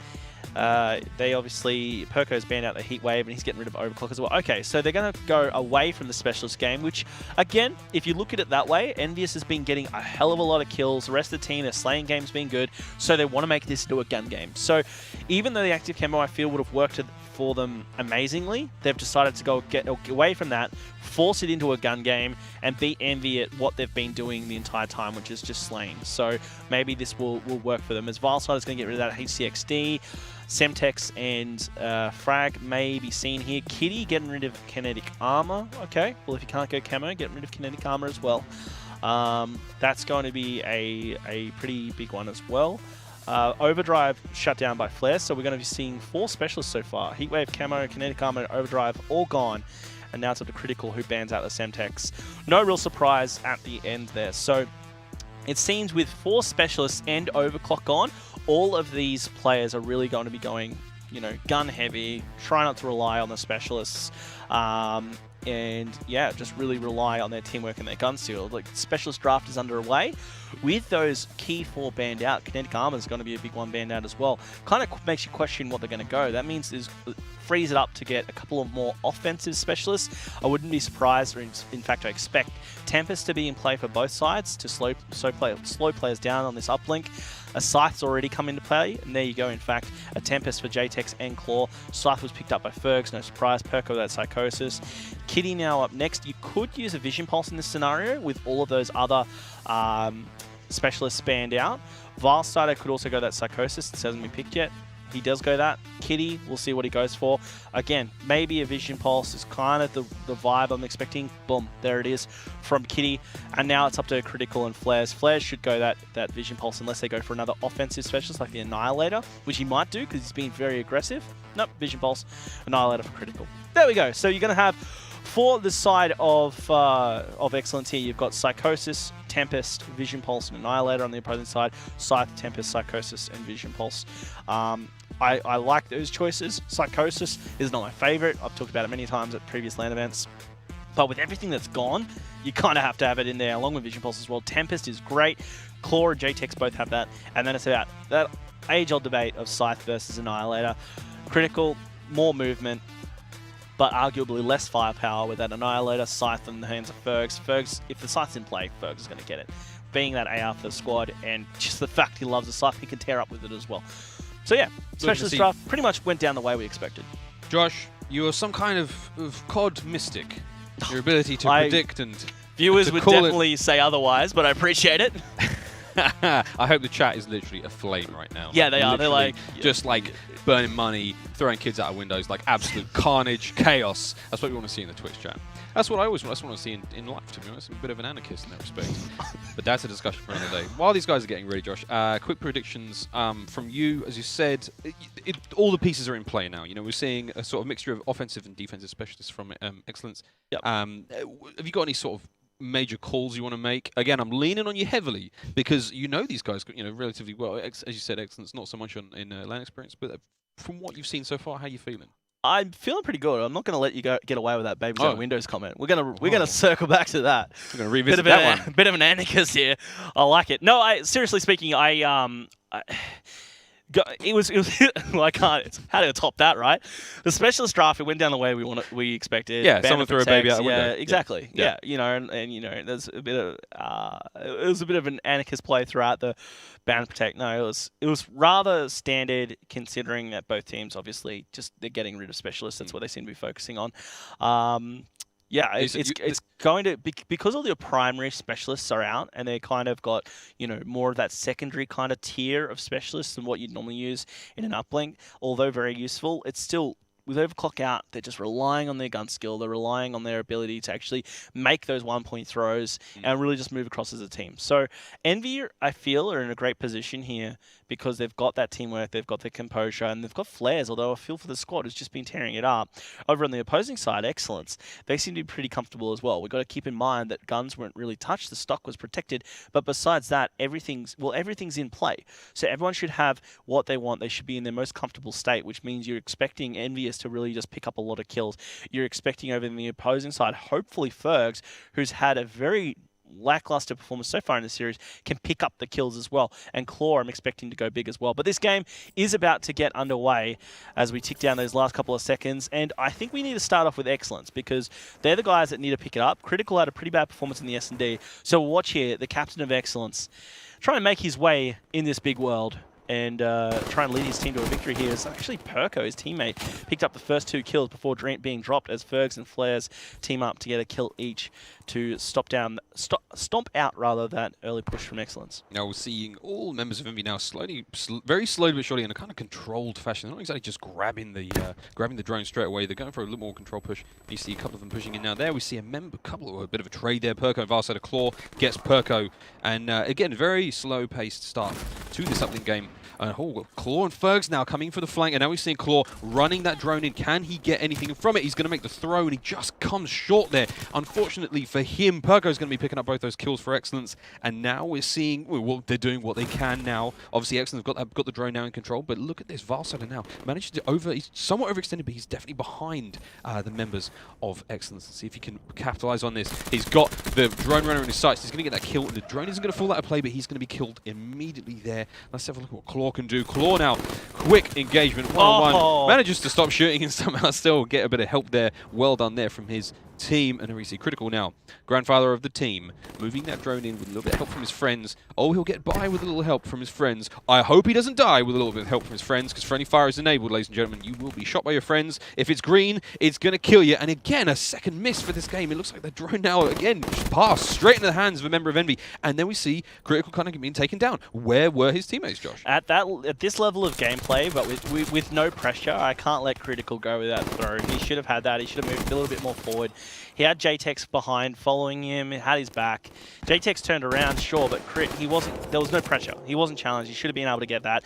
Instead, we're seeing a reset now. Excellent to have one man down, and Envy are able to push up across the map. You can see on the top side, you're going to have Vilesider moving across, going for this flank as Claw is going to be trying to move forward. So if Vilesider can take out a couple of players over here from behind, they're actually in a great position. And look at this, takes one player down. Can he throw it out? Oh, just misses as Perko gets the clutch kill on Vilesider. JTEX is going to reset. All things go back to normal as Fergs. He's going to be over here with his AR. Look at that, straight up outshot by JTEX, and that's going to be Excellence to try and make a move forward. You can see Flares was actually taken down there. It's up to Kitty to try and stop this push. Claw actually throws out, and he does get the 1 point there. So Claw getting some points on the board for the first time. It only took us 2.5 minutes, but we eventually got there. There's 1 point on the board, and it's going to be thanks to Claw. Tough start now from Excellence. They're actually struggling a little bit here. Critical doesn't have any kills, 0 for 7 right now. Valsider with that drone in hand, he's going to be moving around side of the map. See, he does getting those nades out. No hit markers, so he's probably going to be sitting and waiting for a little bit, but it looks like yeah, it does look like he's got quite a lot. His teammates are behind him, but no one is really pushing up just past the drone position, so they're not really in any strong spots to get any kills. They're waiting now. Claw's going to get their first one. Now's a bit of action. Kitty's picking up kills here on Fergs, and there we see a little bit of an exchange there in that courtyard. And as I said, not too much drone movement, more waiting for the kills, then we're going to move the drone in once we've got our advantage and press it, but it's not really happening right now because these teams are just trading between one another, Josh. Indeed they are. I mean, that was actually a nice little move there from Envy. You got Vilesider down inside Broken. Kitty came out for Excellence through that B bomb site, and he picked up a couple of kills, but he was shut down. Unfortunately, Excellence, they couldn't capitalize on that. Look at this, Tempest v Tempest, and JTEX comes out on top.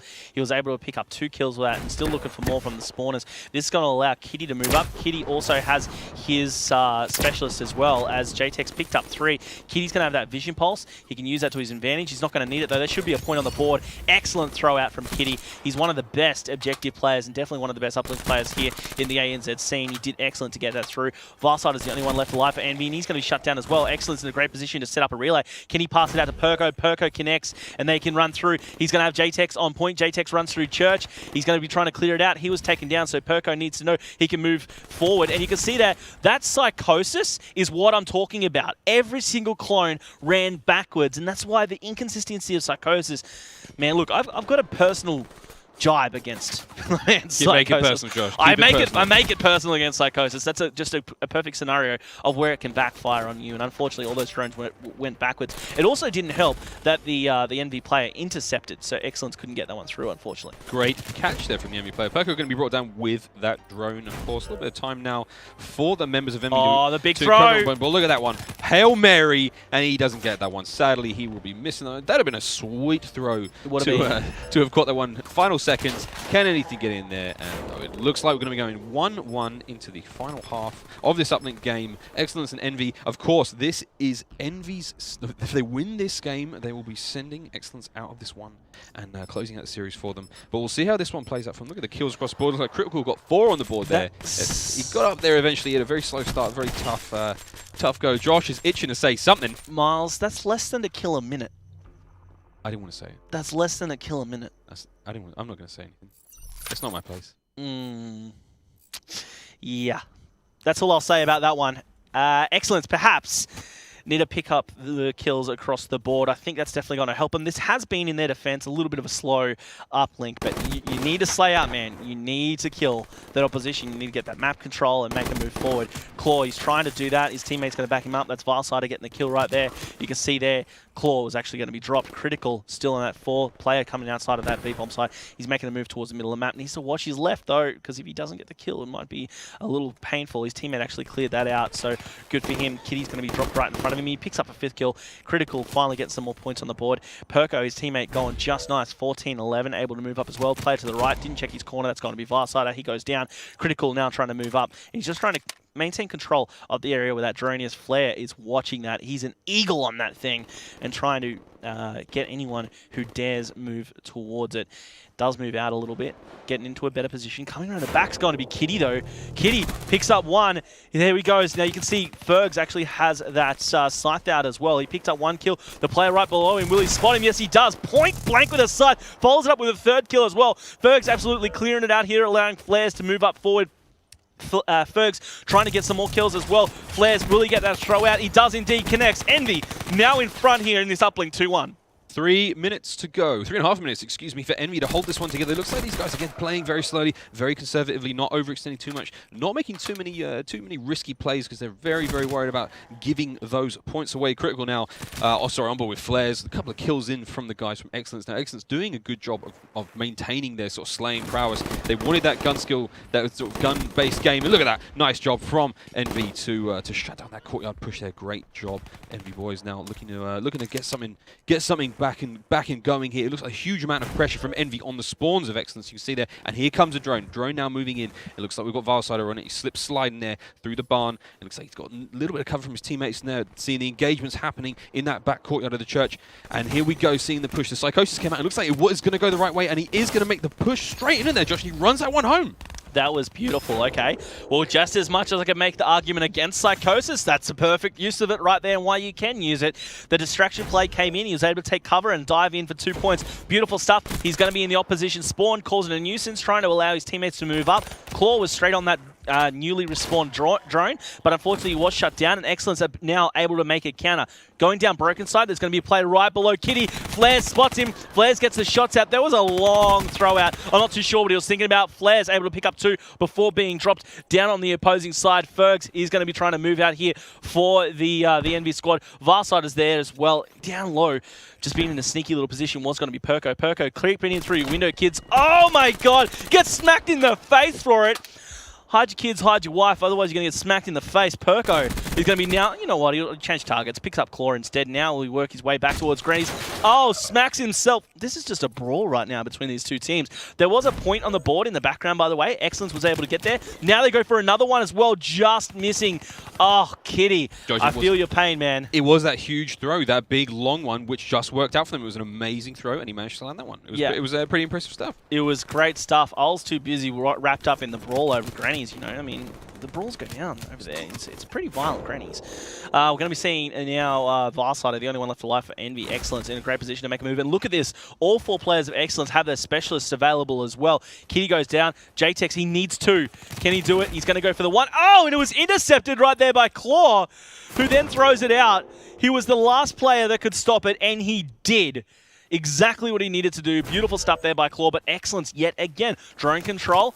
Kitty moving forward. He's got that vision pulse. He won't need it just yet. Who's around the corner? Perko's watching it for him. Kitty, can he go through for 2? He's got Perko with him. They tie things up. We're down into the final minute, and we have a game on our hands. Amazing play there. Kitty managing to sneak in under the radar and tie that one in. And looks like, again, as you said, look at all these abilities ready. All the specialist abilities are almost ready to go for Envy. Bar Flares, and here we see Flares moving that one in, going for a big old throw. I'm sure that one, wait a minute, that was a pass to his teammate. Is that what that was? Yeah, that was an insane pass. That was crazy. I cannot believe that one worked. And then we see, Perko, he didn't quite work out for them. It's Excellence have now got drone in hand.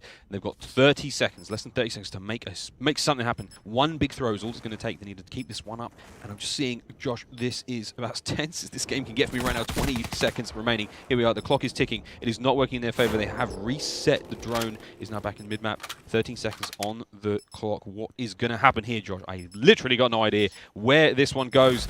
5 seconds remaining. I mean, do they run the clock down? What do? Do they go for a push? Do they go for a throw? I mean, what happens next? They're just going to throw it out. They were waiting for time. You can see there it's going to be reset by Excellence. We're going into overtime.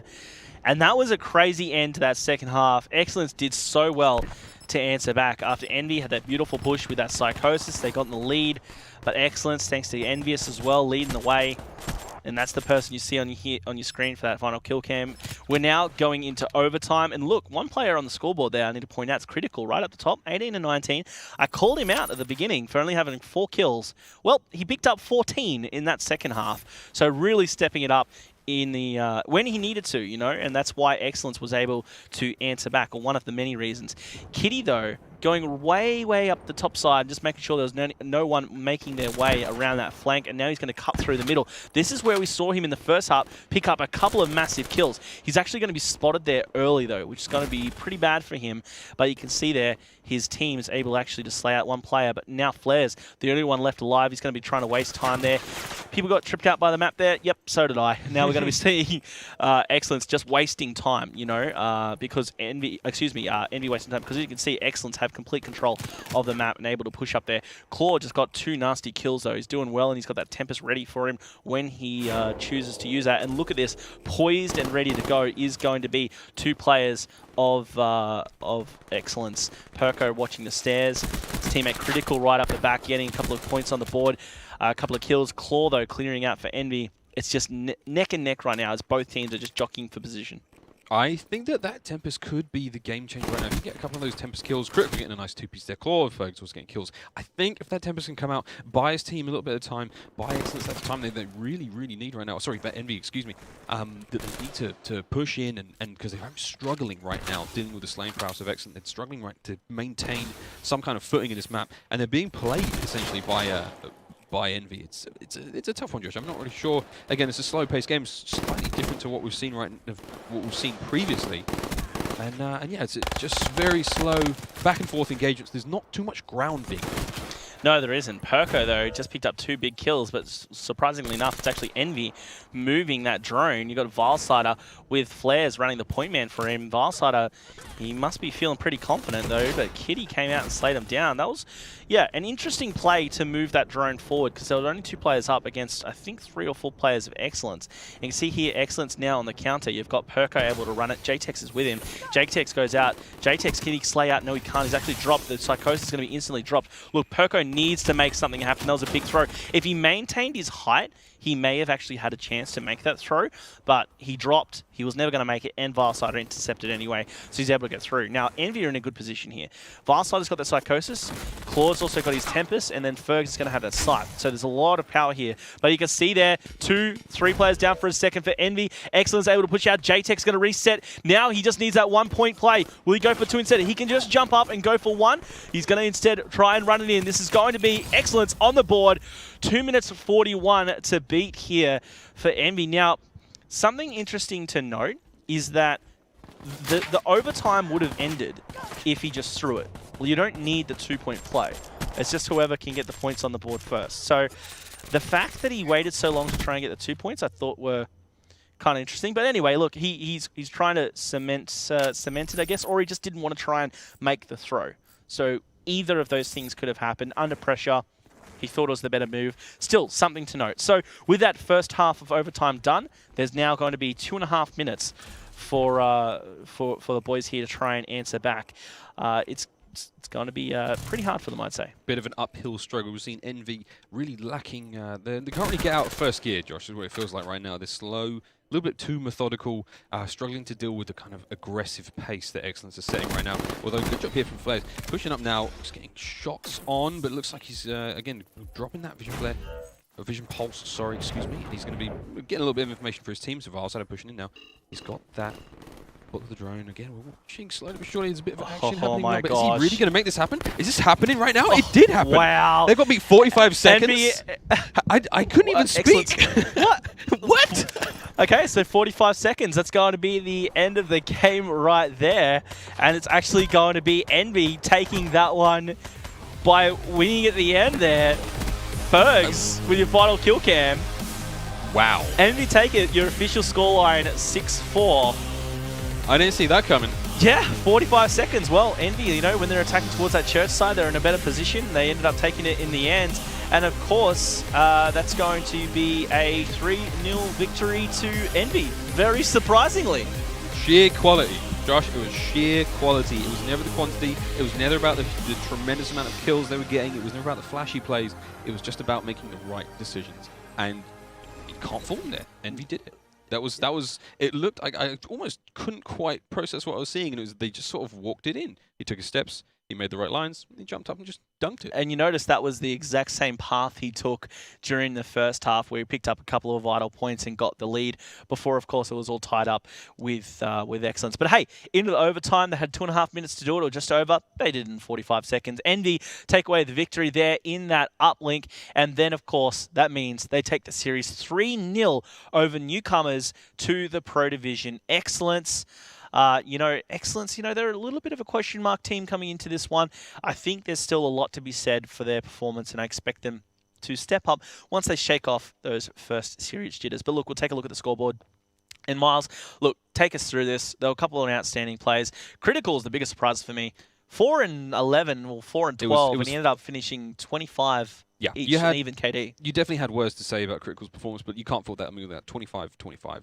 It's not really a big problem there. Perko going nice with that 30 and 25, and of course Kitty and JTEX putting up reasonably nice numbers as well.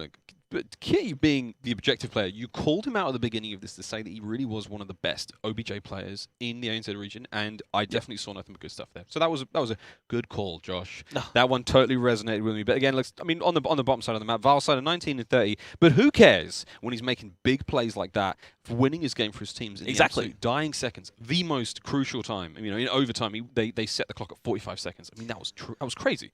It was clutch as it comes. We give Valsada a lot of flack, right, for his KDs in the respawns and stuff, but it was thanks to Valsada, and partly thanks to Valsada, an outstanding performance that they took the S&D. And then here in the uplink, he didn't get the kills, but he got 2 of the carries through, and the only other 2 points were throws from his teammates Claw and Flares. So he put 4 points on the board, 4 absolutely vital points, and he was absolutely massive. And as we check out the replays, I'm sure we'll see some plays from Valsada as well, because I think the entire series was big thanks to him. But look, back on this hard point, the 5-point hard point was crazy. I have no other words for it. It was absolute insanity. This game needs to be chucked into a straitjacket and looked in the loony bin, because that's how crazy it was. You can see here, to start things off, it was going to be Flares tearing it up as he picked up a lot of kills here for Excellence. A little later on, 162 to 143. This is Envy in front, and this is where the Tempest came into play for those players. But Kitty absolutely tore up. You can see there he was sitting on 26 kills at the time. He ended up finishing on something crazy like 54 or 55. It was nuts. He definitely doubled that score there. A crazy performance from Kitty. Again, crazy is definitely the word we'll be using to describe that series. Again, amazing performances from EX. Couldn't quite close out those games, and as you said, hopefully that's something that with a little bit more experience, a little bit more time, maybe scrimming against these teams, is something they can close up in the future. Again, his more gameplay from Fergs. That hardpoint game was literally a living highlight reel. There was not one moment that was dull, and then you see just exceptional plays. Here was the final moments, that 15 seconds left on the clock, and as you can see the score, there is contestation after contest, and it just went absolutely down to the wire with that 47, 48, and then if you get brought down, and then Excellence get back into the hard point, and then look at me, it speaks for itself, and then out of nowhere MV is going to get that win 5 seconds away. Amazing stuff. The spawns ended up just favouring him at the end, and you can see here this was going to be that shot that we saw. He took a face, and then as he turned to the other side, there was another player, got a shot out. He missed that shot, but he was able just to do some zone control. But then, of course, this took us down to this final play here. Vilesider, oh, actually, excuse me, this was in the first half where Vilesider was able to snatch the lead for Envy 4-1. They were in front at this stage after that beautiful Psychosis play. Beautiful Psychosis. It was a little later on, and this is where Excellence, thanks to Kitty, they were able to get through and tie things up as well. You can see their teammates over on the spawn. That was going to be Perko, had his back. Kitty able to dive it through, tied things up 4-4. We went into that overtime, of course, Miles, where things got a little crazy. Things got a little bit crazy. I believe this is it. This was Vilesider. He had to get this last point. They had 2 minutes to do it. And essentially, he kind of just walked this one in. A little bit of the wall, just the rim. He was literally pixels away from missing that one in that final moment there. And what a play to win the series for his team. Excellent job there from Envy. Stage 2. It's been awesome so far. We've had 2 series go down. We saw in our first one, obviously, an amazing series between Orbit and Teen and Minds. And then, of course, we just saw Envy take down the newcomers of Excellence in a 3-0 fashion. We're halfway through day 1 of the ANZ Pro Division for Stage 2. Up next, we have Chiefs versus Immunity. It is no doubt going to be a nail-biter. We're going to go to a quick break. We'll be back right after this.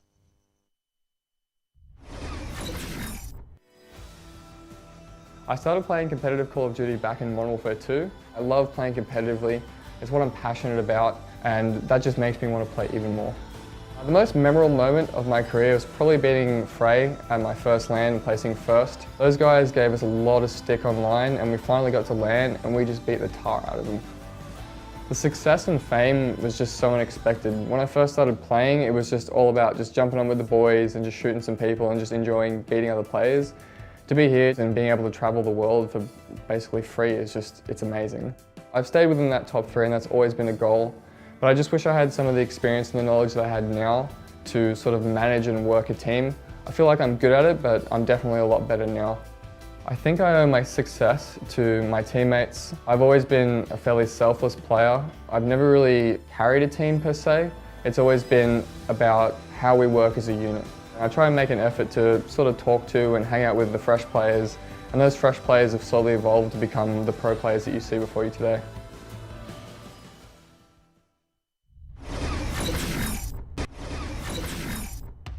I have this little saying that's right into your idols become your rivals, and I don't know, I just find that the best thing because like for any situation, any level, no matter what, someone's always going to be better than you unless like you're that top tier person that you can always work to be. I don't know if he has the same one with me, but I have a personal rivalry with Chileans. Throughout AW and Ghost, I felt like my playstyle sort of like reflected his. And then in AW, when I started to be able to compete with him, it was like an amazing feeling. And then I got to the point where we're having a little bit of like Twitter arguments and all that. We were both saying, I'm going to beat you at LAN, and we actually beat them, and that was an amazing feeling. But I still feel like this game, I've got to prove something again to him. I don't know why, it just feels like it's carrying on, like I want to beat him at the next event. I know for a fact, definitely, that I deserve to be in the league. I've worked hard for it throughout the whole last year and the start of the game. And to people who doubt me, I just say I'm going to beat you. It really just fuels the fire to make me want to go harder and harder.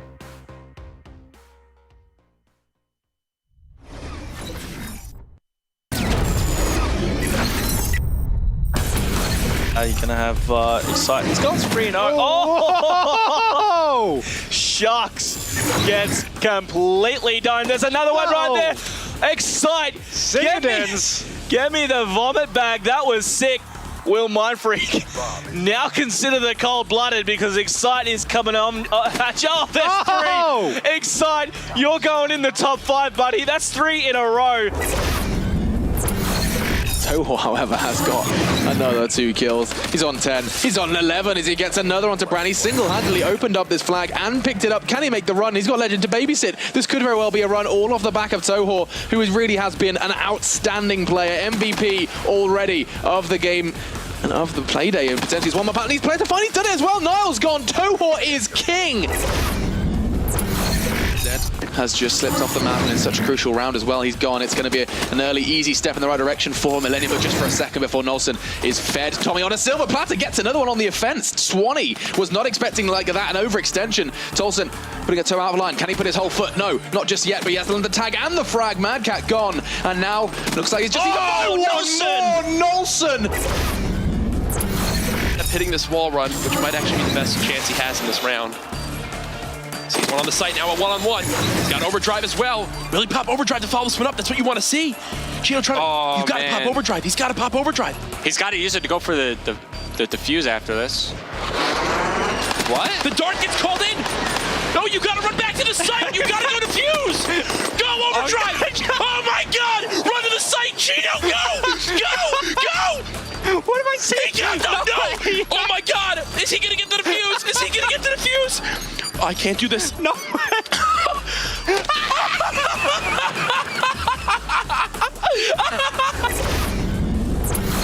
See where he spawns in on the map. There he is, back in his spawn. I think that's exactly why he did that. Ricky, though, earns himself the Cerberus, gets a... Ricky is literally doing everything. He's 20-5 on a 10 streak.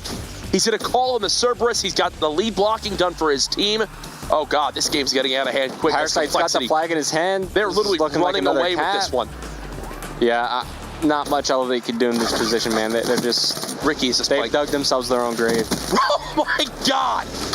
Ricky, someone make him stop. Ricky's almost playing like 1v4 right now. Honestly, right now, you've got Elevate playing checkers, and Ricky's playing chess. He's been playing chess for years. He's ready for this player here. 13 streak.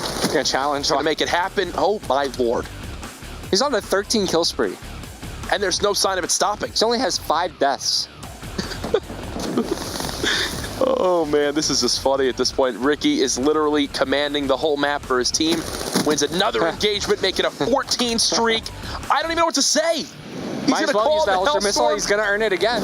And look at, he just slows it down. And look at how much map presence that gives his team. Oh, he's going through the window. Oh my God, Ricky's on a 15 streak. And he's going to go for more. He knows Viceno's in the middle map. He's got one player to his right.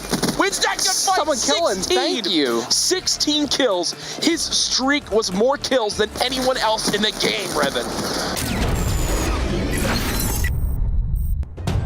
I remember the first time I saw Pro, he sits down next to me and he starts playing, he's doing his thing. Wait a second, I know that guy, you know, like I see that guy on MLG, and I was just like, oh my God. You know, like I was like all embarrassed. I knew that's what I wanted to do.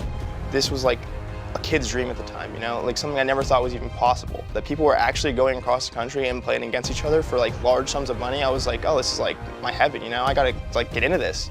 I've been playing for Optic since last, maybe October. It's the longest I've ever been on an organization or a team, and couldn't be happier. When I first joined Optic Gaming, there was like a lot of pressure on myself. I gotta just do my best. Just a year before that, I was just watching these guys play. And then a year later, I was on the team that like everybody kind of wanted to be on.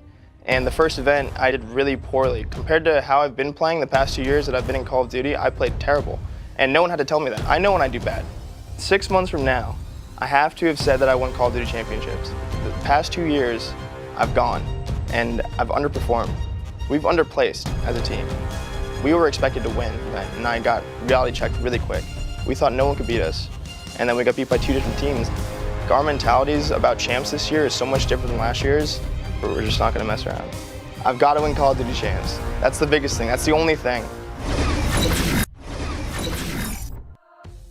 I first learned about competitive Call of Duty when I watched the Call of Duty Championship in 2013, where I watched Frico Impact take it out.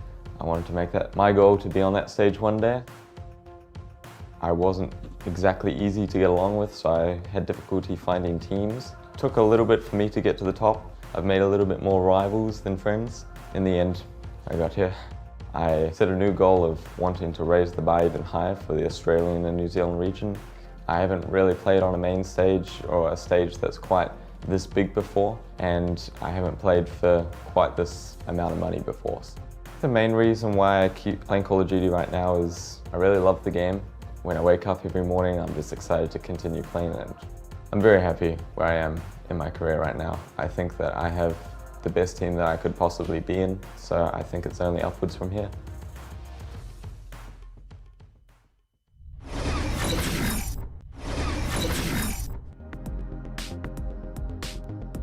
My first LAN event was Modern Warfare 2. I went there with my mum. She rocked up and everybody's looking around like, oh, there's Buzzer, he brought his mum with him. I ended up placing second. I mean, there was an 8-team event and it's just the experience, you know what I mean?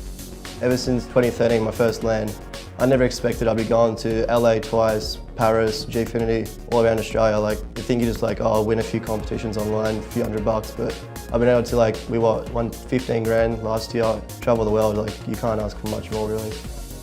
My own personal goal is just to become the best, be that household name. I just continue to strive and work towards that and eventually make it on the big stage. Where at the moment we've got the 3 best teammates and friends that I could basically ask for as players. I mean, we all have the same goals, same personalities, we all want to win, we're all on the same page, same line, whatever you want to call it. I came 6th at COD Champs, probably the highlight of my career so far, but there's still so much more I can do. All 4 of us have that same competitive nature. We all want to win and be the best in Australia. So as soon as we get that one, hiccup and hurdle, it really cuts us deep. I mean, we try not to show it too much, but we are hurting inside. Whether it's money on the line or no money on the line, it really does suck. Once you put in the hours and you actually get to that top level, it's honestly so rewarding. I'm confident in my own personal skill level. I mean, if anyone isn't and they're playing in an event like this, I don't think you should really be here.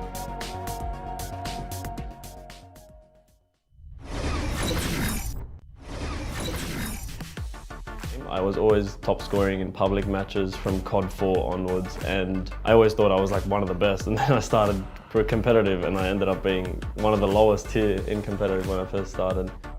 I really loved competing against the top level.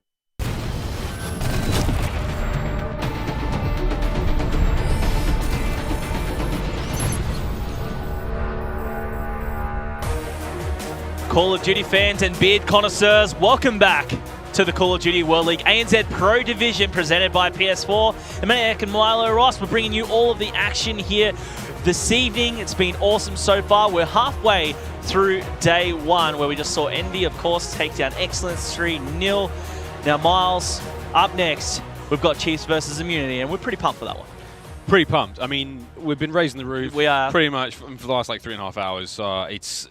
Any reason for it to get any lower or to be less pumped at this stage is an anomaly. It's insane. It's crazy. It can't happen. It really is. Now, that last one was obviously intense. Envy getting the sweep. And what a start for Envy, who had, again, a pretty slow performance throughout Stage 1. They were sent to relegation, won their match there, so they are back in Stage 2. And what a way to kick it off, a 3-0. But this, of course, is all leading into our next series. We've got Chiefs versus Immunity.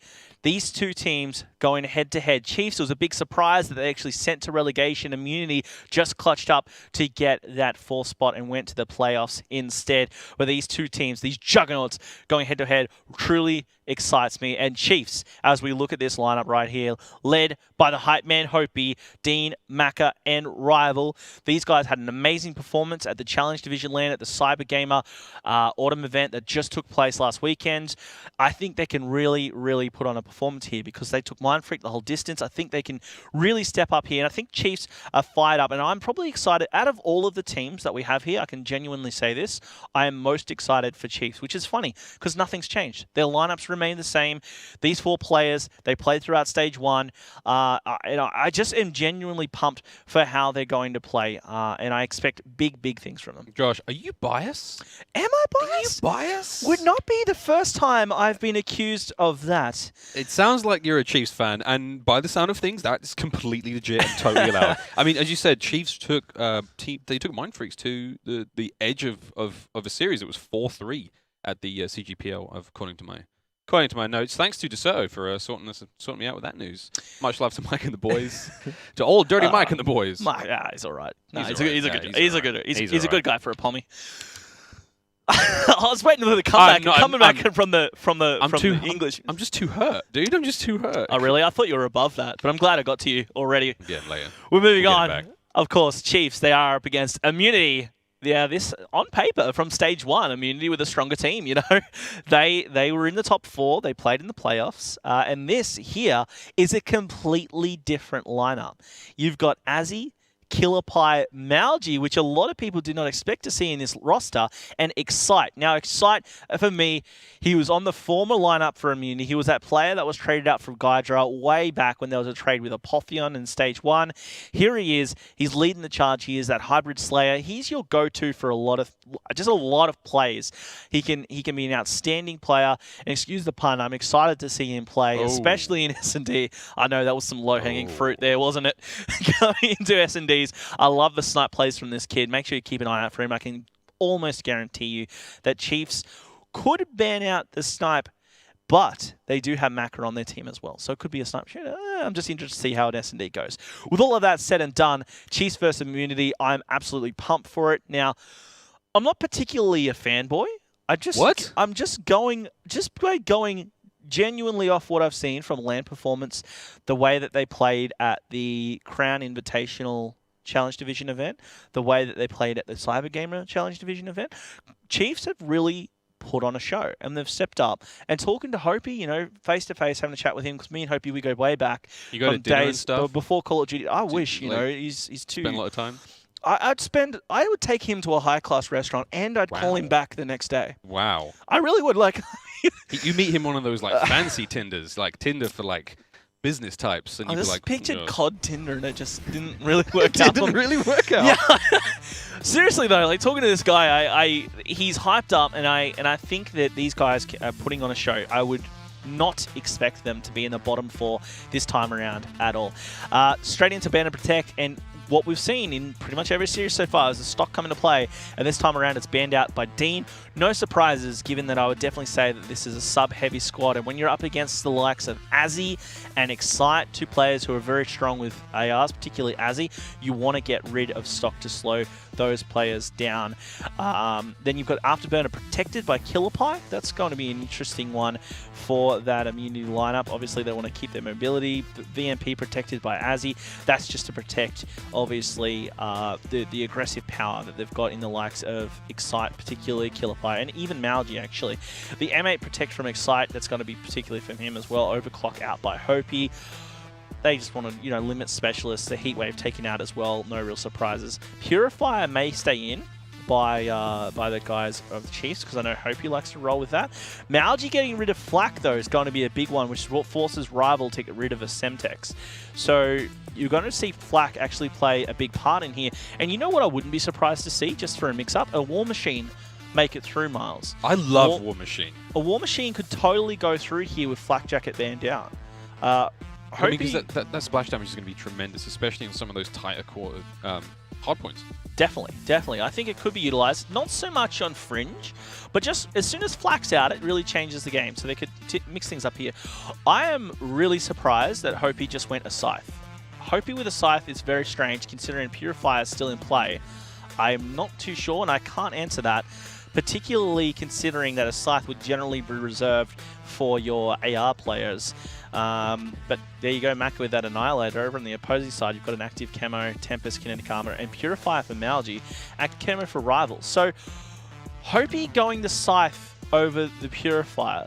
Look, Miles, I'll throw it to you, someone who's spectated more than you've cast and watched these players. You've got the Scythe that basically it's just a turret.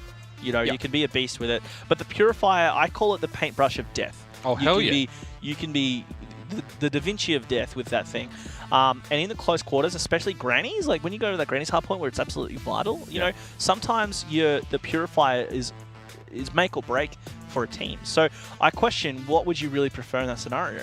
Everyone wants to just set fire to grannies, basically. That's what you're trying to say. I mean, it all down. Just when it boils down to it, I think that super close quarters. And I mean, I'm making a guess here, but the tiny area that is upstairs with hardpoint is that Purifier can basically cover from window to doorway in a turn, and not really a big problem. So yeah, I do think. I mean, maybe they're playing a slightly different game. Maybe they feel like there are other components of that team that have that hardpoint covered. So you know what, Hopi, you take the Scythe, just cause havoc out in mid-map. You know, give us a little bit more cover in those longer engagements. We got the inside covered with, there's a lot of VMPs involved. I mean, I don't know. There's kinetic armor as well, so maybe they're feeling cool with that. there's a lot of validity to using it. I mean, when you go over tracks, for example, when you're right at the end of tracks, you can just slay everything down those 2 lanes in tracks. Sure, it makes sense. Purifier, you can't exactly do that. So I don't blame him for the choice there. Just overall, I probably would have preferred a Purifier. And I'm sure it's a shock to a lot of people out there. Hopi is the Purifier king. You know, if that's in play, he's generally going to be using it. I think you and Hopi need to get a root. I think this is the first time that I've seen Hopi not choose the Purifier when it's in play. So it's... yeah, that's going to be interesting to see how this one plays out. Maka with the Annihilator is no real shock. Rival with the camos, definitely no shock. The fact that got through, and Killer Pie on the opposing team is also going to pick that up. So, as we've seen, we've got pretty much a mirror image apart from that Scythe Purifier shift up there. The rest of them obviously being Kinetic, Tempest, and Active Camo. So look, going into this one, our first map, Chiefs, they've had so many close matches on a hard point on Fringe. Like, they've had some really close matches, and I'm wondering if up against Immunity, will this be another one? I mean, is this a game that they struggle to close out? I mean, what's their sort of... do they perform very well in the early game? Do they perform in the mid game? Does it kind of drop off, and then in the end they sort of fall apart? I mean, how does it usually play out? It seems like okay, against up against some of the higher tiered teams, you know, like you're talking about the Mind Freaks, the the Tainted Minds, those kind of top kind of teams, Chiefs have always been the comeback kings. You know, they'll be behind and then they're able to clutch up and bring it either really close or even sometimes just clutch out the victory. I don't know if we're going to see that here because there's a lot of skill in Immunity. Excite, Azzy, Killpie, Mouge. There's heaps of talent there, but I'm feeling this probably is going to be one-sided. I think Chiefs are just the stronger team in this hard point. We'll soon see. I could be proven completely wrong as Immunity with this current lineup might be out to prove a point. We shall soon see. And look, since you said we've got to get a room, I might as well just jump on him. Hopi is going to be going straight out to the middle of the map, and he's going to be instantly dropped. He's first blooded, so there you go. Excite picking up the kill. And I might have jinxed him a little bit as Maka goes down as well, and Immunity are actually going to get some first points on the board before Hopi's able to jump in and try and counter that. No real surprises as both teams are going to just jockey for position in the middle of the map. And Maka, though, just went huge by taking down 2 before being dropped. Rival is going to be trying to control bricks, and he's going to be dropped as well. So, again, it's just going to be back and forth in the middle of the map, these 2 teams. It's really going to be trying to set up for that next hard point where most of the action will go down. Nobody can quite gain control of that central hard point. You see, there's only 20 seconds remaining on the clock for that hard point, so they're already getting ready for that next one. That really didn't yield too many good results, did it, Josh? I mean, we see Azzy now pushing in. Going to be taken clean out there. Nice headshot there from your boy, Hopi. And as we said, members of Chiefs now just sort of dropping like flies. It's a relatively slow start for these guys. And laser sight on that one, Josh. I mean, that helps you with your hip fire, actually. Yes. Is that something that is that a common decision being made by these players? Definitely not. You wouldn't really see that unless something like Grip was banned out. That's where you normally see your laser sight come into play. But it's definitely relatively rare. So seeing that in play is an interesting one.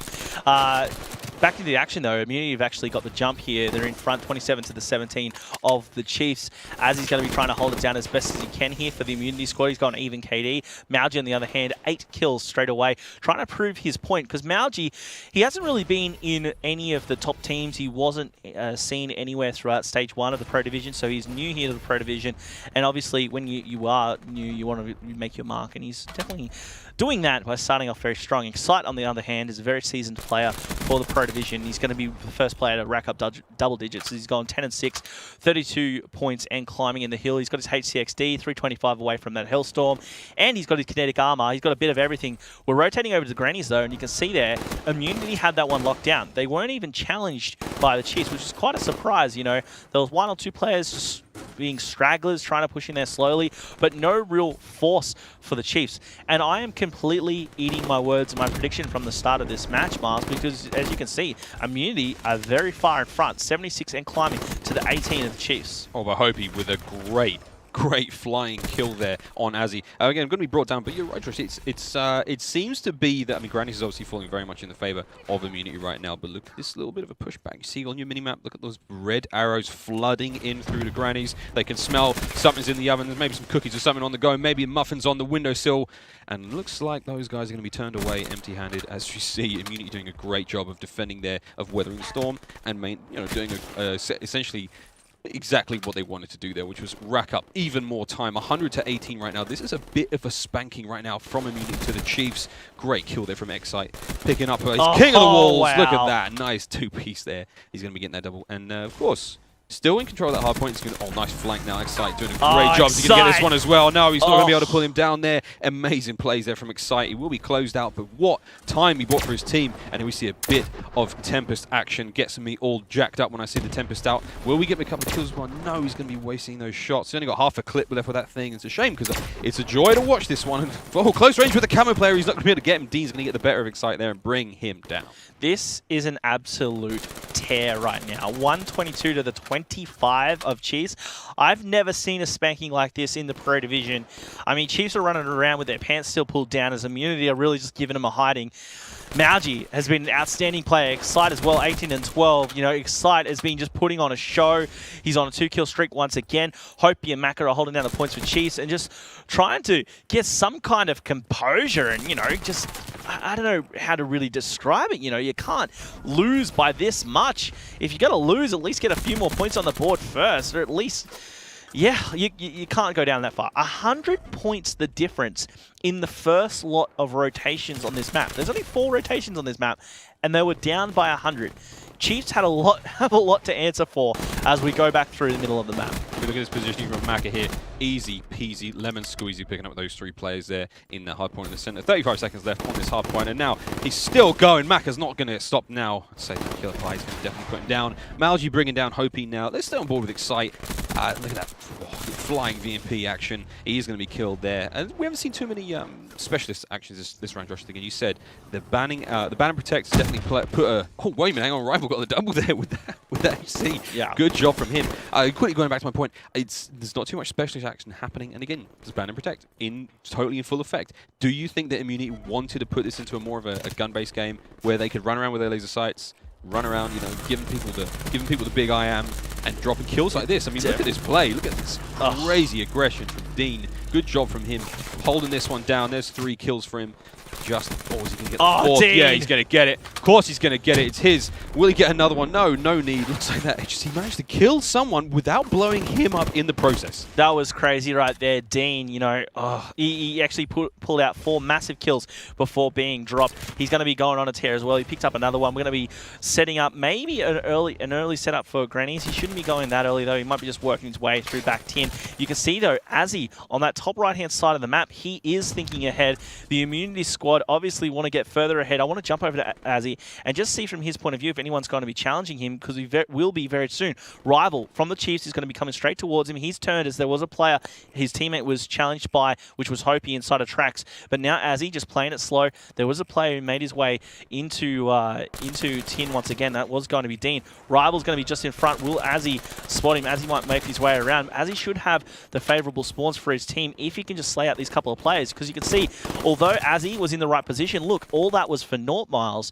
because the rest of his team weren't able to push out. Chiefs snuck by him. They got inside of Grannies. So really, it was a big waste of time because they didn't even get the spawns there. It was a big waste of time. It was almost like killing Jon Snow in the last season of Game of Thrones, only to bring him back in this next one. I mean, is that what are you talking about? Is that not a waste of time? I mean, on board with Malji from IM, who is literally setting fire to Grannies. Is what we wanted to see. I mean, look at that range on that Purifier. He's going to be cooking absolutely anyone who comes in here. And he's also got an HC in the back pocket just in case he wants to whip that one out. Look at that, just poking his little fiery end out of that window, letting everyone know that he's inside. And look at the score. It is not changing whatsoever for the Chiefs. Again, it sort of feels like his job from Malji. It sort of feels like that these guys, they're struggling somewhat to get any kind of foothold back into this one. And this HC looks like he's going to be rolling this one straight down the tracks. Looks like that. Whoa, he's on the wall now. He's all over the place. Look at this. He's getting ever closer. Not going to be able to seal that one out for Malji. No, I mean, he didn't get the kill, but he was able to push him right back. And don't forget that Malji is on that 4-kill streak, going for 5. The player on the wall is actually going to be taking him, so that's Spider-Man getting the kill. And now he's going to be trying to get more. He gets dropped. Maka and Dean teaming up here for the Chiefs to try and close this gap. 199 to 128. And this is what I was talking about. Chiefs, they can hang on. They can do these comeback stories. So don't rule them out just yet. It was quite a shock to everyone, myself included, that Immunity got so far ahead at the start of this one. They came out all guns blazing, but Chiefs still still managing to stay alive as he's going to have that Tempest out, pre-firing into the small room. Another player going straight towards him. Does collect one right there. Can he get another? The great thing about that Tempest is going to play denial for at least a couple of seconds to stop anyone pushing through that door. Spots one. He isn't going to be able to connect. Trying to get the wall bang with the Tempest, or expecting maybe one to be in the corner. Bit of splash damage, yeah, maybe? I don't know what he was trying to do there, but either way, he didn't pick up any of the kills. And now your score is going to be 221 to the 132 of Chiefs as we rotate through to the middle of the map. And who's going to be there? You've got Macca for the Chiefs right in the middle. The player up in top of Barn, they need to watch out for that. I'm pretty sure that was going to be Azzy. Azzy's getting some shots out here for the immunity squad. Oh, tags up one. Oh, the wall bang. Can he go for two? His teammate picks it up instead. And you can see it is very much immunity's control of the map right now. Excite. He's going to be going, as you've said, that laser sight VMP seems to be working for him. Kinetic armor out as well. Shaky shots, though. He's going to result in his death as Macca picks up some beautiful headshots with that M8. And immunity, once again, are trying to fight back. Chiefs doing their best. Macca, he finally goes in, but unfortunately he's going to be shut down. Rival and Hopi team up to get a couple of kills. Scythe ready for Hopi should he want to use it. With Chiefs behind this much at this time of the game, they may need to use that very, very soon. Again, 226 to 149 right now. Immunity are very much in the lead, and doesn't seem like that's going to change anytime soon. Looks like the Chiefs are just on the receiving end of a bit of a heavy boot. As you see that next hard point, it's probably going to fall straight into it looks like it's going to actually come into the hands of Chiefs right now. Looks like they've managed to hold that one down. And let's see, here comes the counter-attack from Immunity. What are they going to be able to do to shut this one out? It looks like that HCXD is going to come in, and hello, he's going to get one nice big kill there on Malgi. And not the double, though. And Excite getting the better of him there. Let's see what Excite's up to now. He's going to be definitely pushing in this hard point. A little bit of a closer range engagement, and Dean shut him down really quick. His life didn't even get to flash before his eyes. He was dead so fast there. Yeah, the kinetic came into play, but he was going to be killed eventually. Immunity doing a great job at fighting, but you can see here it's actually the Chiefs who are holding on. And Chiefs have been getting the majority of the points from these last few hard points, which is massive. You know, they've gone from this 100-point deficit to now being about 40 to 50 points behind. Now, granted, Immunity, they only need 23 points to win, but look at this. The Chiefs, they're going to be very locked on to 200 points. Or yeah, they will hit 200 points before the rotation over to Granny, so it's going to be a great positioning for them. Macca actually goes out early. I know how vital Granny's is, but I think those few points, given how close this game is, and he's going to be killed out, those last few points, the 6 seconds he ran out early, I think that's going to become huge a little later on. I mean, a lot of people may disagree, but look at the Chiefs here. Dean, he's on full streaks. 42 for 34. He's got 6 in a row. He's going for more as well, son. Clearing out the back is going to be his teammates Hopi and Macca. HCXD's out. He doesn't want to die, though. You can see the Purifier coming in. He goes down, but not before he picks up the kills. Doesn't really matter as much because he's got full streaks. The Hellstorm coming in. I don't know if that was the perfect timing. He does pick up the kill, and he's allowed his teammates to push in to this Granny's hard point. 24 seconds left. It's not going to be enough time for them to win, so they need to hold this and then get tracks as well. It's going to be massive for Dean here to use his lightning strike effectively. He does decide to use it now. He knows he can't use it inside of tracks, so can he pick up the kills? He picks up Azzy. I think it's going to be huge because Azzy, being the AR player, is going to be trying to lock down the lane for the immunity squad. Dean pushes in. Going huge right now. He's got 2. Make that, excuse me, sorry, I was looking at Rival. He's got 5 in a row here. Dean's actually going nuts. Can he go for more? That's 6 in a row. HCXD as well. Dean, can he lead the Chiefs for victory? The Chiefs have already come back from a massive deficit to now have the lead and only 10 seconds away from victory, using the HCXD right at the end. That time of the game, I don't know if I like that position, but it's not going to matter. Chiefs, they're going to wrap it up right here with the Chiefs. Oh my gosh, what a comeback. Macca finishing things off, and Chiefs take it 250 to 232. Pat yourself on the back, Chiefs. You deserve it. Wow, what a comeback. The comeback from the Chiefs was so real. Josh, what an amazing performance from Dean. Dean, man of the match. 50 bomb. You hit the 50 bomb. We've seen it here for the Chiefs. Sorry, I'm stumbling over words because we saw Immunity ahead 100 to, I think, 22. It was big. It was big. It was ugly. It was damn big ugly. and ugly. And then, you know, look, what do you say about that comeback? You have to just feel, you got to give it to the Chiefs. Didn't we call it, though? Didn't we say Chiefs can do these crazy comebacks? Hey, I don't know if I said that. Well, but I mean, hey, whatever. I'll take credit for that one. Immunity given a false sense of security. And then, of course, those streaks that Chiefs got towards the end, allowing them to just come back. Massive control. You called it on the streaks. You were like, okay, HCXD came out and then he peaked and went around the corner and it didn't really work out for him. He got purified. And then the remaining 2 streaks, he got a couple of kills with them. Was that enough? Do you think that was, I mean, obviously every kill helps at that stage, but was that a turning point there in the series for them? I think it definitely was, you know. I think it was going to be huge for them. There was a couple of plays, though, that throughout that makes you really question how the game went down. First of all, the slaying at the beginning, where Immunity was just playing off the hook, out of their minds. There's no analogy to describe how well they were playing at the start of this hard point. They did amazingly well, as is reflected on your scoreboard. But there's just a couple of questionable plays to me. That rotation over to the second Granny's hard point, where we saw Azzy pushing right out over towards Dome, trying to get those spawns, I guess, for his team, but he wasn't finding anyone. He saw that 1 or 2 of his teammates were taken down in Grannies, but he still remained over in that Dome area. Now, I can understand he still wants those favorable spawns, but I feel he could have actioned a lot earlier or tried to help out the team a little bit sooner. Maybe even moving over towards that Silas area closer to Tien, because all he did was walk into Grannies and die, and that's where we saw the Chiefs, of course, get a lot of time in that Granny's hardpoint, a lot of time, and they were able to come back, in a big way. But then not only that, just when you move over to tracks, the positioning from the AR players, I think they did really well. The Chiefs, Macca, stepped up in a big way. You know, he got 37-35 after he himself had a slower start for a Macca play. Whereas on the opposing side, Azzy, I think he needed to do a little bit more slaying, and especially over in that tracks, you rely on those ARs to clear that area out. But unfortunately, it just didn't happen. Now, with all that said and done, you can't rule out the 50 bomb from Dean. 50 and 36, he had full streaks. The lightning strike on Azzy towards the end, which obviously stopped any kind of players moving towards that track side. And obviously that affected spawns as well. So they did actually amazingly well to come back in that. Chiefs, down by 80, down by 100 actually. They were down by 100. And they come back. Superb comeback. Crazy stuff. Crazy comeback. But Josh, it's coming up now to S&D. It is. S&D on Stronghold. And look, I mean, again, you've got the experience. You know what these guys are like. Who's the sort of more dominant, or at least let's say the preferred S&D team between the Chiefs and Immunity? That's really hard to say, purely because you've got some really awesome S&D talent over in Immunity, in the likes of Excite, Killer Pie as well. Hell, even Azzy. Malgi, I don't know. I mean, well, I'm saying even all three, you know, all of those players. Malgi, I don't know enough about, and I'll just confess that I don't know enough about Malgi, to be totally honest. I know that he's a very decent player, so I'm curious to keep my eyes on Malgi. Over on the opposing side, Chiefs, they win S&Ds, you know. They took an S&D off, they took 2 S&Ds off Mindfreak over the weekend. They've been outstanding in their S&Ds. Mac has been a freak. He could really step up Hopi a lot of the time as well. Now, granted, the last S&D they played in a competitive environment was last weekend. It was in the final up against Mindfreak, and they got 6-0'd. But it was against Mindfreak. And Mindfreak were looking for the W. Now, yeah. So Immunity's lineup, it's not their full lineup. You mentioned that there's a sub in there.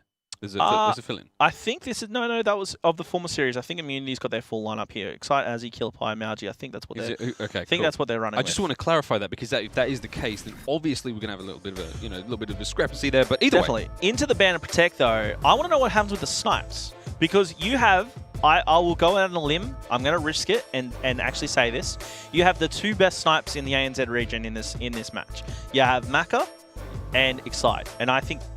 People will disagree with me, fine. I spectate this weekly, and I think they're the 2 best. I want to know if they then keep snipes in. Will they actually keep him in? This is interesting straight away, though, Miles. The flashbang protect from Killer Pie, opting to keep the tactical. Very interesting stuff there. Banning out the concussion. Now, I wonder what Killer Pie and the rest of Immunity will do here. Trophy system banned straight away. See, I was expecting that. See, now what they've essentially done here is they've forced the use of TAC Mask unless they ban that out too. Which could happen. I expect a TAC Protect here from Rival, which is what's happened. So they can't ban TAC. That's forced the TAC play. Now that means that these players can't use both Blast Suppressor and Dead Silence. Now, Dead Silence we haven't been seeing as much, especially here on Stronghold. But I mean, it still comes into play in a lot of S&Ds. So very interesting play there by Killerpie to protect that flashbang. And now we've got to see, there's a lot of things left. After that tactical bout, which has taken up 4 of your 8 Banner Protect slots, this leaves weapons. It leaves explosives. It leaves a whole bunch of stuff. Excite getting rid of anti-up is interesting for me. Yeah, I'm not. What is he preempting by banning? Well, I think because he just doesn't want anyone working towards those streaks earlier. I think by banning out anti-up as well, and now overclock as well. This is such an interesting ban and protect here. Overclock taken out, obviously, is just going to limit the use of specialists. That's standard. Now, what's at the end? Is there an explosive? Flak, maybe? What's being touched at the end? So Smokescreen goes, okay. So, there's a lot to go back here on as we look at this ban and protect. I'll tell you, Miles, for someone who's new to casting COD, this is an interesting ban and protect. One of the most interesting I've seen for an S&D. So, straight away, the flashbang protect, that's pretty much straightforward, that they just wanted to mix it up and use those tacticals. The fact that the concussion ban and then the trophy ban straight away was just the opposing team trying to limit the the concussion ban was trying to limit the tacticals. The trophy system ban out came from the same side that protected the flashbang, because obviously they want to force the opposing team to use tactical mask or just try and utilize those tacticals a little bit more. The active camo ban out and overclock, we can pretty much ignore that because they're really standard. The anti-up one is interesting, and I'm kind of questioning the way Excite was playing that out. If he was deliberately targeting score streaks, or was it because of the way the other perks were targeted or must be used? Interesting. It could have been the fact that they're forced to use tack, so they would have expected the opposing side to probably work towards streaks more. There's a couple of ways you can look at that. It's pretty interesting. The smoke screen out at the end.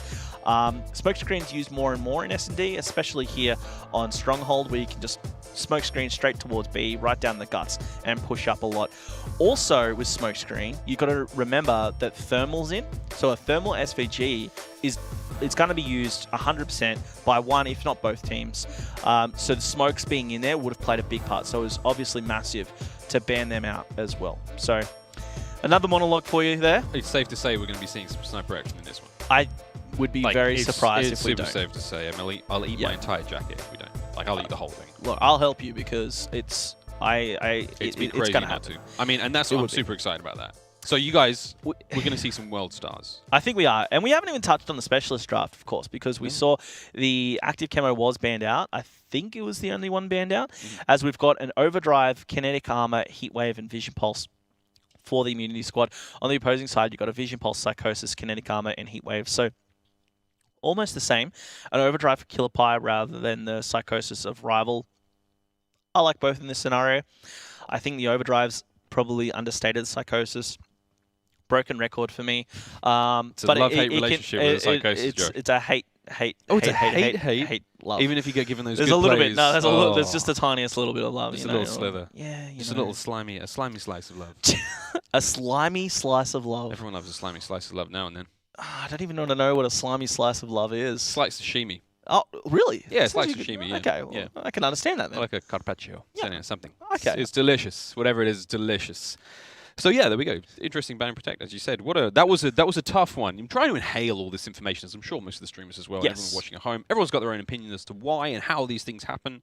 But the only way to truly know why these things happen would be to ask these players, and that's be something I'd kind of like to do. Exactly. I can imagine catch them. Yeah, I can imagine all the people at home just thinking, "Oh, that analysis was so crap. What the hell are you talking about?" Because no, but seriously, if you look through that ban and protect, there are so many different angles that you could have went what you were looking for, you know.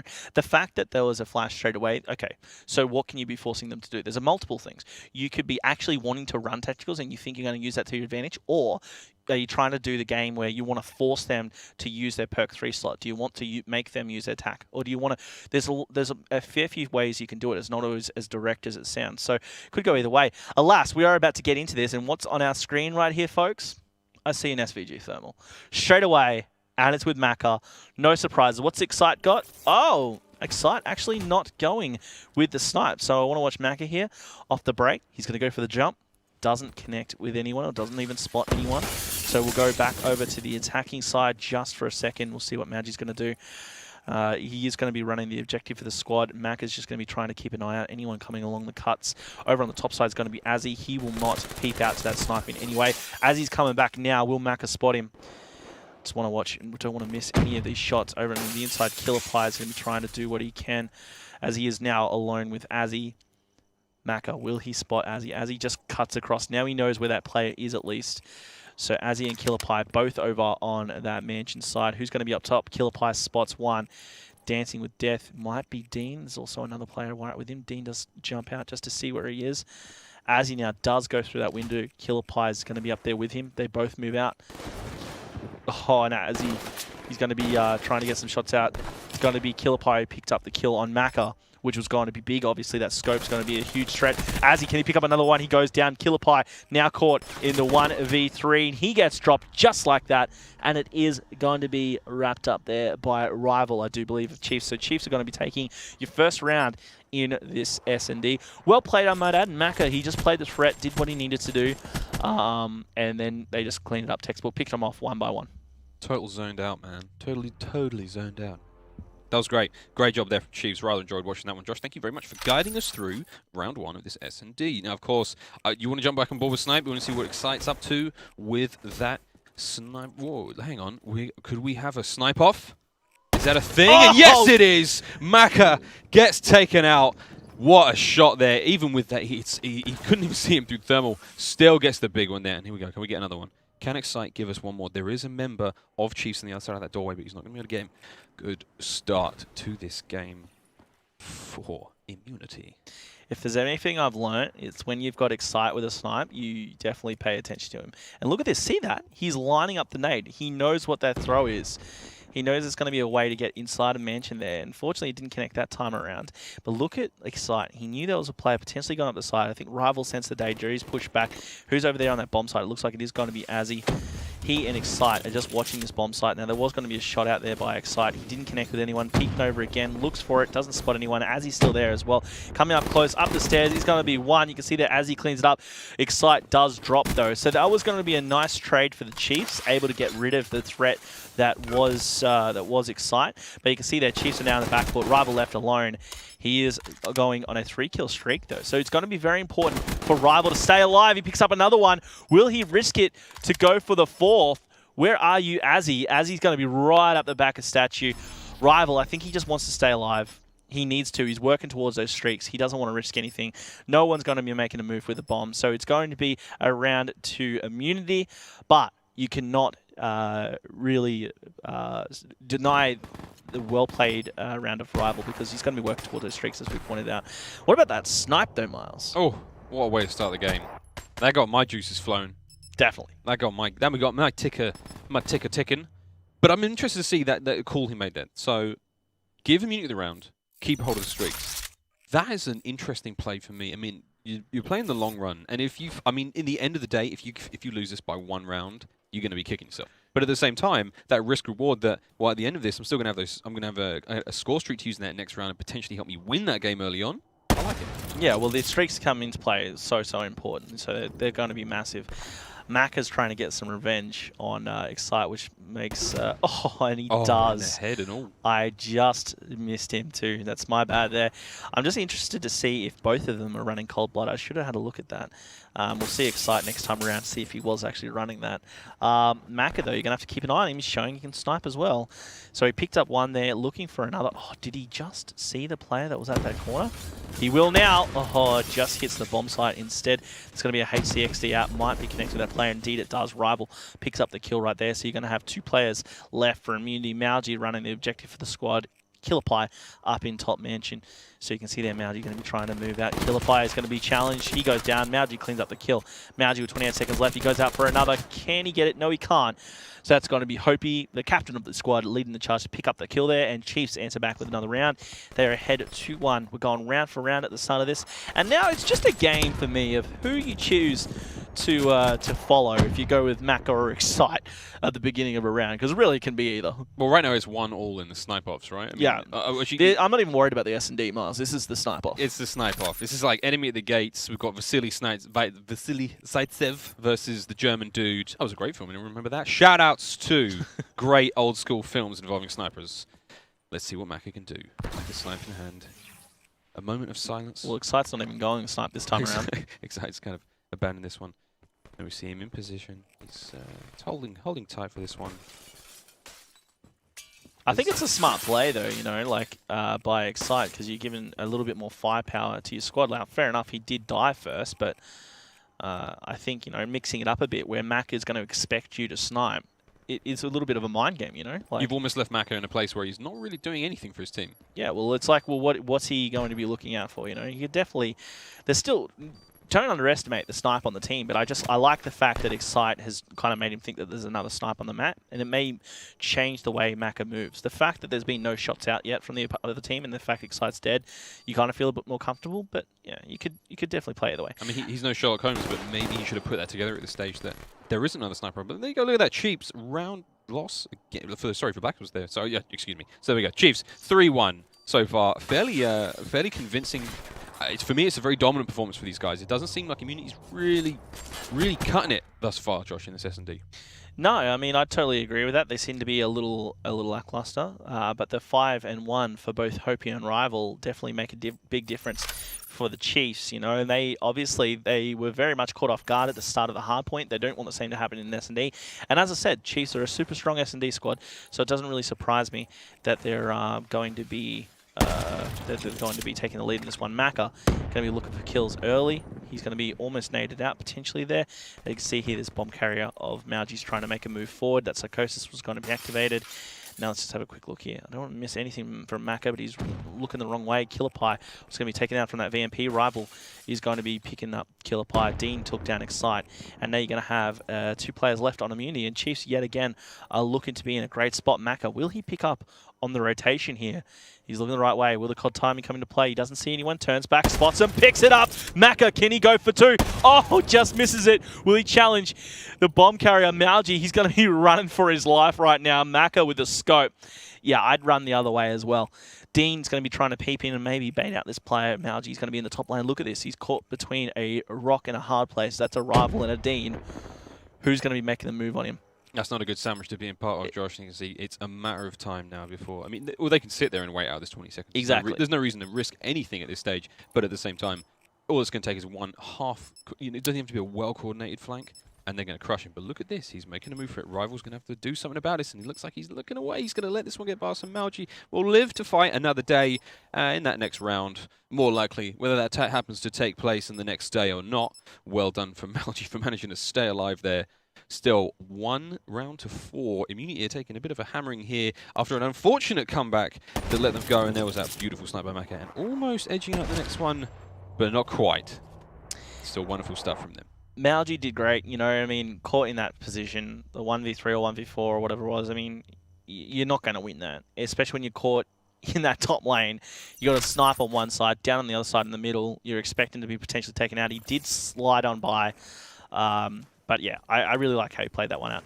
Alas, into the next round, the Chiefs ahead 4-1. I'm looking for some more snipe players coming out of Maka. Oh, he spotted one going in that corner. Excite steering away from that play. And you can see Maka was going to be targeted early by Excite, who actually picked up that kill. Now, Excite, I've actually talked about this with Mike throughout Stage 1 and also throughout the LAN events that we've had, that Excite, he starts with a scope and he's looking good, but whenever he switches out, he seems to go bad. Now, it's interesting to note that he actually started going a little bad once he got off that scope. Now, he only used that for 1 or 2 rounds, but he's only just now picked up his 2nd kill. So, anyway, something to note as we move on throughout this one. The bomb actually got planted super early over on A, so that was actually going to be pretty big for the Immunity squad. So, we'll see, for the Chief squad. So, we'll see how this one's going to be played out by Immunity.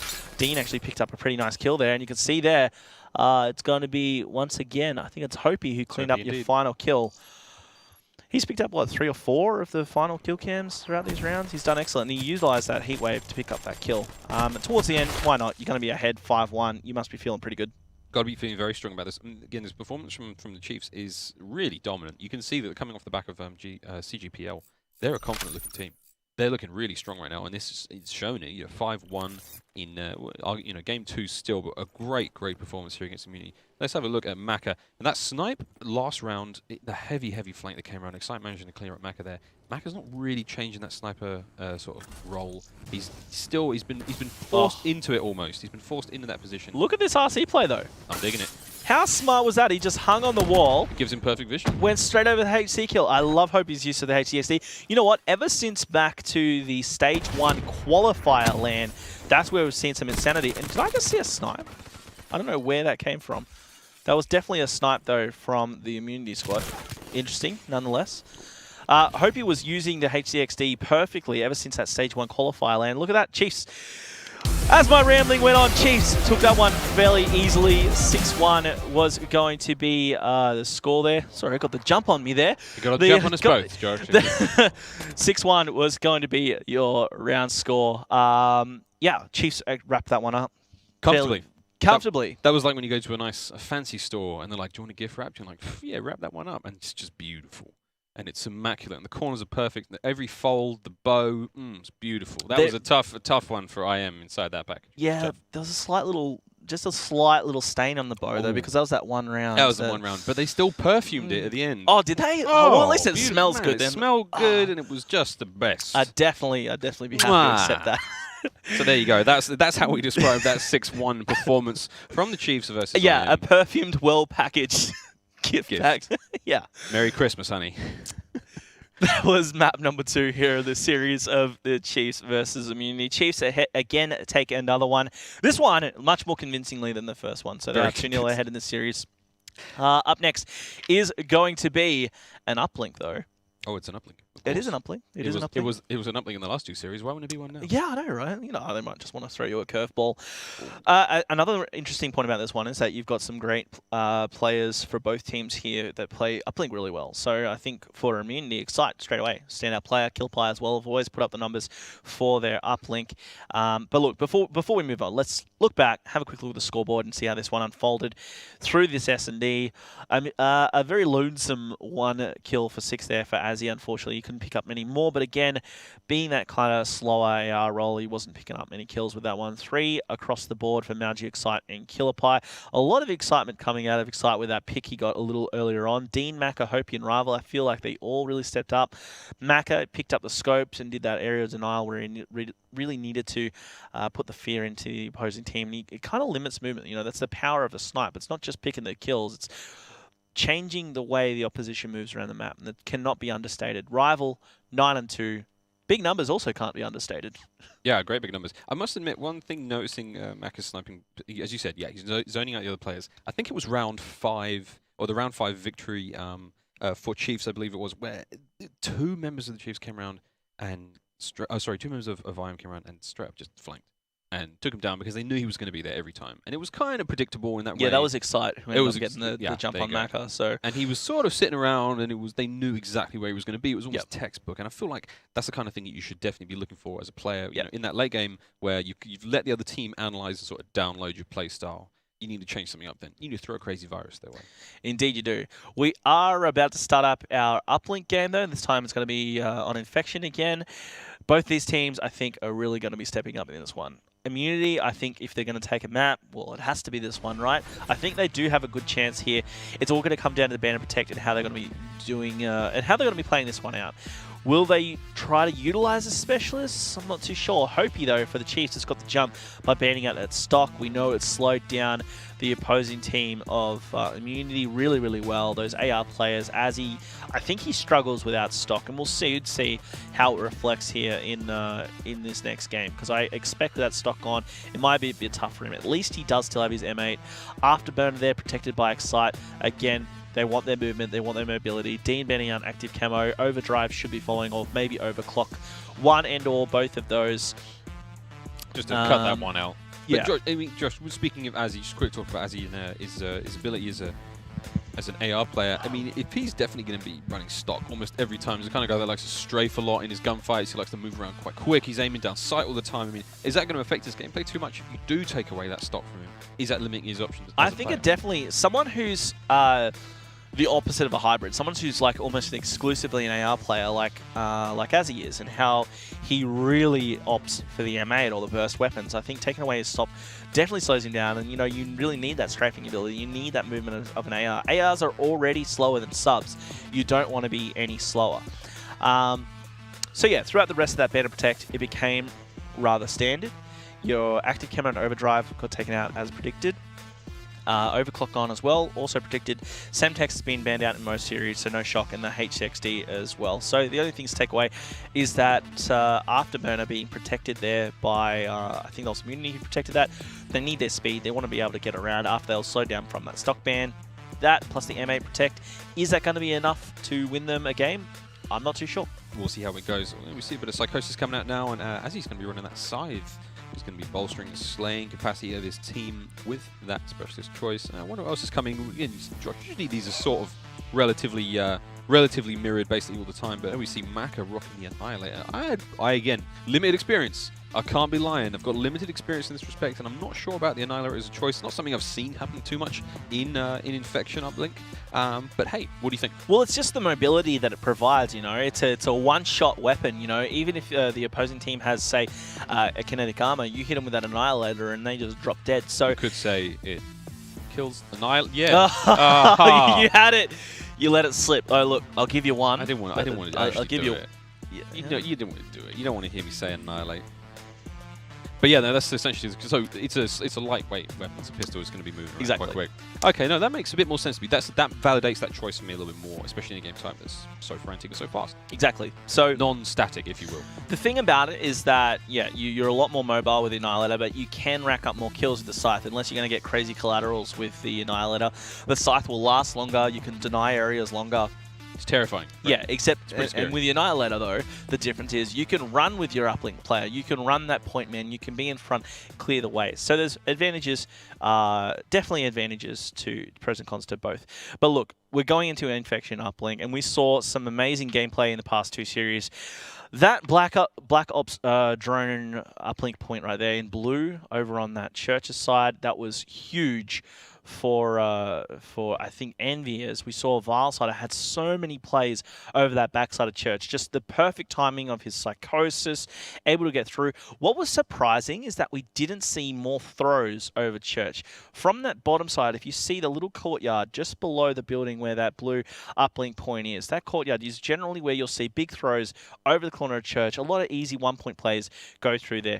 Over on the opposing side, the Black Ops uplink point, which is going to be over there in red on the far side, right-hand side of the map. We saw some plays over there as well. That wall run over on that bottom side, that bottom lane was going to be big. Also, the big runs from that top side. We saw a lot of cut through the B bomb site into the middle of the map and wrap around. A lot of times you see that. But the majority of the points, arguably, I'd say, you'd see over in that Church side. You see a lot of good throws come through there. Coming into this one, I can't look past the Chiefs. After that hard point, which they came back amazingly, the S&D was very one-sided, and you've got some outstanding players in here. The only thing that can really shut them down is if Azzy can really step up with the slaying department, really help and bolster his squad, and Excite needs to be Excite. He needs to get it going. He needs to really just do what he does, man. Just look, put his boots on, go to work. Just hope he's had his Weepix. No, he just needs to do what he normally does, and he'll be able to help this team to a potential victory. Now, don't forget, guys, Immunity, they have to take this map to stay in the game up against Chiefs in this series. Chiefs 2-0 in this best-of-5 series. Killer 5 with the nade straight away. He's going to be picking up the kill. He follows up with a second on Dean. Maka, he's dropped by Malgi, and what a great start for Immunity. Solid start for Immunity. Look at that positioning already. Immunity already way over halfway mark now. See if they can get the slays out. Azzy now drone in hand. He's going to be pushing that one in through the barn.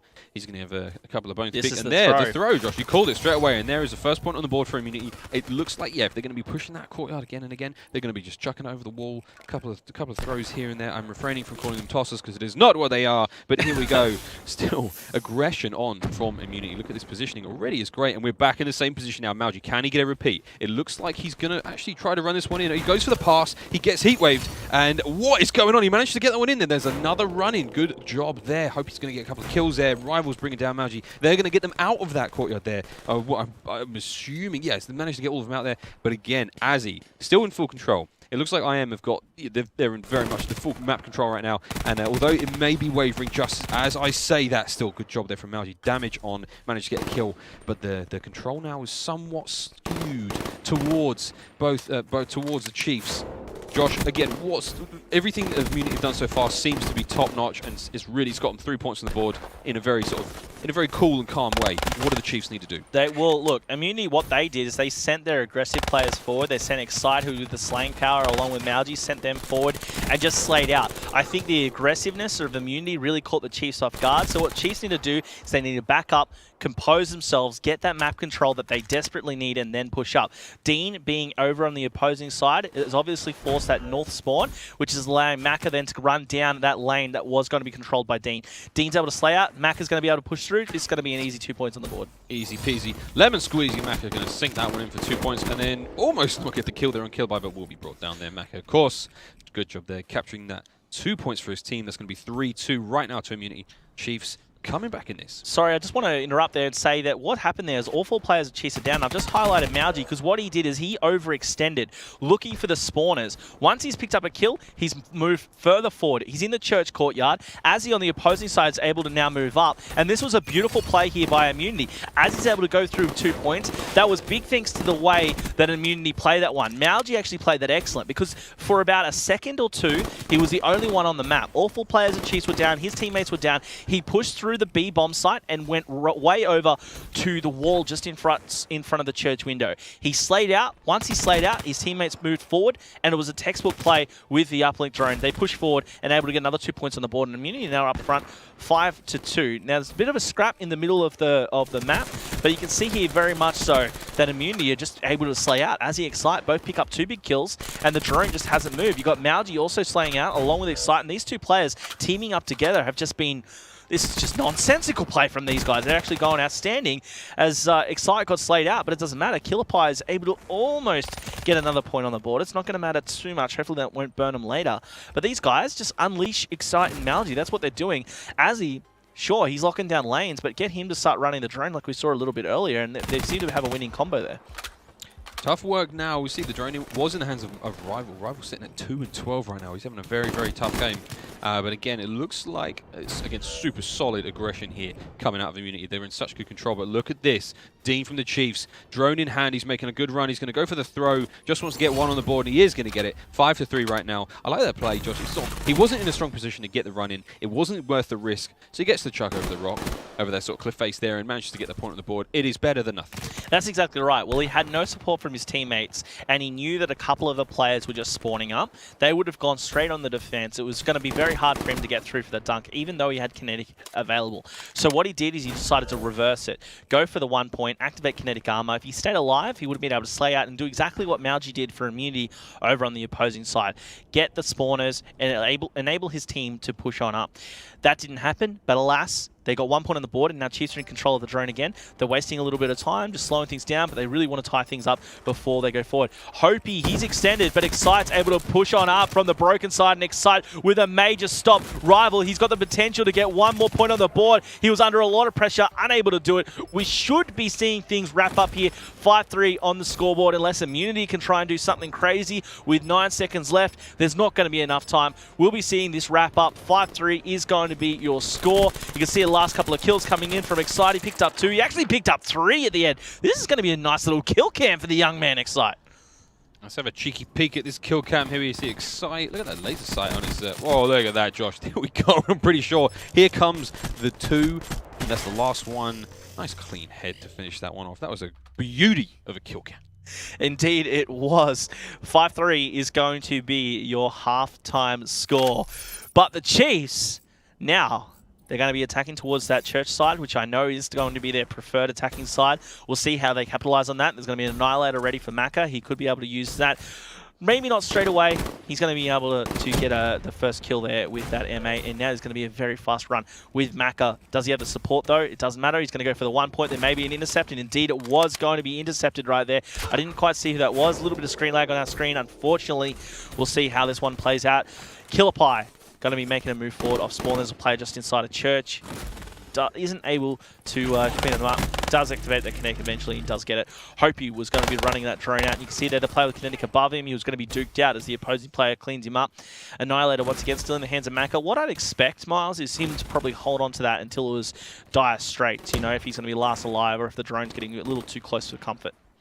We'll see how that one plays out. See, Excite now running that one in. Look at that heat wave was definitely going to be slowing down Maka. Excite now looking to make this a 2-pointer. He is going to throw it at the last minute just before dying. Love to see that happen. That was extremely clutch. Getting that one out. Managing to get that point on the board. 6-3 right now for Immunity. They seem to be walking away with this one, Josh. You can see on the kill count on the side. It looks like Immunity's slaying right now. Malji's going 20 for 11. We've got 17 for 13 out of Excite.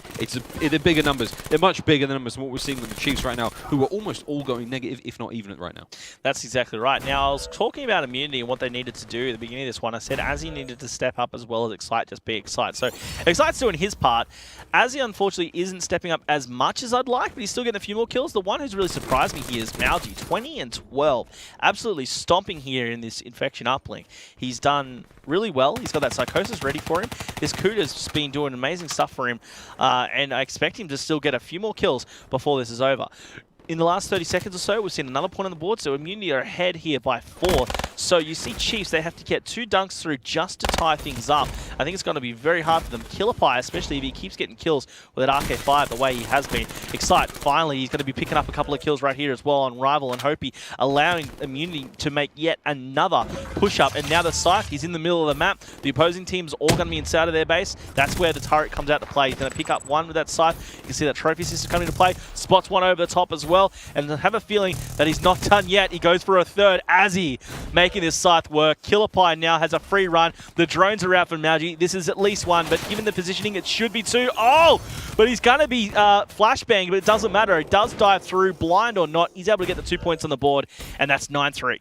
Beautiful, beautiful play there from Immunity. Again, that Scythe coming into effect. The Grim Reaper himself, as he potted through that courtyard, doing absolute chaos and nothing but mayhem for his team.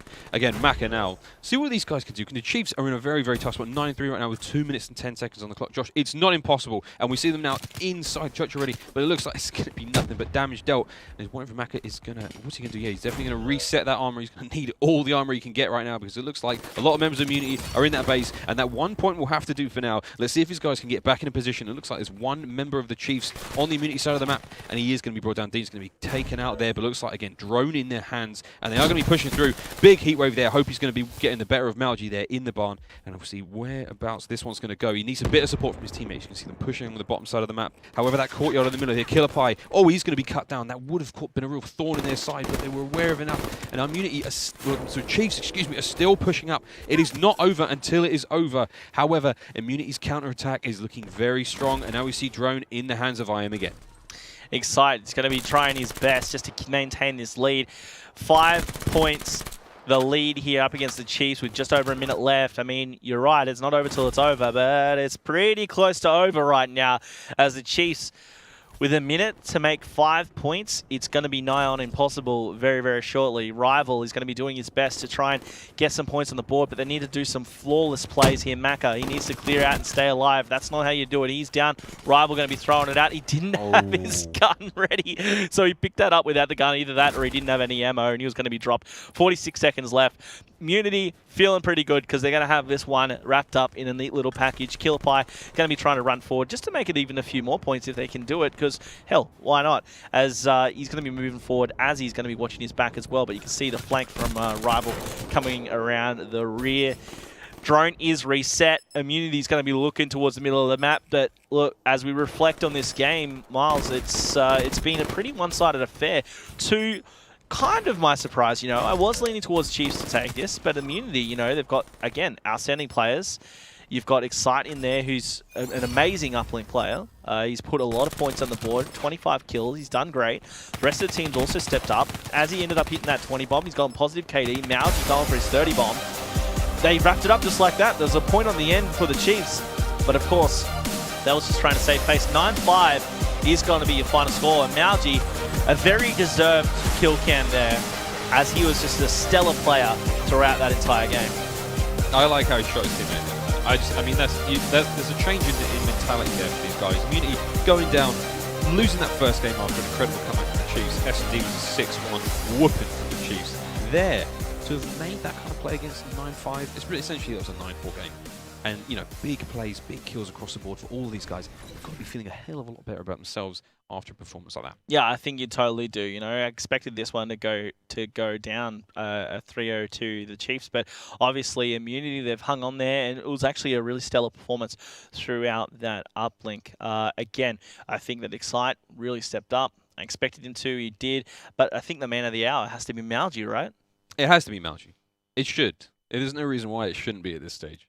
I mean, yeah. He slayed like a beast. He was putting up the numbers from start to finish. He didn't slow down at all. And I liked in that first half the way that he set up 2 of the points in that first half perfectly where, excuse me, can barely contain the excitement. You're going to be seeing pretty much all of the players were down except for Malgi. He overextended, waited just outside of Church when they were attacking towards Church. Perfect positioning. It was textbook, but it was... Even though it was textbook for a reason. He did it really, really well. As we reflect on the scoreboard as well, I've talked about it many times. You know, the slaying really needed to be picked up. And Azzy, 20 and 18, he got a carry and a throw. He really picked up his game there. He and Excite did massive work. Excite got the throw through as well. But 2 carries from Killerpie, that cannot be understated because it's the points that count. Over on the opposing side, not as much slaying going on. Macca there, 18-24, only 20 for Hopi, and he's the heart and soul of the team. He needed to pick it up in that one, and unfortunately, it was a little bit of a lackluster performance.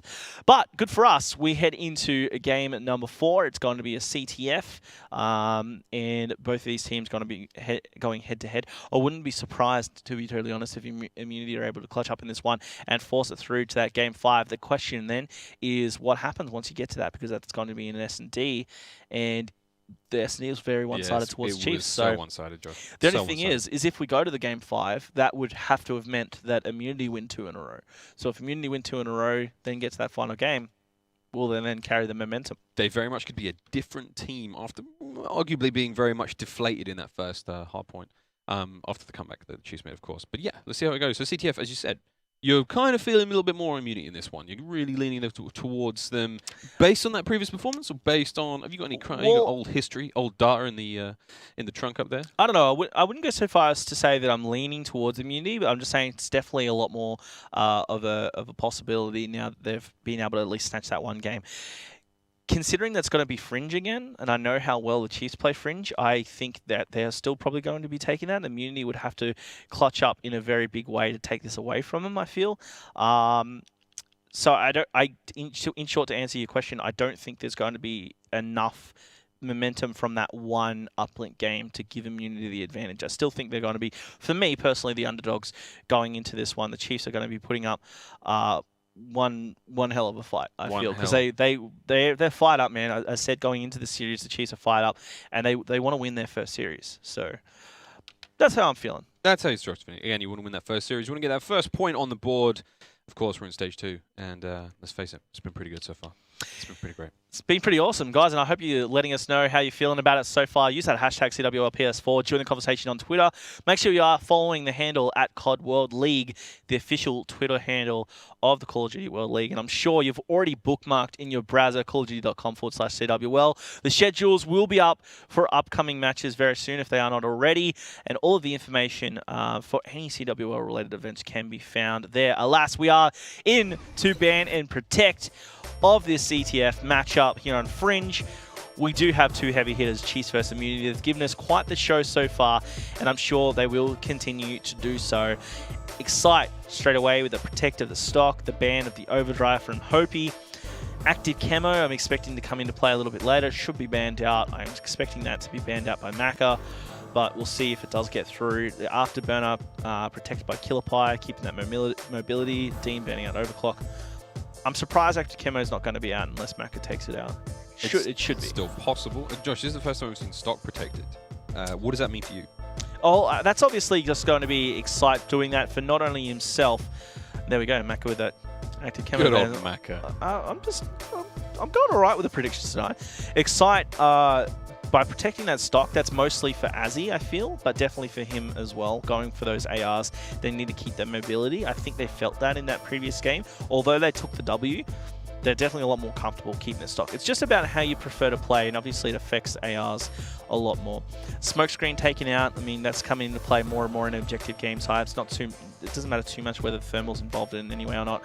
Malgi banning the flak right at the end, though, that's going to be pretty big because Semtex and Frag both made it through. So expect that. Expect potentially danger close perk on a couple of these players to try and double up on their nades.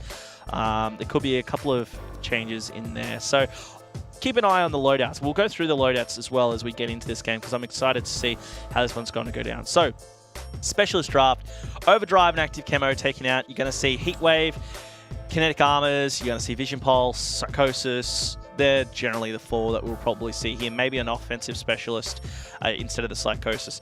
There we go. So far, mirror matchup of Heatwave, Vision Pulse, and Kinetic Armor. Malgi with a Psychosis. Rival, I expect maybe Psychosis. If not, he might go, nope, Psychosis. So Absolutely. there we go. Textbook, Josh. Mirror matchup. No offensive specialists, all going for that tactical route, which I like. The CTF, you really need to utilize those specialists where you can. I think there's something definitely to be said. There's an argument for Scythe a lot of the time in CTFs. Having that turret right up the back of your base, playing that defensive role. I'm actually shocked that Azzy didn't play that, but he does go Vision Pulse quite a lot. The opposing side, sometimes you'll see Macro or Hopi running that Scythe instead. You know, they've obviously opted to go to that Kinetic Armor Vision Pulse route. So it's, yeah, I mean, you could really go either, but a Tempest or a Scythe, or even an Annihilator, they could have easily been replaced with, I feel, Psychosis or Kinetic Armor in any of those situations. As we went through the Ban and Protect, though, again, I've mentioned it already, and I think we're going to be looking for it for these loadouts. The Frag and Semtex both made it through with Flak Jacket banned out. H6D, I think, was banned out. I'm not too sure as we reflect on that. It's going to be an explosive game, Josh. It's going to be explosive. Oh, you could say that. Quite literally. You could say that, Miles. We'll be seeing a lot of fireworks in this game. Yeah, for sure. But yeah, after the Ban and Protect Specialist Draft, I'm going to be very excited to see how this one goes down. Azzy and Excite, they both have that stock that like running, so they're going to be pretty comfortable and at home with the ARs on the squad.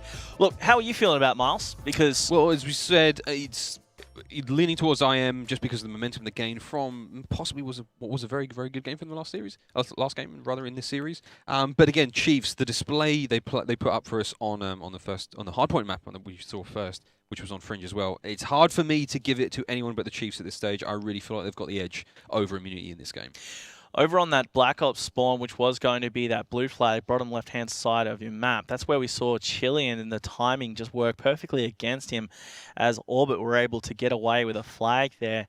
Again, I think with a Fringe CTF, I mean, people could disagree, but I don't think in a CTF there's really a preferred side on this one. I've seen Caps. We saw it. It goes neck and neck. It's both ways. So I expect both teams to be able to really, I don't know. It comes down to the gun skill and how these guys are going to work together in this one. It's not really about a preferred side or which way they're going to be going. I feel anyway. Lots of nades, though. It is going to be an explosive matchup between these teams. Everyone's going to have pretty much the guns that they want. We saw that stock was protected, and we didn't see anything like an M8 ban or anything crazy like that. Yeah, it's going to come down to the wire, I feel, between Chiefs and Immunity. Immunity obviously want to hang on to this series, try and make 2 maps in a row, force that Game 5, the first we would have seen tonight so far. We still have another matchup ahead of this one, a Pelthian versus MF. It's going to be huge, I'm sure, but we still have this one to wrap up. Chiefs, they need this CTF to wrap it up 3-1, Immunity to stay alive. So given it is onto Immunity to hang in this one, I think we're going to have to start off with them. But I think I want to follow Azzy. Wait, sorry, no, we're going to... All right, there's a problem with the game, folks. Going to be shooting each other. I think there's going to be an issue at the beginning of this one. Yep. It looks like a personal problem. They're shooting each other, Josh. Yeah, I mean, look, we've already got trouble from Immunity, you know, shooting each other. There's going to be problems at the start of this one. No, I'm not too sure. We'll find out what's going on, folks. Well, there's probably a issue just with setting up the team or a host. All these kind of behind-the-scenes issues, but I'm sure it's going to be ironed out very, very soon. But, guys, look, as I've said already, potentially the final match if Chiefs can clutch this one out. And look, we've talked about the history and what these guys have played recently. We mentioned that the CGPL Challenge Division event that Chiefs actually put on one hell of a show. They got all the way to the finals, as we know. They got there in a pretty exciting fashion. we saw parts of that periscoping, of course. I watched your entire periscope of that series. Man. It was great. It was a little unorthodox as far as casting esports goes. Yeah, it was. But you guys worked it. It was Mikester as well, and it was great. It was beautiful. I really enjoyed it. Again, I'm not going to lie, I was sitting on the toilet and I was like, wow, I can periscope the whole thing. And I think I spent 25 to 30 minutes sitting on the toilet. Really? Watching the periscope, yeah, because it was glued to it. And I remember my partner, she was like, are you alive in there? And I was like, shh. It's game 5, it was like that, pretty much. But that was it was a great series to watch. And again, as you said, Chiefs took Mind Freak to the limit, to the absolute edge, which was super cool. Yeah. 4-3, I believe, was the final score. And although Mind Freaks clinched that one out in the end, it's amazing to see Chiefs, who historically haven't done superb, I suppose, in the region. I don't want to say they're not. They're obviously a very, very good team, but they're not like. Well, the Chiefs, statistically, they didn't make the top 4. So yeah, they didn't make the top they 4 had in a stage tough 1. run So I think it would be widely agreed, though, that they definitely feel like a top 4 team at the moment. I would call them a top 4 team right now.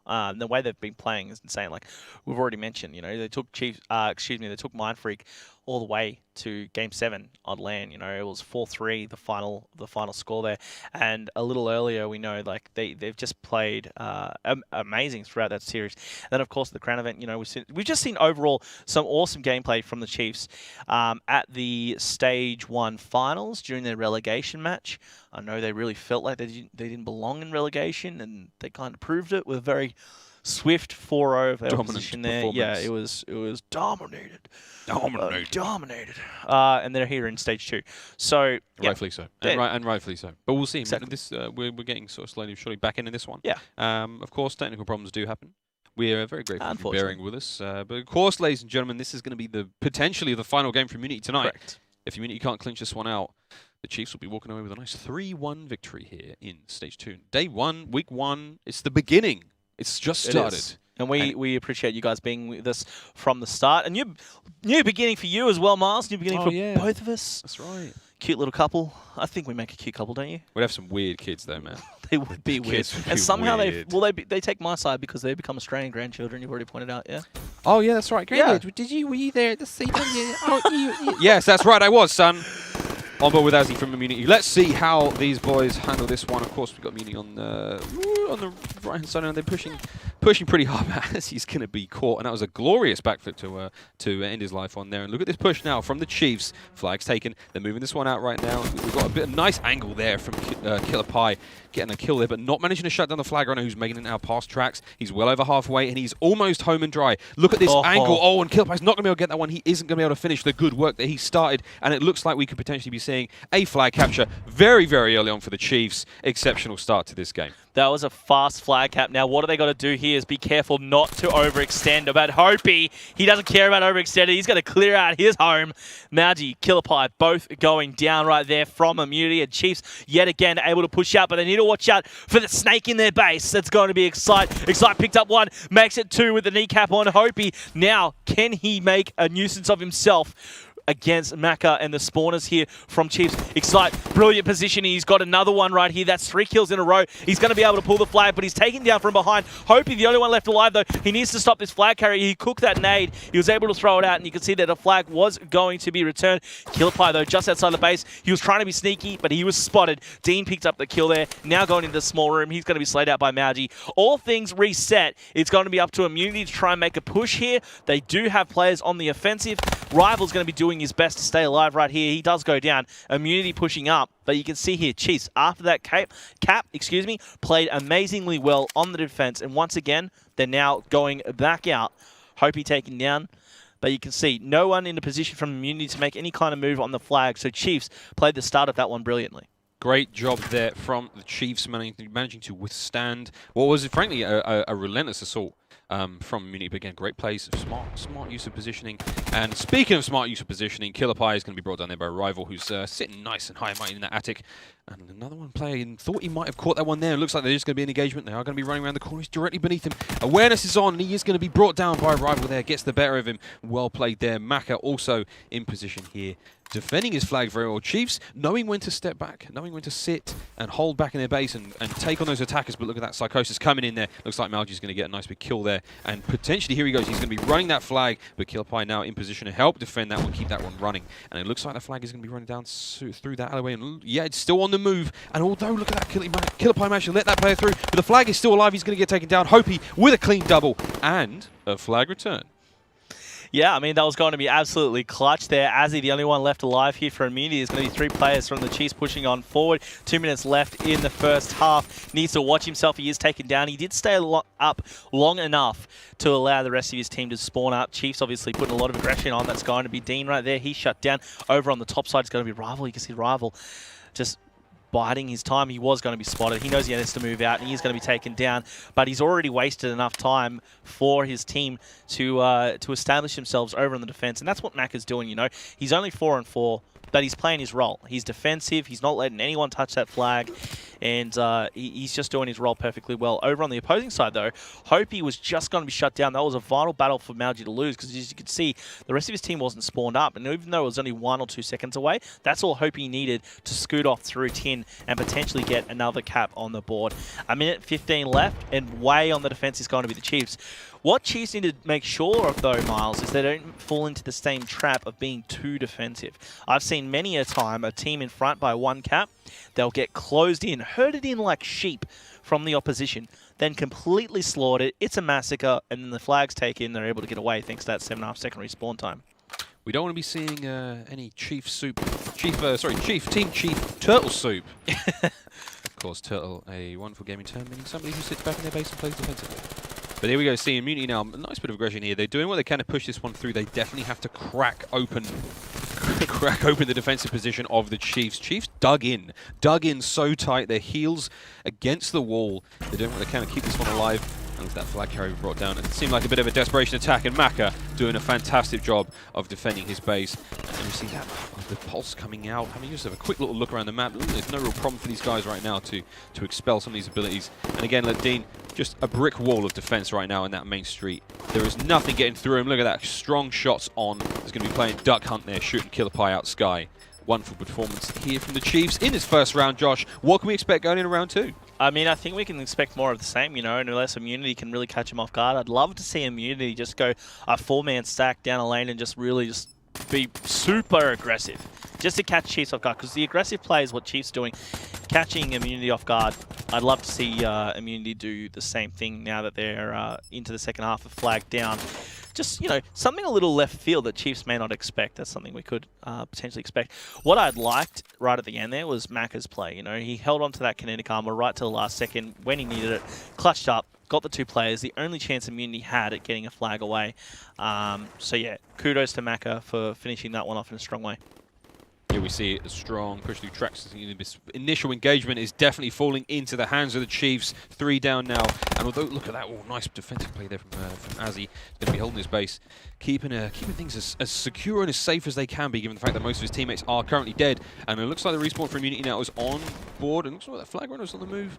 But we're going to definitely see a return shortly. There's that return. Everything back to square one, and we'll see how this one plays out. Looks like Chiefs still engaging in this aggressive push. Strong shots from Dean's going to catch Excite off guard, but he's going to be taken down in turn there. Somewhat out of position. Good job from the Immunity to weather the storm and keep this one safe. Yeah, Immunity have done really well there. As he just gets dropped, though, it's a little unfortunate. Killer Pie is going to be moving up through tracks. The Chiefs just playing that defensive role. You've got Rival. He's gone down tracks as well. Tags up player inside there. Hip shots. Oh, I thought he was going to miss out, but he does eventually clean that one up. Over on the opposing side was going to be a couple of players from Immunity, Killer Pie and Excite, both being dropped at the moment, which means, of course, that Chiefs are able to push up and be on the aggression. Hopi for the Chiefs is going to be taken down there in the middle of the map. It's a little unfortunate for him.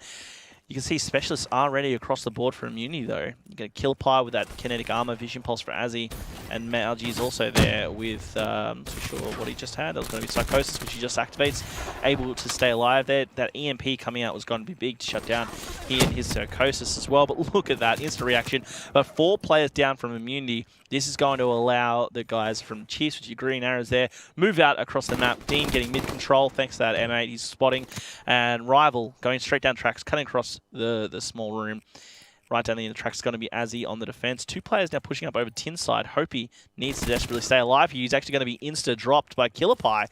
So this could be a move here, depending if the defensive player here, Maka, stays up. So Maka's in a great spot, but he was going to be shut down by the player on the window. So Immunity actually in a really good spot here to make a move. Excite, able to get away. That heat wave was going to be huge. Excite, can he take out 2? Yes, he can. 3 players down for Chiefs. Where are you, Maka? He's going to be mid-map. The player with the flag should be cutting across Tin, and Excite should be able to get away here. Mauji's got his back. Who's going to be there to stop him? Maka could cut it on the street. Will he do it? Shots out. He doesn't stop it. Immunity answer back. They've got a cap on the board, and things are tied up 1-1. Well, an incredibly clutch play, and unfortunate missing that cut-off. He was in position to get that one, but didn't manage to seal the shots. And look at that close-range play from Azzy, keeping this on board for him. Looks like Immunity now somewhat managed to set up that, weather the attack, do what they can to keep as many of their team members alive. And look, they're in a much better position now to push out. And look at this ring around the rosy inside track. So Excite is going to be clearing up. Hopi there. What a 1v1. That was hysterical to watch too, man. Flying through the air like that.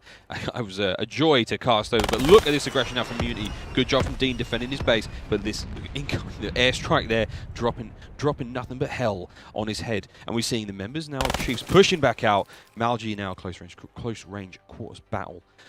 In what I think we're still calling Granny's. Granny's Place is getting a hell of a lot of action in this game. Nothing but violence to Granny's Place. I wonder what Granny would think of all this. Granny's pretty popular, man.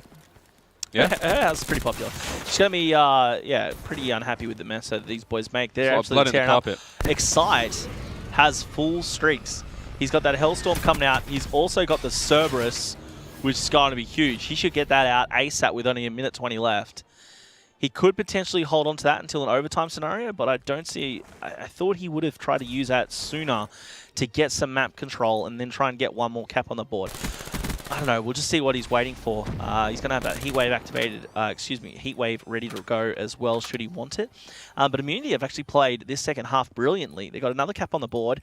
They've got streaks. Excite was playing out of his skin. 19-14. Spots to play at the stairs. Oh, shaky, but just as shaky were Hopi's shots as he was going to be shut down. Excite in a brilliant position there, able to slay out. And now you can see Mauji right over in the opposing side of the base. If he gets a couple of kills here, there's a huge opportunity for him to make a move forward. There's going to be another player right there. He needed to stay alive. Unfortunately, he was taken down.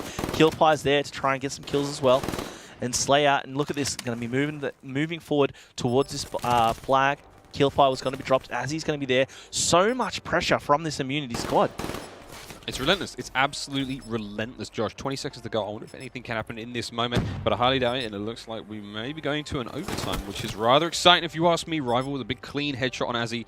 Again, at this moment, just defending these flags, not letting anything happen, not letting anything too crazy go down. Basically just padding out stats at this stage, I suppose, Josh. I mean, we're definitely going to be looking at that overtime. Shots on from Dean, and as I said, here we are. Straight into that overtime. Exciting stuff. This is it. Do or die for Immunity. If they can't pull this one out, Chiefs will walk away with this one 3-1 in their first series here in Stage 2. Otherwise, Immunity is still in it. Fighting for a chance at S&D redemption. Yeah, this is deja vu of what we saw from that first series, right? When we got an overtime in the CTF, and it was going to be very, very fastly done. I think this is going to be a pretty... I don't know. I actually can't really predict the way this one's going to go down, because Chiefs had a great start in the first half. Then with Immunity answering back, they got those full streaks. It was pretty big.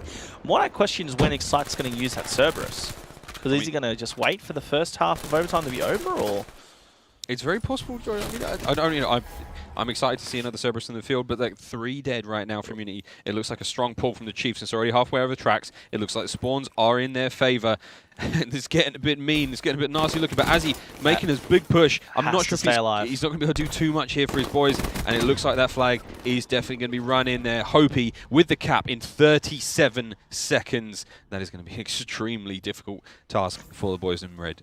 Immunity have to get a cap in 37 seconds or less, or they lose this series.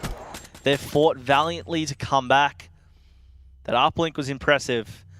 But here, in overtime, 37 seconds left. I don't even think... That's barely enough time for that Cerberus to go down for Excite. I don't know why... Excuse me, I don't know why he held that so long. Well, here it comes. We'll see what happens here. If anything can happen of this. But here we go. 28 seconds on the clock. Boy, is this exciting. Anything could happen now. What will we see? Look at this initial engagement. Here we go, Hopi. There's a Psychosis. Malji's going to take down Hopi. This is a good start for them. And it is almost possible. Flag now in the hands of Malji. He's got that grab. And now he's going to turn around and run straight into Maka, who's going to cut him to pieces. Maka, now all they have to do is hold this one off, and it looks like that is all she wrote for Immunity. They fought valiantly, Josh, as you said, but it simply was not enough. It was a little bit too late for them to turn the engine on there, of course. Ladies and gentlemen, the Chiefs will walk away with a 3-1 victory over Immunity. Josh, what more can we say? Yeah, I mean, the Chiefs did really well to clutch up. That first half of overtime was insane. 37 seconds. You cannot get much quicker. That was just due to a very cohesive push. They collapsed on Immunity, completely spanked them. All 4 players were down for a second. One spawned up fast, but it wasn't enough to get the cut. As he went across, over down at that second hardpoint side, down that dark alley just outside of the bridge spawn. But you could see 2 players were still there on the defense. The flag carrier was able to come around the back, which was Hopi. He got on the board.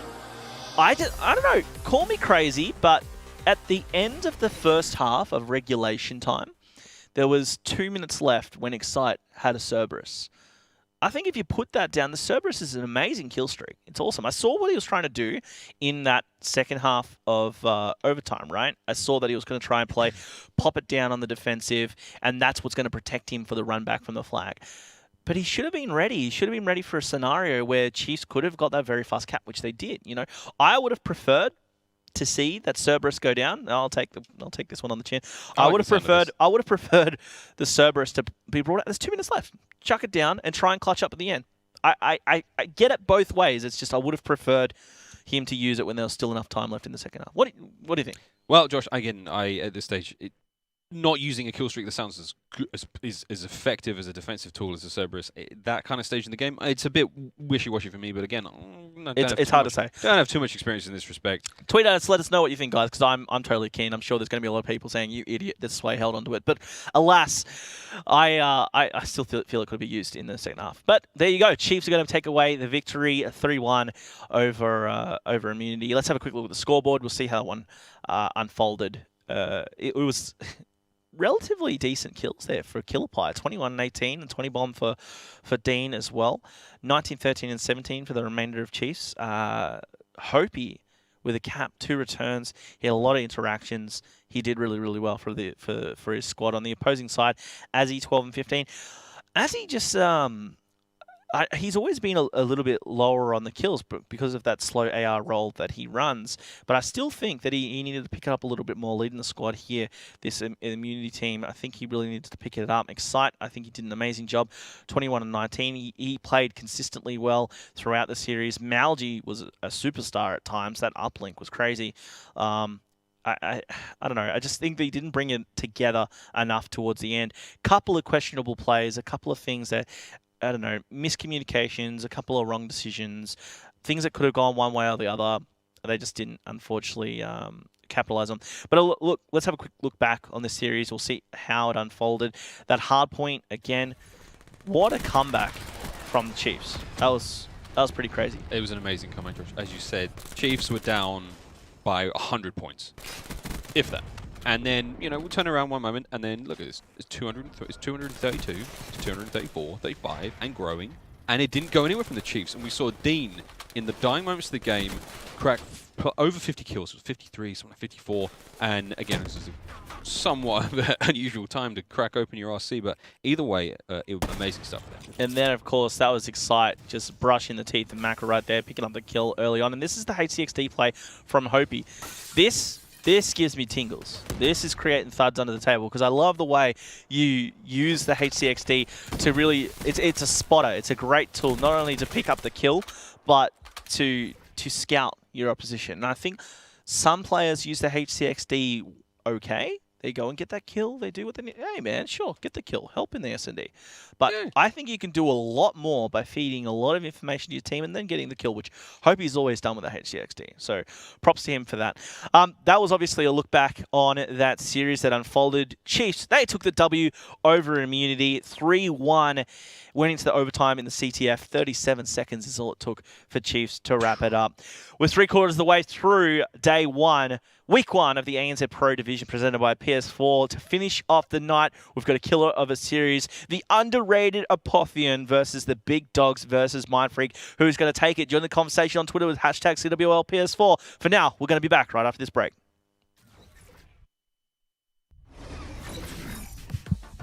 I was always top scoring in public matches from COD 4 onwards, and I always thought I was like one of the best, and then I started for competitive and I ended up being one of the lowest tier in competitive when I first started. I really loved competing against the top level people. It was like a sport but on a video game, which was awesome, and it had a crowd and everything, and I just saw esports growing and it was just amazing. I am pretty happy where I am right now, considering I've only been in the scene for a short amount of time. I'm at the top level right now and I'm hoping I can stay here. I get a lot of people coming up to me saying, oh, you're Azzy and all this stuff. It's pretty awesome to have just like a small amount of fans that know who I am, see me in my streams and stuff like that. COD has impacted my life in the way that I've met a lot of people and new faces, and it's given me a new personality as well, so that's pretty good. I'm putting the most amount of time I've ever put into a COD, into this one. And I've had the experience in the past, so now I bring on a lot more. I'm not going to get nervous, and I'm just going to push way harder to get results.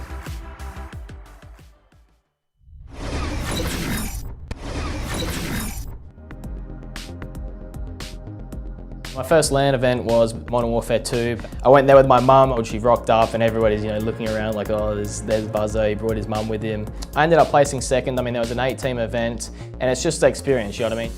Ever since 2013, my first LAN, I never expected I'd be going to LA twice, Paris, Gfinity, all around Australia. Like, you think you just like, oh, I'll win a few competitions online, a few $100, but I've been able to we won 15 grand last year, travel the world, you can't ask for much more really.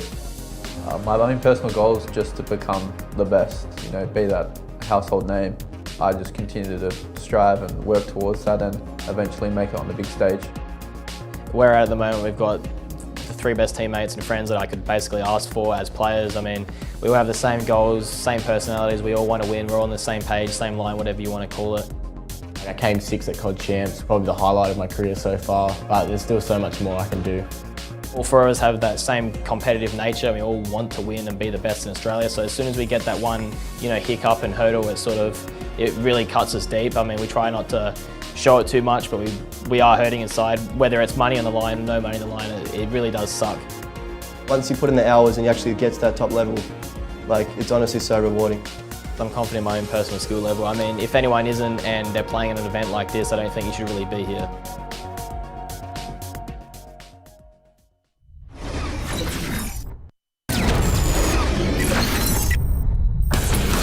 You're going to have excitement. He's gone 3-0. Oh! Shucks gets completely done. There's another one right there. Excite.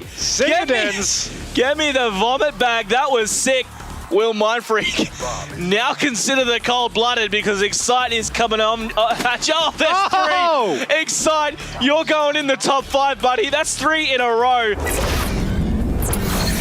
Toho, however, has got another 2 kills. He's on 10. He's on 11 as he gets another onto Brand. He single-handedly opened up this flag and picked it up. Can he make the run? He's got Legend to babysit. This could very well be a run all off the back of Toho, who really has been an outstanding player. MVP already of the game and of the play day. And potentially he's one more pattern. He's played to find. He's done it as well. Niall's gone. Toho is king. Has just slipped off the map and in such a crucial round as well. He's gone. It's going to be an early, easy step in the right direction for Millennium, but just for a second before Nolson is fed. Tommy on a silver platter gets another one on the offense. Swanee was not expecting like that, an overextension. Tolson putting a toe out of line. Can he put his whole foot? No, not just yet, but he has the tag and the frag. Madcat gone. And now looks like he's just... Nolson! Hitting this wall run, which might actually be the best chance he has in this round.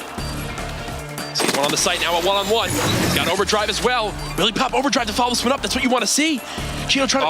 You've got to pop overdrive. He's got to pop overdrive. He's got to use it to go for the defuse after this. What? The dart gets called in. No, you got to run back to the site. You got to go defuse. Go overdrive. Oh my God. Run to the site, Chino. Go. Go. What am I saying? No. Oh my God. Is he going to get the defuse? Is he going to get the defuse? I can't do this. No.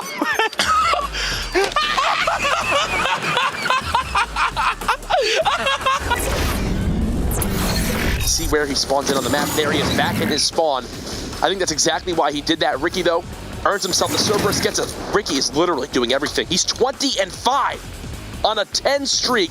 He's hit a call on the Cerberus. He's got the lead blocking done for his team. Oh, God, this game's getting out of hand quick. Parasite's got the flag in his hand. They're literally running away with this one.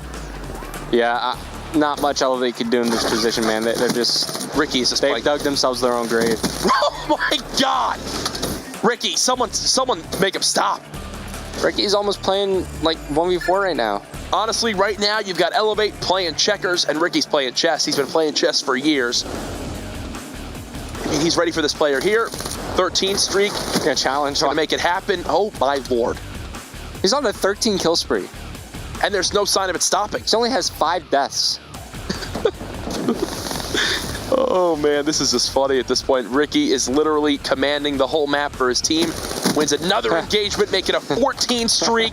I don't even know what to say. Might as well use the Ultra Missile. He's going to earn it again. And look at, he just slows it down. And look at how much map presence that gives his team. Oh, he's going through the window. Oh, my God. Ricky's on a 15 streak. And he's going to go for more. He knows Faceno's in the middle map. He's got one player to his right. Wins that gunfight. Someone kill him. Thank you. 16 kills. His streak was more kills than anyone else in the game, Revan. I remember the first time I saw Pro, he sits down next to me and he starts playing, he's doing his thing. Wait a second, I know that guy, you know, like I see that guy on MLG, and I was just like, oh my God. You know, like I was like all embarrassed. I knew that's what I wanted to do. This was like a kid's dream at the time, you know, like something I never thought was even possible. That people were actually going across the country and playing against each other for like large sums of money. I was like, oh, this is like my heaven, you know, I gotta like get into this. I've been playing for Optic since last, maybe October. It's the longest I've ever been on an organization or a team, and couldn't be happier. When I first joined Optic Gaming, there was like a lot of pressure on myself. I gotta just do my best. Just a year before that, I was just watching these guys play. And then a year later, I was on the team that like everybody kind of wanted to be on. And the first event, I did really poorly. Compared to how I've been playing the past 2 years that I've been in Call of Duty, I played terrible. And no one had to tell me that. I know when I do bad. 6 months from now, I have to have said that I won Call of Duty championships.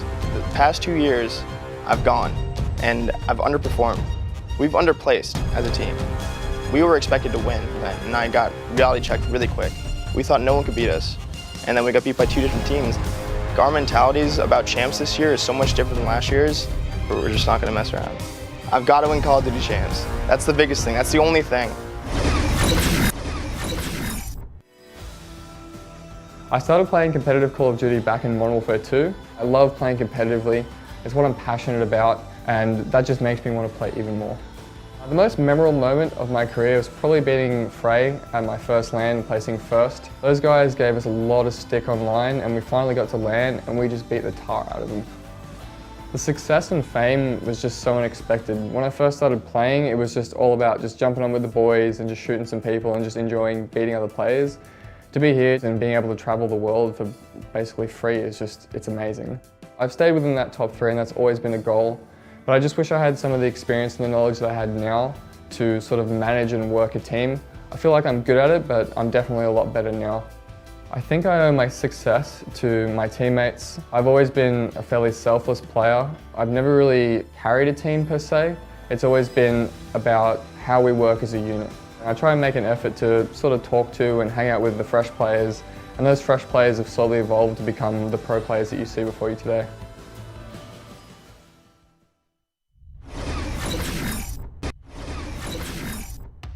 I have this little saying that's right until your idols become your rivals. And I don't know, I just find that the best thing because like for any situation, any level, no matter what, someone's always going to be better than you unless like you're that top tier person that you can always work to be. I don't know if he has the same one with me, but I have a personal rivalry with Chileans. Throughout AW and Ghost, I felt like my playstyle sort of like reflected his. And then in AW, when I started to be able to compete with him, it was like an amazing feeling. And then I got to the point where we're having a little bit of like Twitter arguments and all that. We were both saying, I'm gonna beat you at LAN, and we actually beat them, and that was an amazing feeling. But I still feel like this game, I've got to prove something again to him. I don't know why, it just feels like it's carrying on, like I want to beat him at the next event. I know for a fact, definitely, that I deserve to be in the league. I've worked hard for it throughout the whole last year and the start of the game. And to people who doubt me, I just say I'm gonna beat you. It really just fuels the fire to make me want to go harder and harder.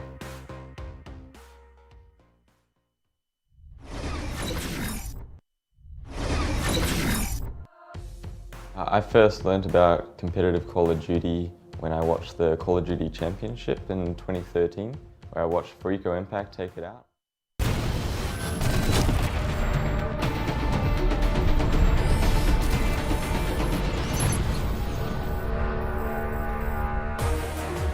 Friends, welcome back to the ANZ Pro Division of Call of Duty World League presented by PS4. Milo Ross and Maniac bringing you all of the action here this evening of day one here in our region. It's been intense.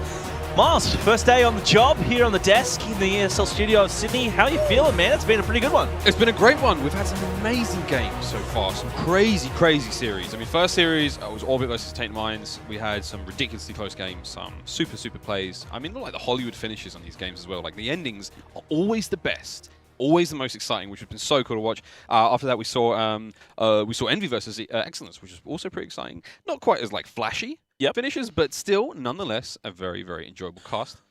And shortly after that, I mean, where were we there? We were just, dude, we're at Chiefs versus Iron. Yeah, I mean, that was intense. Now, what I wanted to notice is the hard points, right? So we had a 4-point hard point, then we had a 5-point hard point, and then we had a 100-point comeback. The hard points have been insane. Now, I'm interested to see if it's going to go the same way this time around. I have an inkling it may not, because, of course, we have Apotheon versus Mindfreak. This is going to be one of those matches where you go into it and you're like, yeah, this is going to be pretty one-sided. You've got Apotheon, where this squad, although they're very, very respectable, I love these guys, I love Apotheon, they are still a team that finished, you know, towards the bottom end of the standings in Stage 1. And although they've made it through in a convincing fashion from the Stage 1 finals, you still consider that when they're up against the Juggernauts, Mindfreak, who have won every LAN event that doesn't have international teams in it this year, it's going to be pretty tough. But Apotheon here, Spades, Carry, Dismal, and Gydra. Spades, your outstanding player here. Or I think he's an outstanding player. He's going to be the anchor for the squad. He runs that scythe, no surprises there. But I look to Spades to really put up a lot of numbers in this squad. I think if Spades does his job well, gets those rotations locked down in that hard point for his squad, I think he can do a lot of work for the Apotheon lineup. But Spades, of course, he's going to have a little bit of a fight on his hands. He and the rest of Apotheon, they are going to be going up against Mindfreak. Now, Mindfreak, they need no introduction, but we will. Buzzo, Dens, Shocks, and Fighter.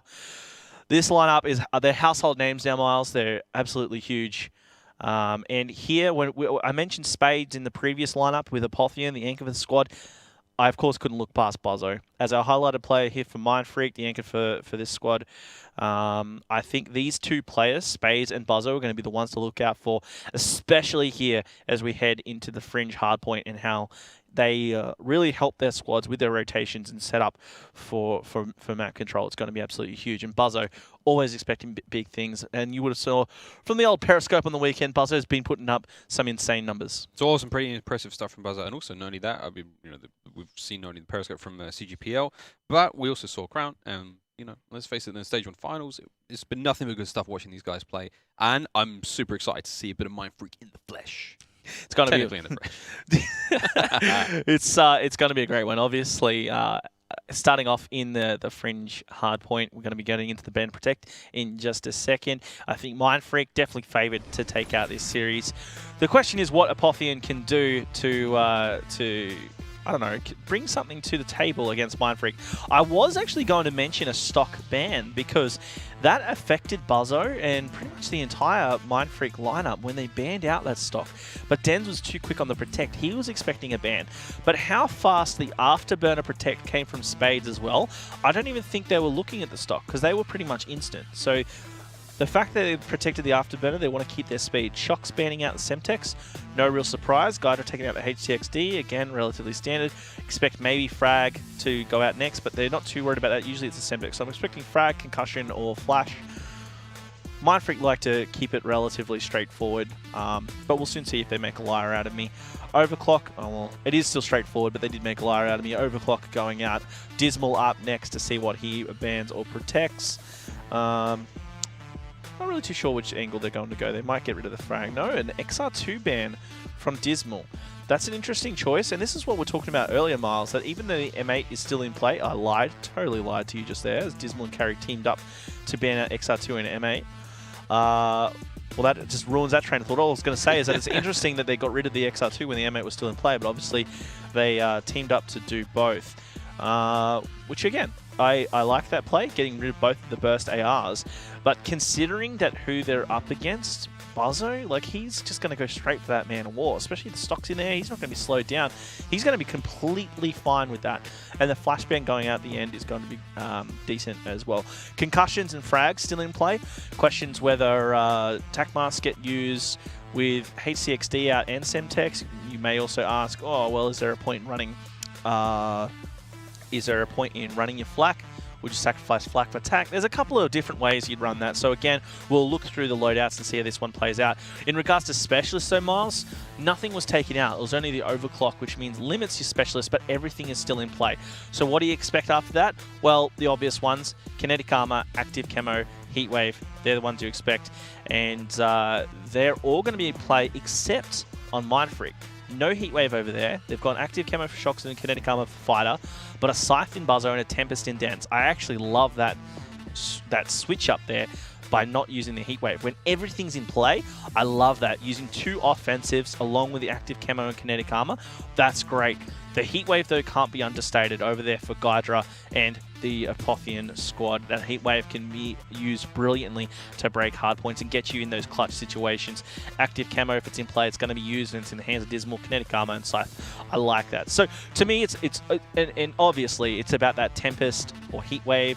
And rather, whether you'd go that heatwave over, say, the Tempest or the Annihilator, one of those offensive specialists, is the question that we always ask, Miles, which one you'd rather go for. I like both. It's one of those scenarios where you can just go both. It just depends on the play style and how you want to play out your map as a team. Well, there you have it. Banned, protected. It's all happened. A little bit of both. A little bit of both. I mean, if you had to, I was thinking back to what we mentioned about like a COD Tinder, you'd call it ban and protect, wouldn't you? So you'd swipe right, it would be like your ban. If you swipe right, it would be protect. Swipe left would be your ban. That's how you do it. Yeah. I'd ban that. I think you should probably copyright something like this. Probably copyright that. Get into a deal with Activision and make, some. There's money to be made. I think there's an idea there. There's definitely money to be made. So, Josh, again, talking loosely about predictions again in this game, you're definitely favouring Mindfreak. I think from any kind of observer of esports, of Call of Duty esports, Mindfreak in the ANZ region. As you said, the household names. They were household names for me before I even knew what a Black Ops 3 was. Well, Mindfreak finished in first spot. Apotheon finished 6th in the standings. I mean, you don't need me to tell you who's the favourite there. Mindfreak with a win-loss record of, I think they went 11-3 in stage 1, and then Apotheon, of course, they went something like 6-8. So that's a clean 70%. Yeah, I mean, it's a huge difference between the two teams. So just on paper alone, you'd expect Mindfreak to be the favourites in this one. Apotheon, though, they've been in highlight reels. They finished the online stage, I think, with either a 5 or 6 game.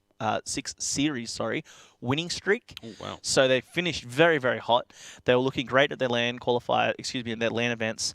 And I know that they've been practicing a lot. So I'm expecting these guys potentially to put up a fight. But I think if Mindfreak get the jump at the start, it's going to be extremely hard for Apotheon to come back at all. Now, you keep mentioning that they're the underdogs, but they're definitely underrated as well. I think so. I mean, if this is the time to shine. This is the time to prove to the community and to all the viewers that, stage 2, you've come out of 6th place, was a rough way to win the series at the end of the stage last season. However, if you're going to come out swinging and you're going to hit as hard as you can, now is definitely the time. Let's have a quick look at Dens and see what Mindfreak are going to be doing off the start of this hard point. Josh, again, you said they're strong players. They're definitely the clear favourites for this one. But let's see how this one plays out. You're going to have Dens drawing a first blood fighter up close and personal with that VMP. You saw the trophies coming out early. And the trophies are going to be in play because both the frag and the frag and the concussion got through. So that's going to be coming into play quite a bit. I expect a lot of these players using trophy loadouts. Shox is going to be using that Man of War. Again, he's been dominating with that. Shox is that kind of player that will go either that AR or subby role. Here with the Man of War in place, stock wasn't touched, so I'm sure these will all go for this one. And with these long lines of sight, they're definitely going to be going for that. But look at the start here from Shock, 6 and 1. Almost made it 7, but he got the assist instead. 24 unanswered points to Mindfreak. Buzzo going to be racking up some points as well. Shocks is already set up for the rotation. And this is kind of a sign of things to come. Look at this. Look, spotted. The awareness of some kind of blind animal right there as he was taken down, and then Shocks is still tearing up. 8 and 1, 4 kills streak. What a start for the young gun here. Superb start for Shocks. I mean, look at this. Absolutely. I mean, ending his spree there, but what an incredible run he had just before going down. As you said, 40 unanswered points, and the second hard point is now still in control for Mindfreaks, and it doesn't look like anything's going to change anytime soon. Then we see Dismal taking down Fighter, and we see, well, Dismal actually getting Fighter and Buzzo there, so it looks like we're going to get some Apotheon score on the board. But look at this movement there from Dens. No questions asked. Came in, didn't even knock, kicked the door down and picked up the 2-piece. I'll have that hard point back. Thank you very much. It took a minute and 20 seconds for Apotheon to get their first point on the board. That says something about the skill disparity between these teams and their hard point gameplay, because yeah, that's quite the jump there. We haven't seen this quite a gap like this for quite a while. We saw, of course, in that Chiefs matchup where they came back against Immunity. That was obviously an intense one, but this 72-4 is quite the blowout, and Shock's already set up for the Granny's hardpoint. You can see Spades was up there trying to set up the spawn for his team, and it's actually going to become favourable now as Mindfreak are slayed out. But Dismal, he needs to stay alive inside of this hardpoint. Is going to be absolutely vital. You can see their carry spawn in that great position just outside Granny. He's going to be pushing forward towards that track. So finally, Apotheon do show a few signs of life here. Dismal actually got the accidental kill, if you notice there. He was shooting down towards White Truck, and a player peeped in front of him in front of the window. Apotheon, though, still in control of Grannies. 30 seconds left. Plenty of time to come back. But even if they get all 30, they're still going to be 20 behind Mindfreak. It's going to be tough for them to bounce back. And Mindfreak, you know, they're putting a lot of pressure on them right now. But 79-33, it doesn't look as bad as it was before. It's amazing to see what that 2-piece from Dismal did in top floor of Granny there. Now, they've been in control of that hardpoint now for such a long time, and it really, really helped their score there. 38-79 right now. Again, impressive stuff from... Whoa, and look at that. Fighter there picking up that kill. Exceptional close range combat. And look at this, Mindfreak, 3 kills at a time. They don't seem to get 1 kill or 2 kills. It's always... The kills come in 3s or 4s. Like, they're so dominant right now, and their presence on the map is seriously, sorely felt. And it looks like Apotheon again on the back foot once again. So we do have Mindfreak in control now of tracks. And you see the attack, the angle that the Apotheon are coming from all sides now. You can see one coming from the top. All angles are covered right now. But it looks like it's not going to be a problem for Mindfreaks, who are going to answer back and take down 2. Here we go. A couple more kills here for Mindfreaks, and it looks like actually Dismal's got control of the hardpoint. Like Josh, it's not over for Apotheon, but it just seems like Mindfreaks can pull away so much further. Dismal, yeah, I totally agree with you. Dismal got 3 huge kills though. He got 2 and then followed up with another one, shutting down 3 players of Mindfreak, and it was he alone that really shut down tracks for the Apotheon squad and able now to get some points on the board. His teammate Carry and Spades are both picking up kills there. Carry goes down, Spades gets dropped as well, so Mindfreak collapsing on them once again. 5 seconds left. They all want to set up for this next rotation over to the middle of the map, and Dens, he's smack bang in the middle of the action. There was a player right behind him in bricks, picks up 1. He needed to watch out for the 1 top Grannies. It might have actually been taken down by his teammate Shocks. Dens able to just clear this out, and he's got points on the board. Looking for the spawners now. One's going to be right above him. Gifted the kill from above. It's just raining Apotheon bodies right now. Big thanks to Dens. Gydra, though, trying to clear it out. He picks up a kill. That's Fighter going down. Carry takes down Shocks as well. So Apotheon, they are fighting back, but this is kind of what we expect in this hardpoint. Miles, if Mindfreak get the jump, I don't think you're going to see any of those crazy comebacks you'd see in the likes of Chiefs. Mindfreak seem to just not be letting go of the grip, this tendril upon the throat of Apotheon. They don't seem to have any way of getting out of this one. Look at the awareness and the positioning from Mindfreak. They're just not letting any angle get through. No one gets through unscathed, and if you do, you die very quickly afterwards. An extremely dominant performance from them so far in this game. Strong shots from Shocks. A great score from him so far. He's 24 kills to 13 deaths, and he's not getting any lower there on board now with Buzzo, who's going to be looking forward to taking this next hard point. Big kill there. Spades not going to be able to get the better of him there. And Josh, it feels like an open and shut book right now. But I want to see if Apotheon can do anything to sort of pull back, because all 4 of them now moving in. What are they going to do with this one? That active camera play really helped them out. It really did, but you know, you asked what can they do. To be honest, this stage, even if Apotheon play at their best, I don't feel it's going to be enough. You know, they need Mindfreak to slip up. How do they do that? sure, keep putting the pressure on. Be really aggressive. Definitely don't feel like you're going to be giving up any time soon. And definitely don't waste heat waves like that. Like, that was a tough one right there. Gydra, unfortunately, could not capitalize on it, but at least they've still got control of this hard point. So, yeah, just keep putting the pressure on. Mindfreak, they're a seasoned team. They're arguably the best in the country, but if you keep putting the pain on, you can make him slip up. I've seen it before. Mindfreak, they're not invincible, you know. 11 for 3, their overall record throughout the stage 1. Like, it shows they can lose, and they've done it on land. They got forward by Millennium. I'm not saying that Apotheon are Millennium by any means, but I am definitely saying that you can get inside Mindfreak's head and you can definitely break the setups that they've got on maps. It seems to be that a lot of players give him this kind of demigod status, but Gydra there showing that he is not afraid, taking good care of top floor of Grannies. Looks like he's going to get the assist as well, so great defensive play from him. However, there's a member of Mindfreak now in the building with him. When he contesting this one, oh no, he's not. He's actually outside there. My bad. We'll be cutting that one closer. And Leo, it seemed like the score just look 112 to 150. It's not like Apotheon are out of this one. They've still got some life left in them, and although it is definitely an uphill battle against the likes of Mindfreak, it's definitely not out of the question that they can pull this one back. Well, considering how much of a blowout it was at the beginning, I think they've definitely come back, and that's actually a big part to Dismal's 30 bomb, you know. He's gone absolutely huge for the squad, and that's how big this Man of War is, you know. Like, the Man of War's been an underrated AR for, I'd say, a lot of especially the first half of Stage 1. I think the Man of War wasn't utilised as much. Towards the end it was, especially on LAN, you see it used a lot. And here online, I think it's finally making its way back. The Man of War for the Australian scene was popularised by Barzo after he went to that the pre-release event. I forget where that was, overseas. He came back basically saying during the beta that the Man of War is the gun to use. And you can see here definitely utilised by all of these AR players, or these hybrid players deciding to use it. Mindfreak over here though, Miles, has got control of tracks, and they're starting to extend their lead once again. Doing the best they can. Buzzer was actually shut down there. Shoxo's already hit 40 kills, and he got on a nice little spree before. He's got that dart and that lightning strike just waiting for him whenever he chooses to use that. Again, Mindfreak so far, it's a big ask right now to be an Apotheon player and try to get out of this sort of hole. But again, the scoreline is not too far, Josh. 150 to 177 with Apotheon currently in control. We are looking at a couple of deaths on the Apotheon side. I think it's going to be difficult to control that one and maintain the next hard point because they've obviously already rotated. However, you know, it's not looking terrible for them. They're within 20 points, although we do have Mindfreak in control right now. And there, look at that. Oh, Shox. The only player he killed was himself. That's unfortunate. That's genuinely unfortunate.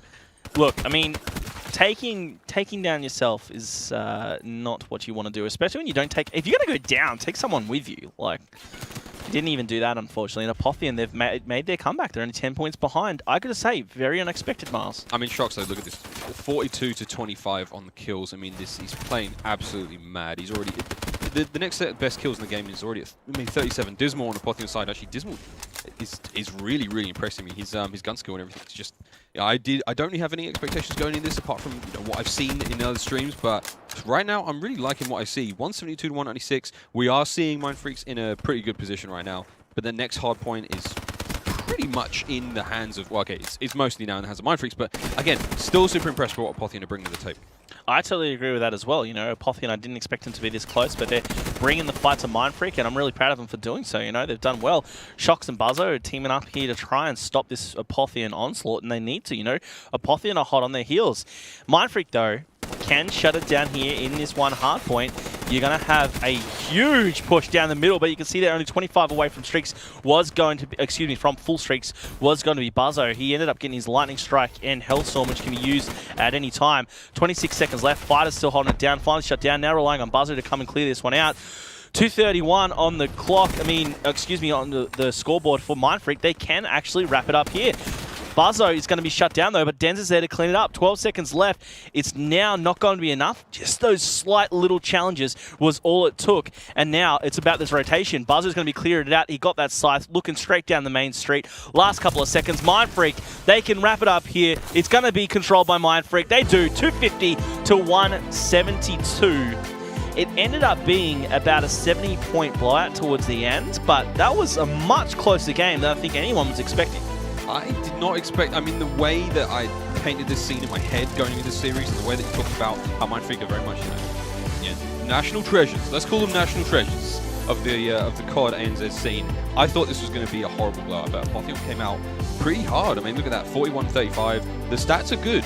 You know, Carry had a bit of a rough game, but the stats are still strong. And although they were heavily outslayed by the majority of Mindfreak's lineup, regardless of that, it's still, you know, the score on the board is really what matters. That 172, it's a good number. It's nothing to sneeze at. It's nothing to be ashamed of. You know, it's still very impressive stuff. They came within 10 points of Mindfreak, and they were there for a long time. You know, they challenged, considering the blowout it was at the beginning, it was like 50-4 or 40-4. They complete dominance by Mindfreak for the first few hard points until we got over to the third hard point in Grannies. I think they did amazingly well to come back. So big props to Apotheon and the hard-fought battle they had. But in the end, you can't take anything away from Mindfreak. They still established their dominance. 250 to 172 is quite the score. It's a lot bigger of a jump than what we saw in the previous series. So Mindfreak still have their control at the beginning of this series. Fringe Hardpoint, I love Fringe Hardpoint just as a map and game type. And Mindfreak, I think nothing was like super flashy. There was nothing crazy. Mindfreak just had control, they had rotations down, and towards the end, they timed things brilliantly. They had streaks. Shocks, sure, didn't utilize his as well as he could. But Buzzo, with the early rotation, playing a great anchor role, able to slay out the opposing Slayer, he killed Spades, and then he was activating that Scythe. Getting the Scythe, jumping straight on Granny's roof. Everyone was going to be pushing to him. He knew that he had the spawns locked down from Mindfreak. Obviously, you're going to see Apotheon spawn out, either over near tracks or just over on the bridge side, on the opposing side of the map. He jumped up on Grannies, killed anyone going towards him. He knew they were going to come down mid because it was the fastest route to Grannies and they only needed a few seconds left. Cleared it out, shut it down, made it look easy. Map number 1 go to Mindfreak in this best of 5. And Miles, this of course takes us to an S&D. Generally, it's going to be Mindfreak's weakest game type. That's the one that they kept losing on the weekend before they clutched up against Chiefs in the final one. If there's going to be a map and game type for Apotheon to win, it's going to be the SD, because if we get to the uplink, it's going to be over. I think it's definitely going to be over. I mean, as I've heard many times, Mindfreak are arguably some of the best uplink players ever. Yeah, well, I think so as well. It really sounds that way. It really does. The curveball is Gydra. Gydra, he's an outstanding uplink player. I think he's definitely one of the best out there. And I think if Apotheon can team up, if Dismal puts on the show that he just did with his slaying ability, if Spades can pick it up a little bit as well, teaming up with Carry, I think they can definitely do something in that uplink.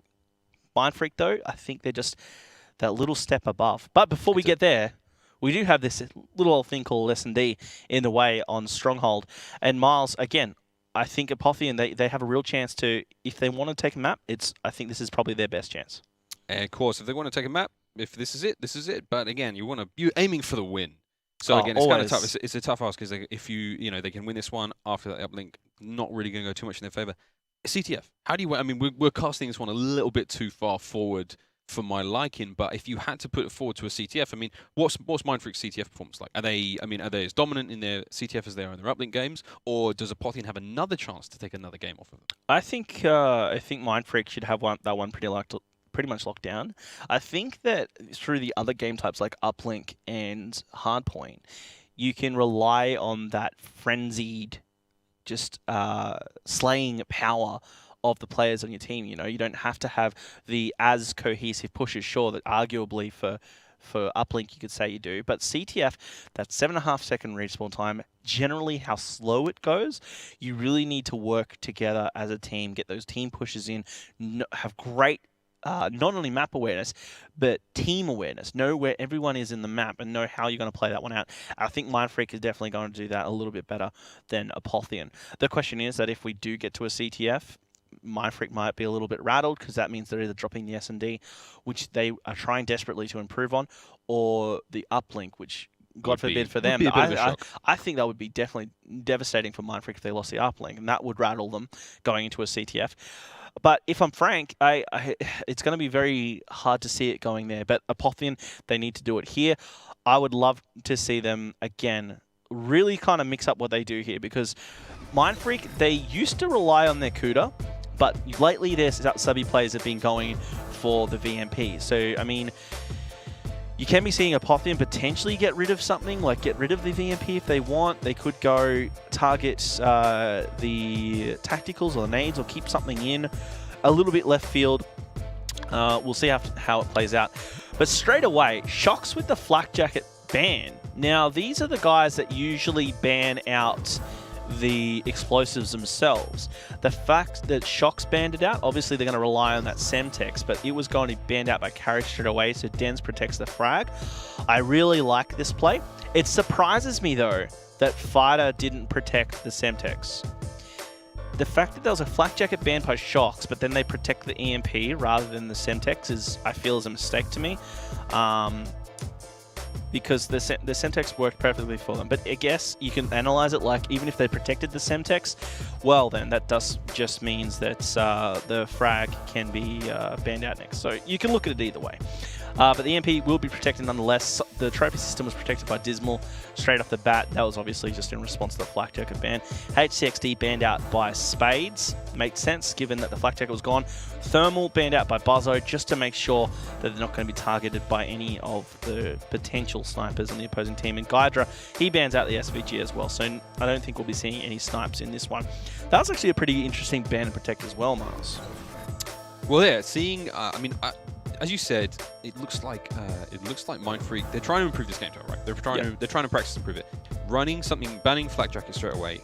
That tells you that they want to start using, either concussions or they want to start. Explosives. So they're going to be using frags. Frags eventually got protected by them, but they didn't protect Semtex, which, as you said, doesn't entirely make sense yet. But this has got to be part of their bigger plan of improvement. Of are they using this as a practice run? Are they using this as a means to to try out something a little bit new, to try out something that they think is going to improve their game? Mindfreak have always been really good with their nade placements, though. And now that I think about it, you can get a couple of nice little rebounds on this map. So going for the frag isn't too crazy over the Semtex. I just thought they would have tried to protect both, but alas they didn't. They went with that EMP protect. Always good to check corners, and it's always just generally useful anyway. The rest was rather standard. I'm interested to see interested to know who they were trying to target with that SVG ban out. Over on Apotheon, I mean, not really any outstanding snipe potential in there. Same for Mindfreak, you could say that. Into the Specialist draft, though, keep in mind the Specialists were not touched and Overclock is in play as well. So, given that none of them touch, it would make sense that Active Camo is straight away in there. So Active Camo for both teams. Let's break down Mindfreaks. They've got a Heatwave, Vision Pulse, and Kinetic Armor on the opposing side. Heatwave, Kinetic Armor, and Overdrive. So they've chosen the Overdrive over the Vision Pulse. Again, it's one of those scenarios where you could probably go either. I like both choices. The Overdrive, you can definitely catch Mindfreak off guard. I like that you can do that. The Vision Pulse, though, is really hard to overlook in an S&D. So, I don't know. You could pick that one apart, but I guess there are arguments to be made for both. What do you think, Miles? Well, again, it's really, for me, coming down to now how they're approaching, the kind of approach that they're taking to how they're improving this gameplay. So, I mean, I'm assuming that Vision Pulse is something they've had success with, or something that they're not using enough of, or something that they feel like they should probably use more of. Yep. So again, it's just I think for these guys right now, it's probably just a state of working out what, feeling out what works for them, feeling out what's working for them against certain teams, and maybe necessarily just, getting to grips with these abilities and how they play out with each other. Again, Josh, I am totally speculating this because, again, it's my first time in the ring. Look, but it's a lot of it's fun. First time. We'll go gentle. Thanks, man. But yeah, so that was our ban and protect. But dude, yeah, you've already said it's not their best game type. Yeah, it's definitely not they're not as adept as they are at stuff like uplink or even hardpoint there. Yeah. But Apotheon, what do they need to do to take this entire game off of Mindfreak? I mean, what is there any standouts there? Is there anything they need to shut down in the early game? Is there anything you need to watch out for? I mean, given that you've seen the ban and protect now. Not really. I mean, their loadouts they're going to have to especially watch, but I would like to see just a mix-up in their gameplay. I say it a lot, but Mindfreak, they're used to the bread and butter. They're used to the standard pushes, and if anything happens during ban and protect, I didn't see anything too crazy other than the frag protect. Now, we just highlighted it there on your dynamic map here for Stronghold, that A plant site. That's the one that is really not utilized much. I think tonight we've seen it, what, 1 plant there throughout 3 previous series. So that A site in bottom mansion, just inside the car park, is where I would like to see more plants go down. But of course, it is so hard as the attacking side to break into mansion to work your way around. Even if you try and take that bottom wall run, there's usually always someone inside of mansion just waiting for you. So someone's always home, right? Exactly. Somebody's always house sitting, looking after the cat. Well, it's a mansion with a nice home like that. There's always someone in there, and yeah, you got to think of the animals, right? Think of the animals, the pets. Think of the cats. cat. We are into the game though, guys, and I want to kick things off here with Mindfreak, who will be on the attack to kick things off. Fighter going to be running the objective. There was Apotheon just breaking windows inside a mansion. That's going to be Carry, who very fast backed off once again. Fighter is going to be looking down the middle of the map, and now you're going to see Buzzo. Is he jumping over the top? Yes, he is, with that M8 and just trying to spot players inside the mansion. Carry tagged up heavily. He is bleeding from the jugular. Somehow going to get that jugular stitched up. I didn't know you could do that, but he's going to recover. And now Fighter, wow. Okay, so what happened there is he saw a nade coming for his face, and he decided to eat it. Yummy. It looks like that that not banning that Semtex now is definitely just hurt quite a bit.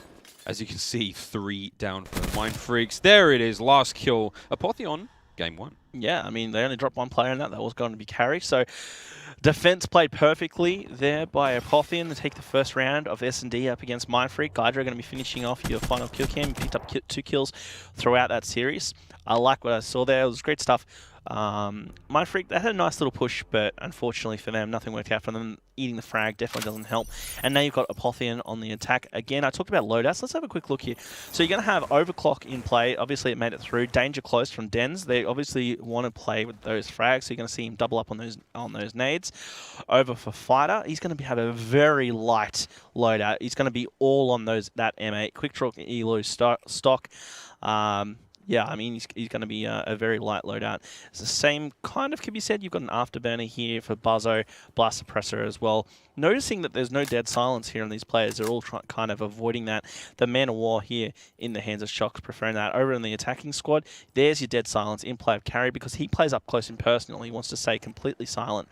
And the Afterburner and Blast Suppressor combo cannot be overstated. Gydra, he's going to be rocking pretty much a similar loadout to what we saw from Buzzo, I think. Dismal, he's going to be dropped before I can check out his loadout. Same can be said for Spades. So, interesting little look at the loadouts right there. Oh, will that player eat a nade? Dens, he was close to it, but luckily for him, he was able to get away. Apotheon, during all of that loadout talk, it's down to Carry. He's going to be the last man alive. He hasn't picked up a kill yet from that previous round. Looking for his first this time. Spots 1, tags him up. Going to be forced to back up. 20 seconds left. He's shut down. And that's going to be a flawless round of Mindfreak. That's a good way to turn around and respond to Apotheon. Josh, I don't think you can ask for a better turnaround after losing the first round. Basically, go absolutely perfect. And here we see that last kill. And look at that. Carry in the air. Heads on the wall. That's what I like to see. I do love a slow motion death. I must admit, this is something I'm really, really enjoying about watching Call of Duty. Watching people die slowly. It is extremely exciting to watch, and we are loving every second of it. I like watching people die slowly. Hey man, you can take that out of context if you like, but it is the truth. God damn it! Look at these big nades. Oh, look at these big nades. Hail Mary! Can he get it? He gets nothing. Yeah, he gets nothing. But hey, Fighter, thanks for trying. I was really, really hoping for something special there. Still though, Mindfreaks. I've already got a kill there. Dismal went down to Carry, and now we're seeing a natural back. Obviously, we've got a Dens going down as well now for Mindfreak. Trophy system has been dropped there on the B site, and he's going for an arm. We'll see how this one plays out. He's got cover from his teammates. You see Shocks is getting in behind. And looks like there's 2 members of Apotheon in the mansion, but there's one guy out by the rocks at the top of the map, and I see he's going to come round. I mean, I don't think he needs to sort of step on it and get down there. And look at that, Shock's going to be brought down by Spades. Good job on Spades, staying alive. And here comes the flank, but it looks like he's not going to be able to pick up that member. Fighter's got him on the flank, and we see one-on-one now. He's going to go for the toesies. Looks like Fighter's going to stay alive here. See if he can't get this one out. 19 seconds on the clock. That bomb's going to explode, boys, and that's the truth. And here we see Apotheon pushing in, getting that last kill. Can he get the disarm as well, Josh? Is this... There's not enough time. Not enough time. Well, there we go. And Buzzo cleans it up at the end. Anyway, Spades, he didn't have enough time. Why did he poke? Why did Spades poke just then? He should not have given the points to Buzzo. That was super unfortunate.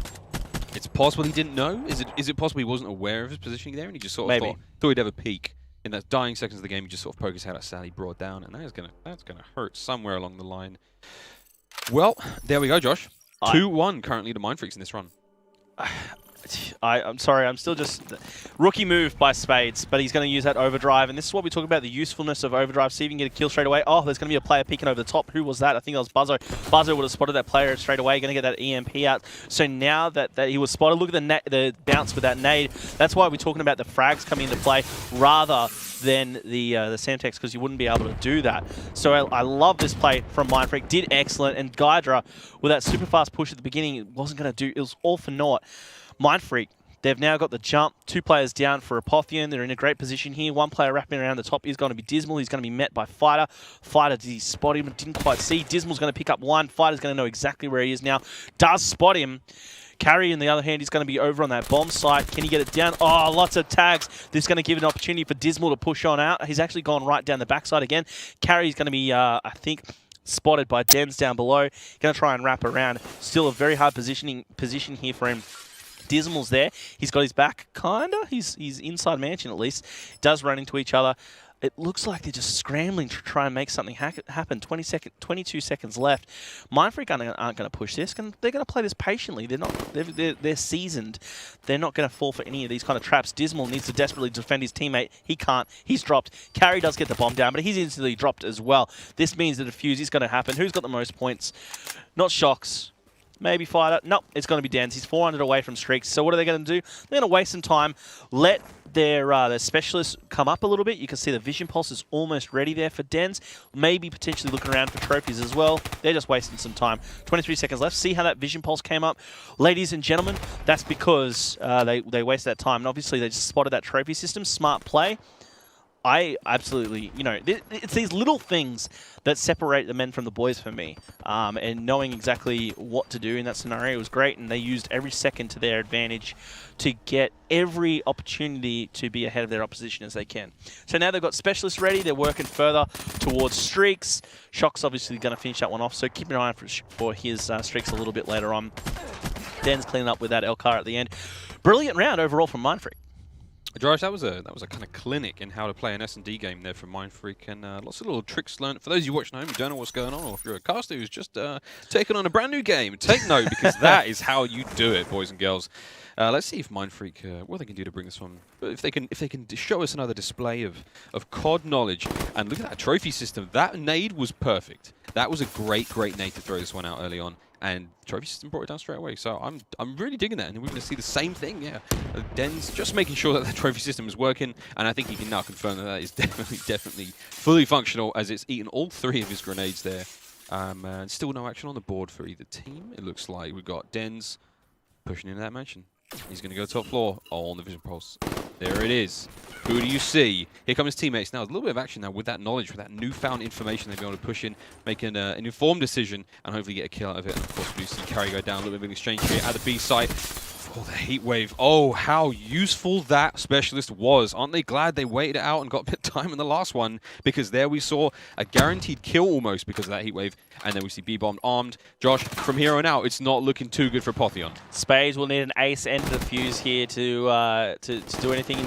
Oh, wow. The ballsy challenge from the Mindfreak player. Spades actually picks up 1. That was going to be Dens, but Shocks cleans up Spades at the end. Dens was actually the player. I made a mistake before. I thought it was Shocks. Dens was the player working for streaks. So Dens going down then was actually a huge problem for Mindfreak. Sure, they're ahead 4-1, but if there's any kind of comeback from Apotheon, those streaks really come into play. So I'm just going to have a quick look at Dens at the beginning of this round and see where he got to with those streaks. Yeah, there you go. He actually ended up with nothing there. So he was working towards that dart, as we know. Fighter's working towards his own 250 away. 425, still plenty of time for Shocks to get there. So Fighter, wow, the big push, the really high push rather, going to get some tags out. Shocks actually gets 2 very fast kills, but you can see there this is going to be a very fast round. 3 players from Apotheon already down. Gydra forced back in his base, tagged up instantly. Fighter knew exactly where he was. Fighter is going to be aggressive, and there you go, picks up Gydra.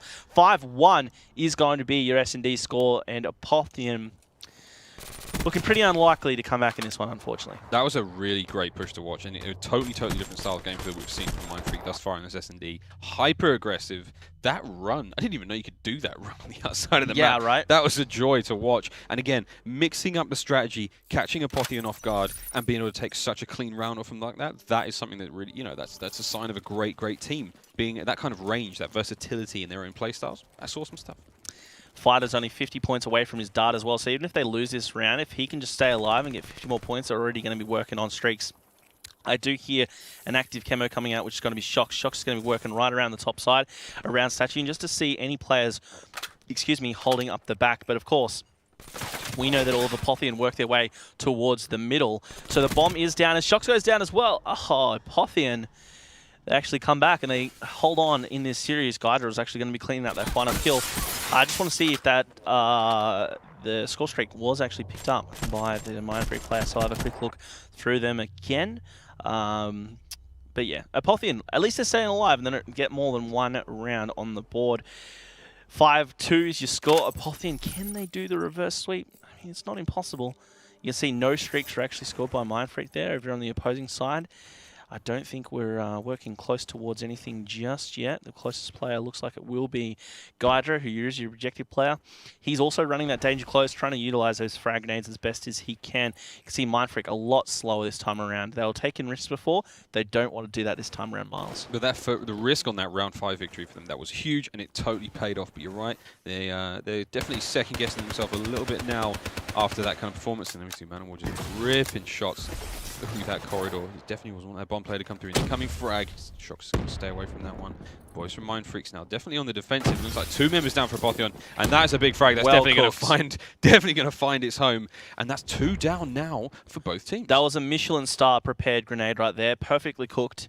And it, had some great seasoning on it and took down the Mindfreak player instantly. Now we've got a 2v2 scenario. Fighter and Buzzo left up for Mindfreak as Guidra. It's going for that A plant. I like the mix-up, but look at Fighter and Buzzo. They're just waiting exactly where to go now.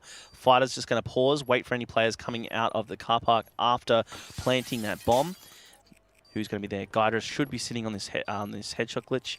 And now that Spades took down the Mindfreak player as well, that's going to put them in a great position. Fighter, he runs headfirst into a heat wave, and that's going to be Guidra once again, keeping it alive for the Apotheon squad. 5-3 your score. I think a comeback's still unlikely, but it's looking a little bit more probable after two very positive rounds for Apotheon, taking 2 in a row. And Guidra stepping up, 7-5. He got a plant. He should be working towards streaks himself. So he's on the dart already, 100 away from, I believe, that lightning strike as well. So that's going to be huge. Guidra desperately needs to stay alive in this one. And don't forget, the entire squad needs to stay up because Mindfreak, they only need 1 more round. This is going to be vital that Guidra stays alive. 100 away from lightning strike, he only needs to get 2 kills with this dart, which is definitely possible. You've got 3 missiles, and the dart itself is an explosive. So let's see how this one plays out. Oh, he's really going up high for this one. He wants that top-down view. First missile, it's away! And he lands a hit, gets the hit marker, but not going to get the kill. Going to get the 3rd one once it's going, and he's definitely getting that dark kill. So there we go. Guidra getting 1 with it. Fighter's going to be brought down. There is first blood on the board for Apotheon.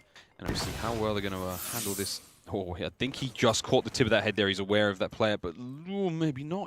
Guidra's pushing in so aggressively there with his fists out. I think he was hoping to kill that guy with harsh language as opposed to any of his bullets. And we see B base is now getting hit on. Shox. There we are, trading between Guidra and Shox. That lightning strike now already though, Josh. I mean, where do they go with this? There's 26 seconds left on the clock. Mindfreak need 1 more round. Oh, big kill from Denz. And that was on Guidra too. They needed that because Guidra was working towards that Hellstorm, and that would have been absolutely insane. But Denz, he's just desperately trying to stay alive here in a 1v2. He needed to get both kills, 8 seconds left. Apotheon just going to play it defensive. They're going to hold on to this round. They're going to take it, and Guidra's going to have that lightning strike ready for next round. This could be the impossible comeback. It's a Mindfreak, Josh. Are they slowly but surely coming apart at the seams? Is there one thread that Apotheon are just pulling, and the sleeve's coming off? Well, because it seems like they're not playing. There's no mistakes being made. They're not playing badly. They're not being hammered. But the trades are so important right now, and it just seems that Apotheon they're on the they're on the winning end of all those trades. Yeah, Apotheon have just woken up to the way Mindfreak's playing, and Apotheon are mixing it up a little bit, and you've got this lightning strike now for Gydra. I mean, Mindfreak, they could get caught off guard. Gydra's use of this lightning strike has to be perfect. And we'll see how much of a player it's actually going to be in this potentially last round. It's been potentially the last round for a while now, but Yeah. it seems Mindfreak just can't close this one out. Let's see what Gydra's going to do here. Oh, how's it already going? It's one player of Mindfreak Super down. aggressive. Oh, here we go. One down a piece. 3 on 3 right now, and there's the bomb armed. What is going to happen next? Here we go. Gydra are going to be brought down. 2 all. It looks like one player left for Apotheon. Active camo play from Dismal. Not going to let the disarm happen. Here comes the smoke. Is he going to get the kill here? Dismal Can't hits even Taylor. speak. Oh my gosh. Dismal goes down. He played it well. Active camo activated. Took down one, but then the shaky shots at the end were going to be too little, too late. Mindfreak take the S&D 6-4 versus Apotheon. Credit where credit is due. Apotheon clutched up. Gydra leading the charge there. The lightning strike wasn't even used. He didn't have the time or the opportunity to use that, because you can tell straight off the bat, Miles, they were like, boys, aggressive play, let's do it, go straight for the jugular. They went through it, they got a gash, but before the player, the beast that is Mindfreak, went down from that wound, they ripped Apotheon's head up, quite basically, and cleaned it up towards the end. Mindfreak, a great way to finish that S&D.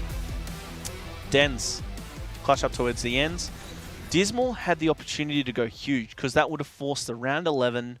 Oh, the lightning strike was there for Gydra. Could have been something special. It wasn't meant to be. No hate for Dismal though, because I mean that was such a tough position to be in. He did have the active camo, but they caught in that 1v1 scenario where the weight of your team on this map is on you. It's hard to maintain composure, especially when you're up against Dens. You're up against, and also the smoke went down, and it was just a kind of bad situation to be in. It was tough. It was a tough one. It was an awkward situation. But again, great play from Mindfreaks, almost letting that slip away. So again, props to Apotheon. We saw them play exceptionally well in the hardpoint, which was 172-250. Yep. And then again here in S&D, it's going well. Up next though, Josh, it's Uplink. Yeah. It's Mindfreak Town. It and is population 4. You know, it's I don't want to call it I don't want to call it over just yet.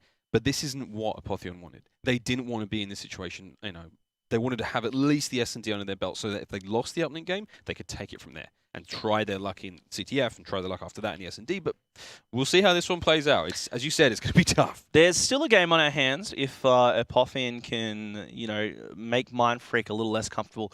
Take away stock straight away. Get rid of Man of War, M8. Is this like a recipe on how to beat the Mindfreaks? Pretty much. I think it feels like everyone should be noting this down. Well, straight away, it's just the number one thing just proven from the Crown Invitational Challenge Division event. Mindfreak are really severely handicapped by taking away stock. Now, I know Apotheon, their lineup, Dismal especially relies on that stock, Spades as well. But I think taking it away is going to be what you need to try and get into Mindfreak. Get in there and try and catch them off.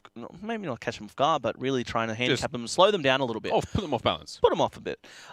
So doing that, potentially keeping tacticals in, maybe an opportunity. But I really think get rid of the weapons.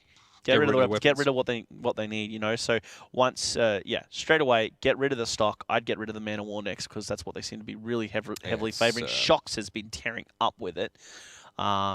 Same could be said for Buzzo as well. So get rid of that. That's the first two things that I'd start off with. Well, it's a good start. It's definitely a good start. I mean, you're essentially just trying to put these guys outside of their comfort zone. Exactly. And although it seems like, they're still an exceptionally good team, they're definitely struggling once they do leave that, or at least it puts them enough off balance that you can kind of start pulling at the strings and having your way with Mindfreak. But hey, we'll see if Apotheon do that. We'll see how the ban and protect goes, because it could spell doom for them, or if they make a couple of good choices, essentially maybe that Uplink game could possibly go in their favor. Again, still a massive uphill struggle for them. Mindfreak obviously being exceptional Uplink players. But again, Josh, what can I say? We'll see how it goes. Now, if you're an Apotheon player right now, you're 2 down against arguably the best team in the region, coming up against their best game time. It does look pretty bleak. I mean, I don't want it to be the Mindfreak show, but it basically is right now. It's essentially where we're going. But if you're an Apothian player, what are you going to do right now? If you don't have the keys, your keys to victory and how to take down Mind Freak, you've basically got to do something pretty dire. You're going to have a little pep talk in the showers just before the game. Give your boys enough fighting spirit to get out there and try and do something about it. Like I said, you target those things in Band and Protect, and the second thing is when it comes to morale, it's you need to shake it off, because I think they knew that the S&D is where they could take a map. Going into an uplink is always going to be a hard fight. Mind Freak could be 2-0 down and still go into an uplink and just completely crush. So I think that Apothian know they needed to win that S&D. The fact that they didn't, their only chance here, is to just shrug it off. Just accept the fact that, okay, it's Mind Freak, they're the favourites, it's only our first day. Let's just bring it, boys. Let's bring the heat. Let's just go in. Those super aggressive S&D rounds, I know it's a totally different game type, but get in there. Get aggressive. And just try and catch Mind Freak off guard. A couple of lucky kills, a couple that might catch Mind Freak off guard and put him off balance to start with is maybe all you need. I was talking about banning the stock out. Shock's too quick on it. He's going to be protecting that stock. The Precious. The Precious. Yep. There it is. Well, you've seen Concussion banned, Camo banned. That's I mean, as I said so far tonight, it's been pretty standard. No camo and uplink. I think that's the kind of rule to follow. Pretty much, like we've seen it go through once, and we saw how important it was, And this is no surprise to me. Dens and Fighter teaming up to get rid of Active Camo and Overdrives. No surprise at all. They want to make it about the guns, That's why they've protected their stock. They've got their Precious. They've got what they need. Flashbang and Concussion from Carrying Spades. That's rather standard. Getting rid of the tacticals. And I don't like that choice. I don't like that from those guys. I want to see them, because Mind Freak don't play with those, They get rid of those. So, sure, it helps you, but, I mean, we talk about it all the time, where teams want to ban out the same things. You just got to say to yourself, all right, was this going to impact them more or me? And I feel like it'll impact Mind Freak more if they kept things like those in and rather targeted towards the weapons. But as you can see there, that ban and protect, if you look through all of the things that were just banned, you could ask yourself, would Mind Freak have banned those? Would Mind Freak have banned Concussion and Flashbang? Hell yes. Would Mind Freak have banned out HCXD? Yes. Would they have banned Semtex? Yes. So, what have you done there to go against Mind Freak? I understand you, because you look at ban and protect two ways, right, Miles? You look at things that, what do you not want? Which obviously is what they've done here. They feel that they don't want these. But you also need to ask yourself the question that isn't asked as much is, what do I want to take away from the opposition? What am I going to do to slow down their game type, not just enhance mine? And I think that's the mistake done here. I don't think that Apothian have focused on inhibiting Mind Freak. Because if you look through that, this is Mind Freak. Look, all tacticals are taken. Well, the main tacticals are taken out. Active Camo and Overdrive are taken out. Overclock's gone. Stock's in. This is perfect for Mind Freak. This is you're playing in their hands. You're playing their game. Dude, they just did a DJ Khaled. Played yourself. Played yourself. You played yourself. You mean that they dropped the soap in the showers in the prison? And the inmates are coming? Did they drop the soap? The inmates are coming. Have they already dropped the soap? I think it's already dropped. Oh, okay. Soap has been dropped. Okay. It's gonna get ugly from here on out. Well, there we go. I mean, Josh, is there too much to say on the specialist choice so far? I mean, this is kind of black and white. Well, okay. Look, the fact that Overdrive and Active Camo are out, you're going to expect the standards, Kinetic Armor and Heat Wave usually to make it through. This time, Mind Freak do opt for a Heat Wave. Scythe for Dismal, yeah, no surprises there. You're going to see an Annihilator for Shocks, Tempest for Buzzo. And that's what I talk about, the thing between Scythe and Tempest. Arguments for both, preferred for the Tempest. But the Psychosis for Spades, we've seen how that was utilized. We saw that in the NV Excellence game. Varside actually used that brilliantly. There was one dud, but then the remainder two that he used, I think there was two, he actually used them perfectly. So the Psychosis, you can't really criticize that too much. I do like the fact that there's the two offensive specialists in the form of the Tempest and Annihilator for Mind Freak. So it's personal preference, it's just flavor. And both teams, I feel, have done perfectly fine through their specialist draft. So once you look back and reflect on both of those, the ban and protect, again, I'll just stand by what I say. I really think that just nothing hinders Mind Freak. I feel like it does help Apothian a little bit, but it's just Mind Freaks, that's what they go for. This is going to be really tough for Apothian being 2-0 down. They lost the S&D and now into an uplink where it's kind of favoring Mind Freak throughout that ban and protect and the specialist drafts kind of even. It's going to be really hard for them to come back. So now, not only is it hard for them to come back because they're basically feeding their game types, they're feeding their favorite game type with this, with a comfort zone, but they've also got to shake off a pretty tough loss, a couple of pretty tough losses. It's an uphill climb right now for Apotheon. It really is. Yeah, they're going to have to really, really shake it off. And there's a Taylor Swift joke in there, but that's low-hanging fruit, so we'll skip that one, Miles. We're better than that, Josh. We're better than that. We're not better than soap in the shower. No, we are certainly not better than soap in the shower. Vection Uplink is going to be a game type, as we've seen 3 times tonight already. Guys, at home, this is potentially our final map. Please make sure you get behind it. Join the conversation on Twitter. Will Apotheon come back? Is there a chance? Tweet at COD World League what your thoughts are on this series and tonight's matches. We're using that hashtag CWLPS4. We're absolutely pumped to be back here in the new and improved studio here at ESL Australia, live from Sydney. It's amazing stuff. Glad to have my fellow co-caster, Miles. New and improved, bringing the beer to the stream. It's going to be an amazing stage ahead of us, and I can't wait to see more of both of these teams, Apotheon and Mindfreak, to see how they go throughout the remainder of their games. This is Series 1 of 14 for these guys they'll have throughout Stage 2. So it's going to be a lot of games ahead of us, and I can't wait. But look, we're already 30 seconds into the action, and the kills have actually been pretty even both sides. Yeah, no drone movement so far. A couple of easy kills. A couple of oh, nice nade from Fighter there, crossing the courtyard. Yeah, it's nothing too outstanding, outlandish so far. Both teams jostling for position, doing what they can to control the map.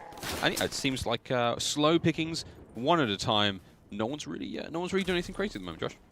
No, I mean, it's just all relatively standard. And Mindfreak, they actually had 3 down for a second, so they needed to watch themselves.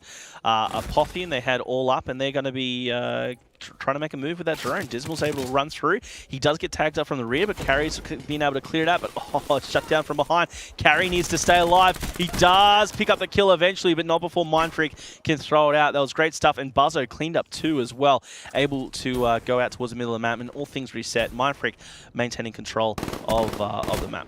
Shots on from Buzzo, doing what he can to keep Apotheon at bay while his teammates push up. They're going to quite slow push now from the guys from Apotheon. You see they're quite far back from their base, but there's such aggressive pressure from the boys from Mindfreak. And here we go, see Fighter pushing in. Not going to be able to get the best of Spades, who's going to take him down there. And we see Drone in control of Buzzo, but he's going to toss that one aside because he doesn't have any support from his teammates. You can see, Josh, these guys are so experienced. They really know what they're doing. Buzzo knows when he wants to push and he knows when he wants to hold back. And definitely right now he's got some support from his teammates. And look at this teamwork between Buzzo and Dent, picking up nothing but kills here. And looks like there's going to be another one, but the drone is definitely already on the way. And Fighter's going to get that one, easy peasy. Going to shoot that one for 1 point. And yeah, basically, Josh, it's slow considering how the famed and the fabled Mindfreak are at this game type. It's quite a slow game so far. I'm expecting a little bit more action. I'm expecting some serious skills and some violence in this game. From my experience, Mindfreak, they can have slow starts as they try and get the position on the map and they get their setup. But you'll find that once they get that first dunk through, and if they've got 2 players in the middle of the map, as we saw them try and set up that time around, they'll just get those relays going, and they can get it going really fast. They're especially renowned for it on the map Evac. Here on Affection, I've seen them do it before as well. It's just about setting up those relays, And look, you can see here, Denz is going to be clearing out the spawners. It's going to allow Fighter to come through. It's at least 1 point. It will be a 1 point throw. He connects pretty easily with that one. And again, look towards the middle map control. Unfortunately, there's not going to be anyone in a position there. Now you see Denz is clearing out the spawners. His teammate was going to be cleared off the middle map control. Denz, they know that they need to maintain map control, and therefore he activates that kinetic armor as a just in case and pushes on forward. And you can see the throw out to him. The drone's going to be just at his feet. He continues to clear out though because he doesn't want to be too overly aggressive. It's going to rely on Fighter, and Fighter's going to throw it in for 1. So you can see there, it's all about that control. This player who was over in the middle of the map, which I think was Shocks, he would have been in position. But again, he was slayed out. So, granted, Apotheon have actually done well to break the setups of Mindfreak, but they still haven't stopped those few points coming through. It's difficult to stop those points coming through, as you said. It's a slow trickle. Mindfreak, they really make it count. When those plays are happening, they know exactly what to do. There's not too many errors in the gameplay, and it's quite clean. Kind of clean runs. Like, it doesn't look like there's any road bumps along the way. The path is always open before that player runs in and makes a throw. And that's just, again, that's just their experience in this game type, and it's a joy to watch right now. But I'm I totally just missed Apotheon get a 1 on the board. I completely missed that. I must have just blinked and let that one slide by. Yeah, I mean, they can be a little sneaky. There was actually that play we saw a little bit a while ago. It was a throw over Church, so they did well. Buzzo with that Tempest, though. I don't think he's going to be letting anyone slip by now. He spots one. Oh, look at that. Did not hesitate for a second and hit him on the noggin. He goes down. His teammate just got dropped, so he knows there's a player there. Shoots out. Oh, what? Through the legs? Was that? Through the arms? That 100% looked like a hit marker to me. And it's got a big and hitbox. Yeah, what? Okay. I've never seen the Tempest do that before. Either way, first for everything.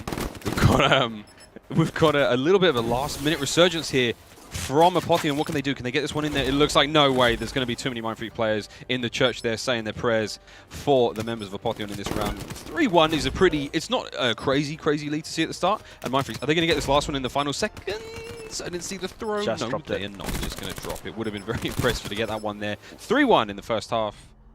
Whew. Yeah, it's a lot closer than I expected, I'll give you that. And Apotheon were able to put on a lot of pressure towards the end of the first half. But that still doesn't take anything away from Mindfreak in their setups. As you see, one player pushes forward or two players push forward, you've still got those two players that remain in the middle of the map. They slay out.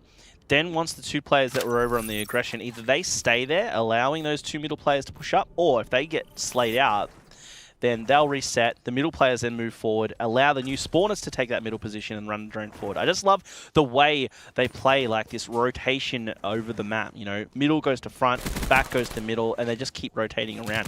Mindfreak have an excellent way to play uplink. And I encourage anyone, if you want to learn how to play uplink, just watch these guys, because this match here between Mindfreak and Apotheon have actually done really well. It's like a lot of credit to them.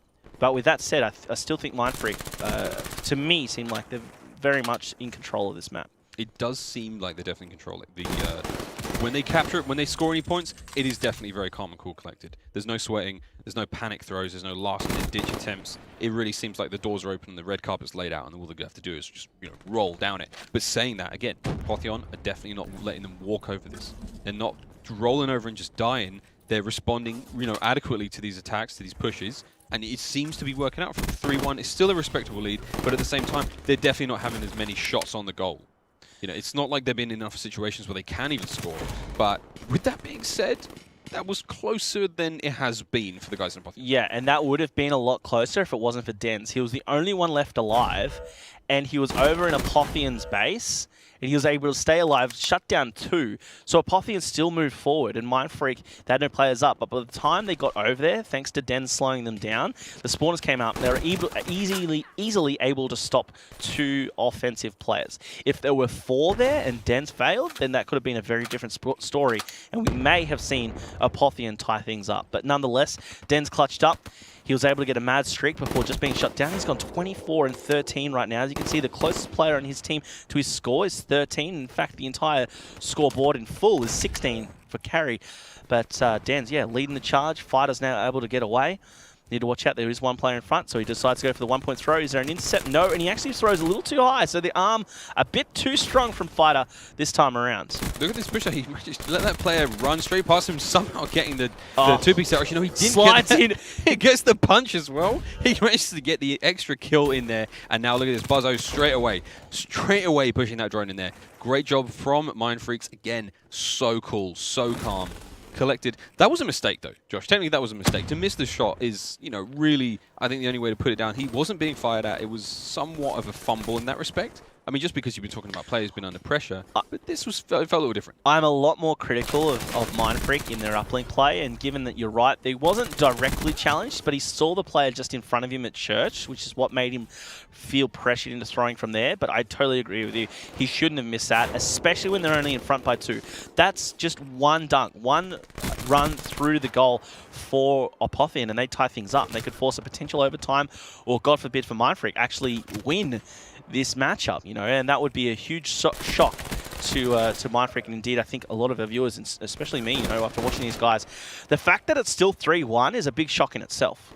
Well, as you said, yeah, they should be, in theory, this could be a lot more of a dominant display, but right now it just looks like Apotheon are answering back it doesn't seem like Mind Freak, they're not playing bad, they're not necessarily doing anything wrong, but Apotheon are answering to all of the calls. It's a call and an answer, and look at this, there comes another grab, 4-1 there for Mind Freak. Nice clean throw, nothing too flashy, nothing too out there and exceptional, but again, getting the job done, and look at that pass. These are relays. This is a relay you were talking about, and they're straight through 2 players for the dunk, 6-1 right now. And Josh, I really think this is the Mind Freak you were talking about. With just over a minute to go in the game, I think all hell is broken loose, and that's it. The dam's open, the village is flooding. Save the crops, save your children, run for your lives, because Mind Freak's coming. Yeah, I mean, there's really nothing Apotheon could do there. I mean, it was 3-1, and before you know it, it was 6-1 in the space of about 30 seconds. And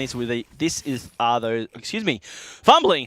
This is those unbelievable relays that they can set up, and you know, they just go point after point. You know, here's another throw over Church. Should go through. He was tagged up, but he's still going to throw it. I actually just missed. It's a little unfortunate for him, but with 40 seconds left, I think it's going to be almost impossible for Apotheon to get 5 points on the board. And again, that's just to tie things up. You can see there, Guider is going to be trying.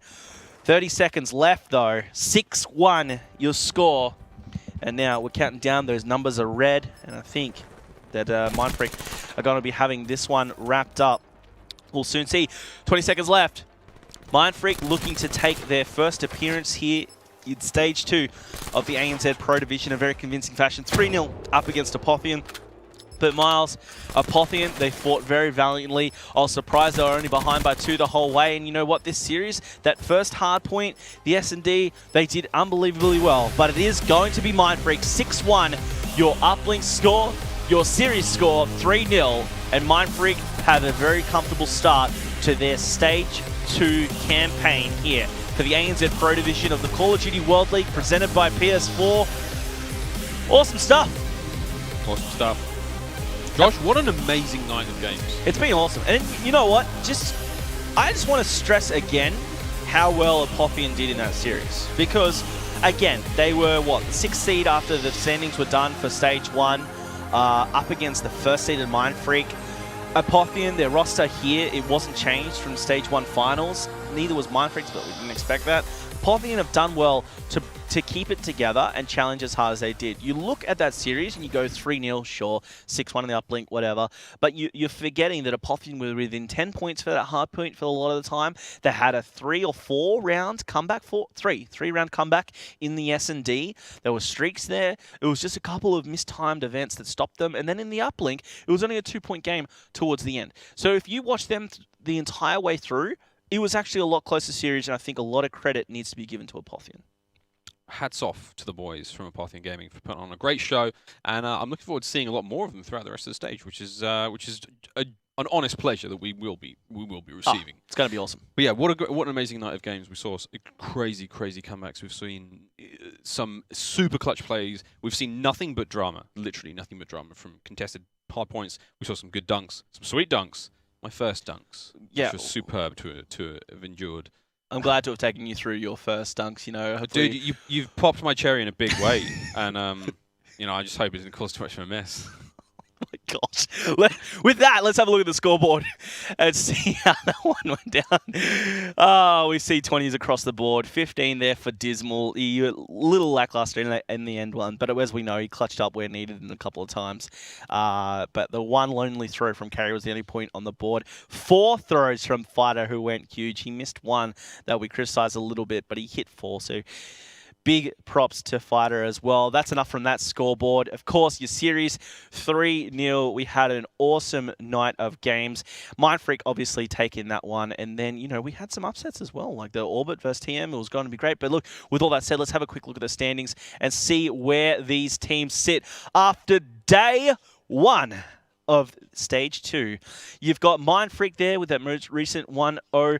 The Chiefs with that huge win a little earlier on. We saw up against Immunity, which was going to be a close one, but Chiefs obviously got away with that. Envy versus Excellence. They took a swift 3-0, I believe, in that one.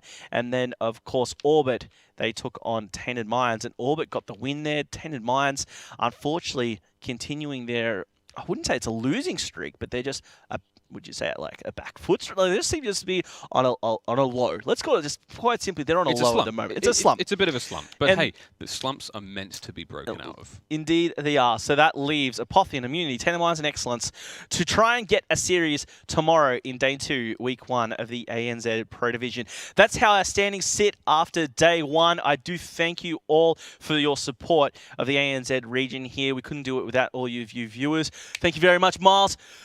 You will be seeing much more of this handsome face. Look, we needed to bring sexy back. You're doing it here for us, Miles. I appreciate that. Well, look, I'm sure you do. Don't be so modest. It's been an awesome night, and once again, we do thank you all. You can check out all of the information for the ANZ region and also for Europe, which is coming up soon, as well as North America on callofduty.com/CWL. Follow us on Twitter at Call of Duty World League, at COD World League, excuse me, and with that hashtag CWLPS4. But for now, on behalf of everyone at ESL Australia, on behalf of Wrath, it's Miles, myself, and Maniac, we'll see you tomorrow night.